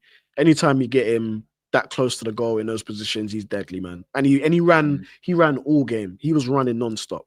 So yeah, Brian Mbumo for me. I think I would probably, I'd go with Mbumo as well. I like that, all of our front three today. You can say Mbumo obviously gets 2 goals, but Cunha gets his first goal. And actually, in the first half, in the first 20 minutes, his link-up play was really, really good. He looked proper, looked really confident. Šeško, I still think looks more and more confident. He'd probably be a bit annoyed that he didn't take his opportunity better, but he still gets an assist. And when it comes to strikers, I know obviously you're judged on goal scoring and scoring goals, but you don't have to score goals every single game. If your team's winning by 4 goals to 2 and you're involved in it, it's not the end of the world, So I think he did well. Who else would have been involved for man of the match? I mean, it would be Mbumo you'd probably go with. Yeah. I mean, Casemiro, you give a bit of a mention. I tell you what, Casemiro's a funny one because this has happened to him. I mean, he's been at United now for 3 years. And there have been 2 or 3 times where you say, Casemiro, you go, I tell you what, he is finished. He can't run. He can't pass the ball. He's the highest paid player at the club. He shouldn't be here. And then you talk about going on runs. Then once it gets to October, he's a proper slow starter to the season. It gets to October, November, and then you start going, maybe he's all right, actually. He's not worth, $350K a week, but you go, hey, he's still got something in him. Because we looked less of a team when he came off. We missed him. We suffered when he left, but I think, if Kobe was to get a run of games, 4, 5 games, 6 games in that position, I think he would come into form, and we'd probably say the reverse about Kobe going off and then Casemiro coming on. You know what I mean? I think it's just about rhythm and form. Yeah. I think because I know Mbumo when he goes away, I think we've got enough players to cover that position. You could have Ahmad just take do the. Well, Ahmad would be gone too. Ahmad would be gone after. Oh yeah. Well, Bruno's going to have to go into, Bruno will probably go into one of those positions, Bruno, and then Kobe might have to play with Cass. Yeah, Kobe might get his turn. But I think I mentioned this before, that I think actually, in terms of the 6, the more defensive-minded midfielder, and it's wild that this is a thing in 2025, nearly 2026, Casemiro is still our best 6. He's the best 6 that we've got. We don't have a better 6. It's be arguable we don't have a better midfielder than Casemiro. Which again speaks volumes. We don't, because Bruno, I'm still not even classing him as a midfielder. He's a 10. Ugarte, he's not that. You see him, he's not that. Kobe, like you said, Kobe may be at his best. We don't even know what his best is. He's still very young, and it's still where is he in this team? What position? There's a lot of uncertainty there. So I think you can say Casemiro is our best midfielder, which is a problem in itself. That shouldn't be how it is, but. He does deliver. In games like this, you notice it. You notice it. Maybe it's because he realizes Don Carlos, manager of Brazil, it's a World Cup year. It's going to probably be his last World Cup. He's like, I got to give it everything. Got to get in it. Maybe that's the thing. And last year at Man United as well. Maybe that's what we're looking at. A couple more super chats here. Kyle says, I want to support Amorim, but what football is this? Our goals come from mistakes. What are actually doing? But Mbumo is the go. I think you're being harsh there, Kyle. I think, look, I've criticized Ruben Amorim a lot, and I would continue to do so. But when we're winning by 4-2, I don't think we can go like, oh, what football is this? Our goals only came from mistakes or what have you. I wouldn't say that's always the case. And so, if they did make mistakes, we forced them into it. We pressed them, as DG mentioned earlier on, cutting down the passing lanes, blocking them, making the errors. I think this is when you've got to not let, the sort of agendas get in the way. You know what I mean? If you still don't think Ruben Amorim's the right guy, and like you, DG, I'm still like, maybe I need to see a little bit more. But winning 4-2, 3 wins in a row, I can't be like, but football, all mistakes. Who gives a shit? I think we played well. We played well today. Yeah. I think a lot of those errors, I think, were forced errors, and that was due to United. That was due to United putting pressure on them, and literally just formation-wise and positionally-wise, we positioned ourselves well when they tried to play out the back. That wasn't by accident, and they kept making the same mistakes because we was forcing them into those zones. So that's why I have a lot of respect for Amorim today. A lot of respect. We the players did very, very well with that. So you have to celebrate that. We have to celebrate that. Whether you like Amorim or not, you have to give him his props for this one. I'll give him his props. Absolutely. And that's the sort of rabbit hole you don't want to go down. We saw this after the Liverpool game. If your first thought after we win a game is about either C, I told you Amorim was good, or C, no, Amorim's still bad. It's like, it's not about that. You know what I mean? We won. We're fourth in the league. Yeah. Like, we've had so much shit the last year and a half or even longer, if you want to talk about winning Premier Leagues or what have you, that we've had so much to not celebrate. When we do have the stuff to celebrate, go for it. Enjoy it. You don't know where it's going to keep going. You don't know where it's going to come back again, as we've said. Big Yo-Yo says, incredible match. Great match for you stream, guys. Catch Flex next trip, heading down to the Riviera. Glory Man United. Big up, Big Yo-Yo. Yeah, what a day for you and your trip to Old Trafford. Bembe says, would you guys still buy Baleba after that game? Does it change your perspective on him? I mean, it is one game. Nah. Listen, he could have a stinker. He could have a whole stinker this season. It wouldn't change my opinion because I've seen how good he is, and I think, obviously we know that his head was turned by us. We're Manchester United, so to him, he's probably thinking, "Oh my gosh, this was my opportunity." But I think when you get players like that who have, kind of fallen off a little bit, he's not going to fall off forever. You can bring him back up. You put him around better players. You put him in a system that is going to be good for him, around the people that he wants to be. He probably doesn't want to be there. If I'm honest, he probably just doesn't want to be there. We saw it with Rashford. He didn't want to be at United, and he's shining. So I would still get him, but I would get him at a much discounted rate. Discounted rate. Exactly. I said 42 before, 35 million. Because that's the thing, isn't it, as well? That's the risk, I suppose, Brighton they run with of saying, no, it's not for sale, no price, is you don't know what season he's going to have. Like, Man United would be within their rights to be like, we're not paying 100 million, not based off today's performance, but just an extra year. And if his head has been turned in the Premier League this year, then well, why would definitely be like, well, we'll wait and see. You've got to do business now. So very interesting stuff. Where do we end up in terms of likes, folks? We got nearly 1,500 likes. If you haven't already, click that like button. Be sure to subscribe to United View if you are new. I'm going to go over to the full-time view very shortly. So big up, DJ. I'm going to let you go. Appreciate you joining us on the match view today. And I tell you what, we're going to have you back. Good luck, Sham. Man, definitely. Just give me the shout, man. Put the back signal up, and I'll be there whenever you need me. The DJ signal will go up, and then he'll be found. Big up, DJ. No problem. Appreciate you. Appreciate you. DJ there. Yes. Big up. I tell you what, did well, didn't he? Did well. That's proper. That's proper good performance by DJ Talks. Yes, we are over 1,500 likes. Big up to everyone. Be sure to subscribe. Let's get to some of the members' calls. Let's start with Chalaboy Comics, shall we? Actually, am I on the right one? There you go. I'm on the right one now. Chalaboy Comics. There you go. I tell you what, we could make a habit of this, couldn't we? Talking after victories. This is unbelievable. Made it a little bit difficult, bit edgy for ourselves towards the end, but 4-2. What are your thoughts? Hey, it's the United way. Good to see you. I'm super happy today. What a game. Just even if you were neutral watching that game, it was brilliant because, not only were we, good and fluid in attack, Brighton also held the end of the bargain, at least in the first 10 minutes or so. And that first 10 minutes or 15 minutes or so is sort of evidence to show that no matter how good or bad a system is, nothing matters if you don't work and you don't compete. Brighton were passing through us like it was easy because they had figured out something in the way we set up. We weren't able to cover initially, but what we didn't do was give up. We fought, we ran, we covered the hard yards, and then when we finally made the adjustment to their plan, it was smooth sailing from there until the end of the game. So I just want to shout out just the whole team. Like the Luke Shaw's role in pressing into the midfield was so vital.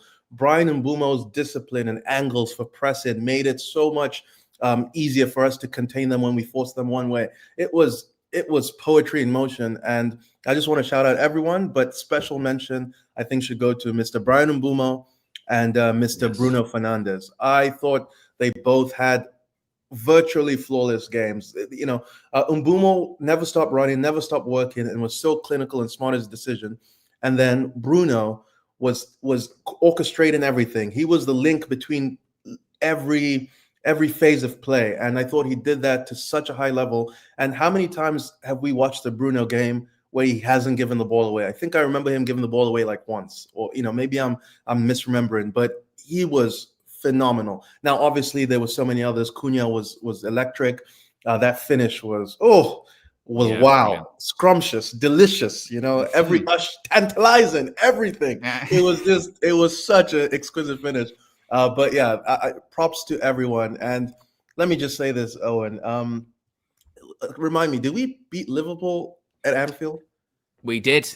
And that was 2 games in a row. Have we got 3 games in a row and beat Brighton? 6 out of 7, they beat us and we beat them? Yeah. Are we top 4 right now? We are top 4. Yeah. Do we have 1 game a week? Yes, we do. It's a title charge, Owen. It's a title charge. Well, sometimes you just can't get too carried away. Once he said 1 game a week, I thought, I know he's winding up for this. He's winding up for this. You got to be careful, don't you? You got to be careful. You got to be. He's calmed down. He's calmed down. He's calmed down. Look, he's calmed down. I'm calming down. Yeah. Let me just put it this way. Obviously, I'm being excited right now, but the point I'm trying to make is, why shouldn't we believe we can beat everyone, right? Now, yeah, absolutely, exactly. And so all I'm saying is now it's our responsibility as fans to go into the mindset where we're matching the team. We're fully behind the team, and we look at it as 1 game a week, right? We look at it, we say next game, because when we, eat, no elephant is, how you eat an elephant, 1 bite at a time, right? So if we just go into, elephant meat is delicious, man. So is seagull. Seagull meat is scrumptious. It's scrumptious, delicious. All the ushers again.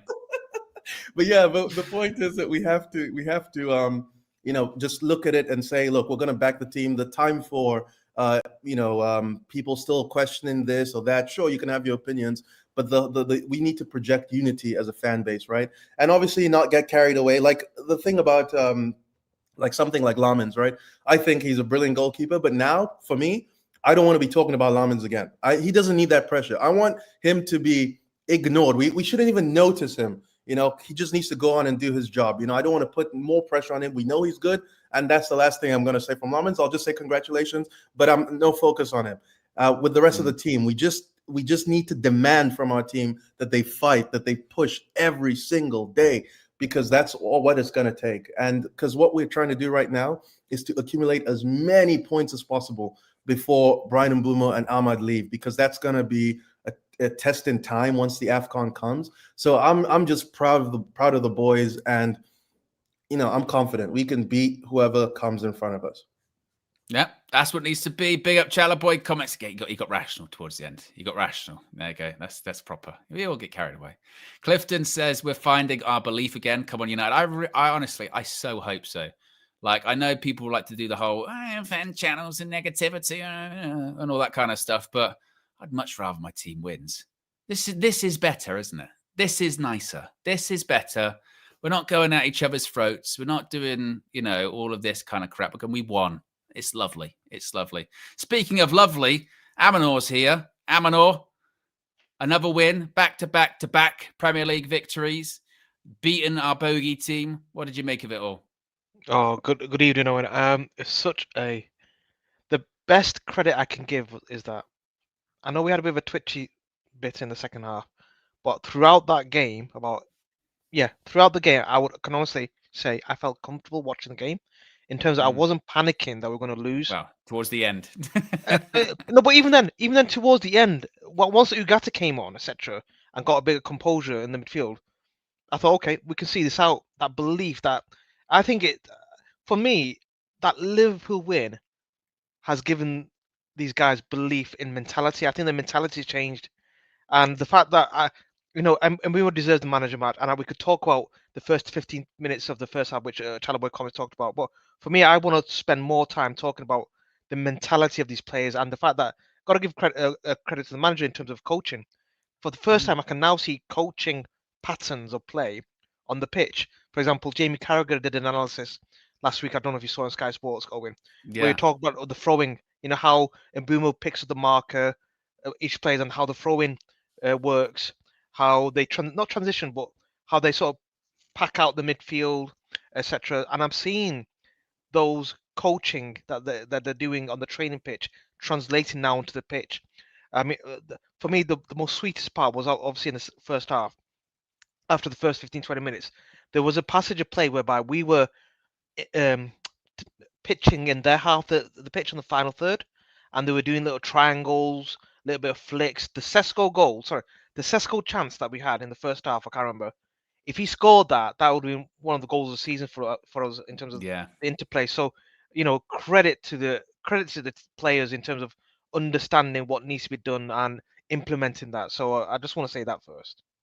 Yeah, no, I totally agree. And when it comes to that mentality, I mean, the substitutions that Ruben made in the second half maybe kind of negatively impacted the game. But did they just go to show how someone like Casemiro, even though we obviously too much money, he's going to be leaving at the end of the season, but he was absolutely brilliant again today. Like, is he going to be critical for us this season, do you think?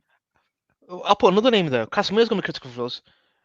Unbelievably, Luke Shaw's going to be critical for us, I think, in the system as well, because both of them seem to be implementing Ruben Amorim's style of play, and they seem to be pivotal. And I didn't expect that. I didn't expect Casemiro to be so influential in the midfield, and the fact that when he departed and when he was subbed off, there was a noticeable drop off.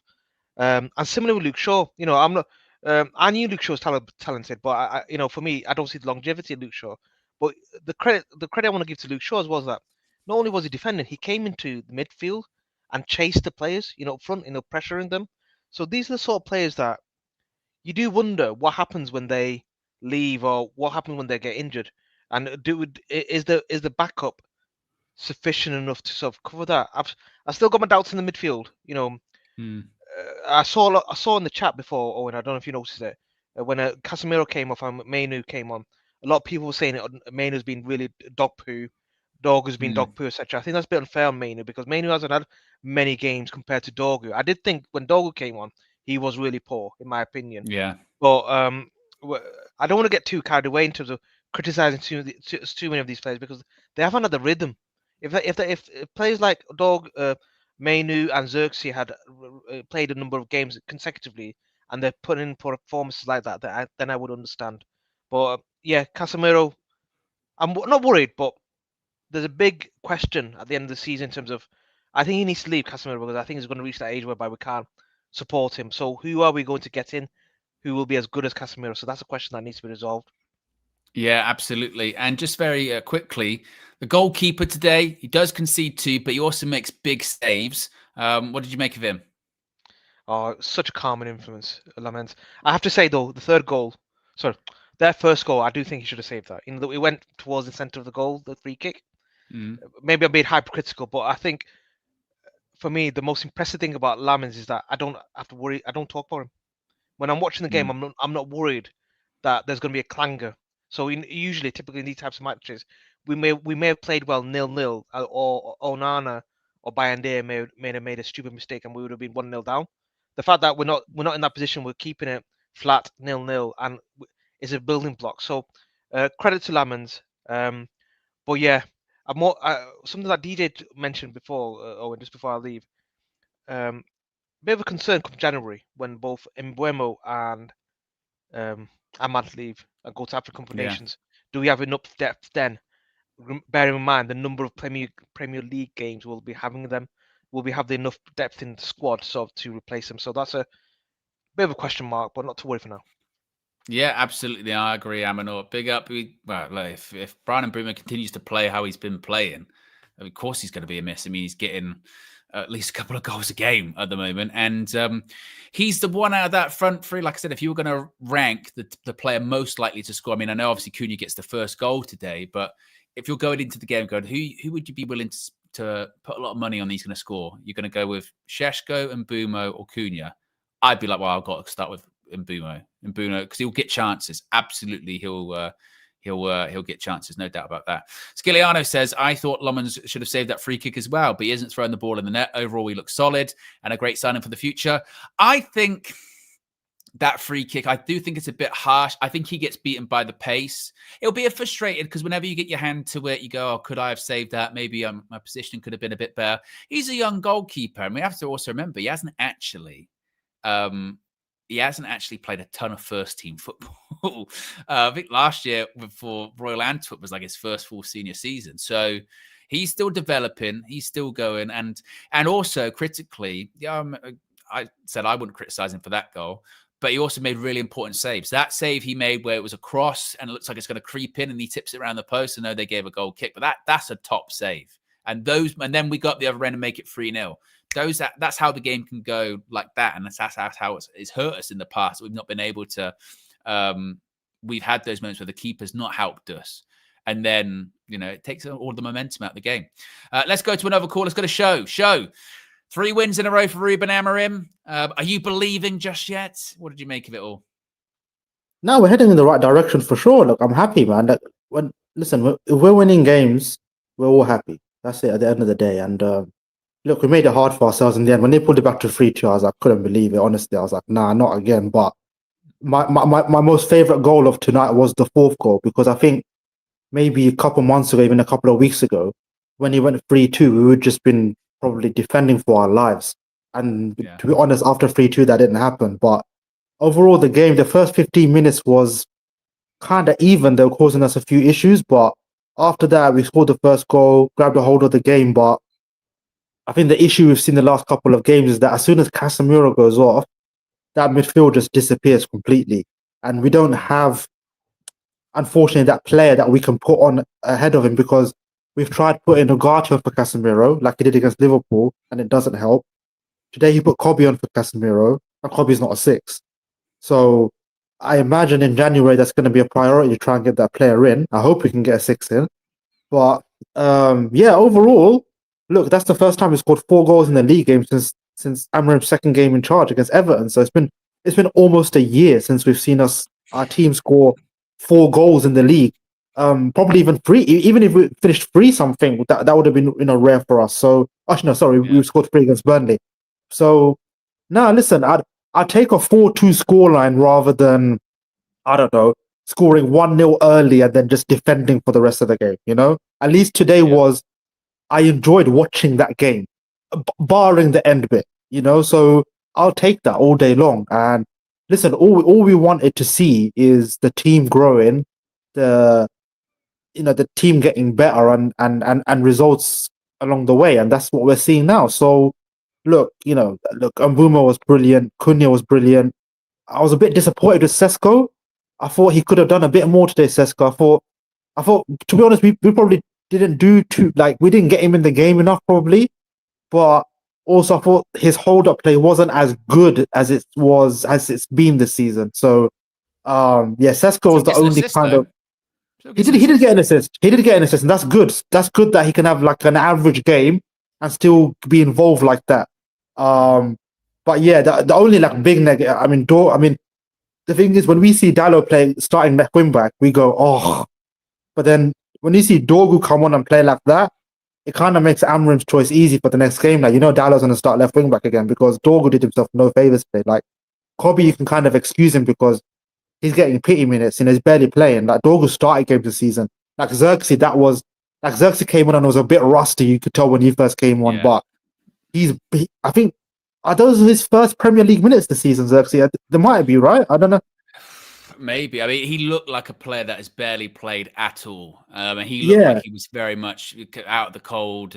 And let's be honest, he got on because it was 3-0. If it was 2-0, I don't know if he gets on still. You know what I mean? Because No, Ruben 100%. made those subs thinking, game over, don't have to worry about it. And then he had to worry about the game a little bit. So he made some more subs. So it does speak volumes to where Xerxes at under Amorim, or where Amorim views him. Definitely. No, I thought we could have bought Xerxes for Sesko a bit earlier, because I just thought Sesko was kind of fading out the game a little bit second half. But look, yeah, I mean, I actually think Lamans should have saved. I mean, you wouldn't say it's an error, the first goal, but I think any free kick that's kind of central, I think a keeper that's as big as Lamans and with the reach that he has, I think because he got a hand to it as well, I think he'll be disappointed himself he didn't save it, you know. But he made some other good saves during the game, and my favorite thing about him is that, I mean, I don't want to jinx it yet, but I haven't seen him flap at a cross yet. And that's the biggest thing. There's a lot of crosses they put in, and the more he does that, the less crosses that are just going to come into our box, because opposition managers are going to identify that he's going to manage his box well. Like, for example, a keeper like Alisson for Liverpool, people don't put crosses anywhere near him because he just catches them all. We're going to have the same thing with Lamans if he keeps it up, that is, and he is at the moment. And the thing about him is that, like, you remember when Onana was playing, the camera was on him every 5 minutes because he's just doing some mad gestures, or what was it, flex, the Vaseline thing he's doing every 5 minutes, that weird thing, and like always telling everyone to calm down. Lamans just catches the ball, throws it out, makes the save, falls on the ball. That's it, 90 minutes, job done, go home. That's it. That's what a keeper's meant to do. Like, I'm not expecting Lamans to be Courtois or that level. No. Just do the basics. Catch the ball, throw the ball, kick the ball. That's it. And that's it. That's it. Job done. That's it. That's all it is. And that's what he's doing at the moment. And yeah, long may it continue. Yeah, absolutely. Long may it continue. Big up, Sher. Appreciate you calling in as always. Big up to all the members who have called in there on the full-time view. Hey, guys, we're talking back-to-back Premier League wins. Wins against side we don't usually win against as well, in Liverpool, Brighton. And actually, like we said before this game even kicked off, suddenly that victory over Sunderland takes a completely different context, isn't it? Suddenly now you go, Sunderland, actually, they're a good team. Beat them at home. That's not bad. Beat Liverpool. I know they've got their troubles, but that's the champions. And they'll be in and around Champions League spaces this season, no doubt about that. Brighton, we always struggle against Brighton. And actually what we have shown in the last couple of weeks, we've shown resilience. Against Liverpool, we're 1-0 up for a long time in that game. They equalised, and then actually we managed to go and win the game. In days gone by, we'd have just collapsed. Today, even though we're 3-0 up, once it got to 3-2, we would have collapsed, and we didn't. So, yeah, that there's a lot of positives there to take, and there's been a lot of negativity surrounding United for a while, and actually justifiably so. I don't think we can be revisionist to say, oh, it was wrong to criticize this team. It was wrong to criticize these players. It was wrong to criticize Ruben Amorim, because we weren't winning games. And if you don't win games, you are going to get criticized. If you win games, if you go on a run, which we're doing, you're going to get praised. People aren't going to then talk about the system. They're not going to talk about individual players. They're not going to talk about the manager. If you're going to, when you're talking about, if you're winning, then you can just talk about how good things are. And that's exactly what we need. So as Sho said, long may it continue indeed. Where do we end up at in terms of the likes? Let's have a look. We are on our way to 1,700 likes. So if you haven't already, click the like button. Be sure to subscribe. There will be Flex's view, fan views, player ratings, etc. coming up very shortly if they haven't already. So be sure to check all of those out. Tomorrow we'll have more content coming up. Reminder as well, we did have not only the road trip earlier today, but on top of that, we had a Flex's view talking about the Bruno Fernandez release clause situation. So if you haven't already, be sure to check that out. I appreciate everyone that's tuned in, stayed locked in with us for the match view today. You know how it goes here at UV. We're live 2 hours before kickoff. We're live way long after kickoff as well. One stream, you don't even have to go anywhere. You can stay locked in, stay in one place, and we can enjoy our weekend, folks. How good is that? I don't have to press the button to end the stream now and be all depressed and be like, oh, can I even go on social media? Can I even go in the comments? telling me what a shit I am. We can all enjoy it. So it's good. Yeah. Enjoy your weekend. Enjoy your evening. I'm out of here. Have a good one. Peace.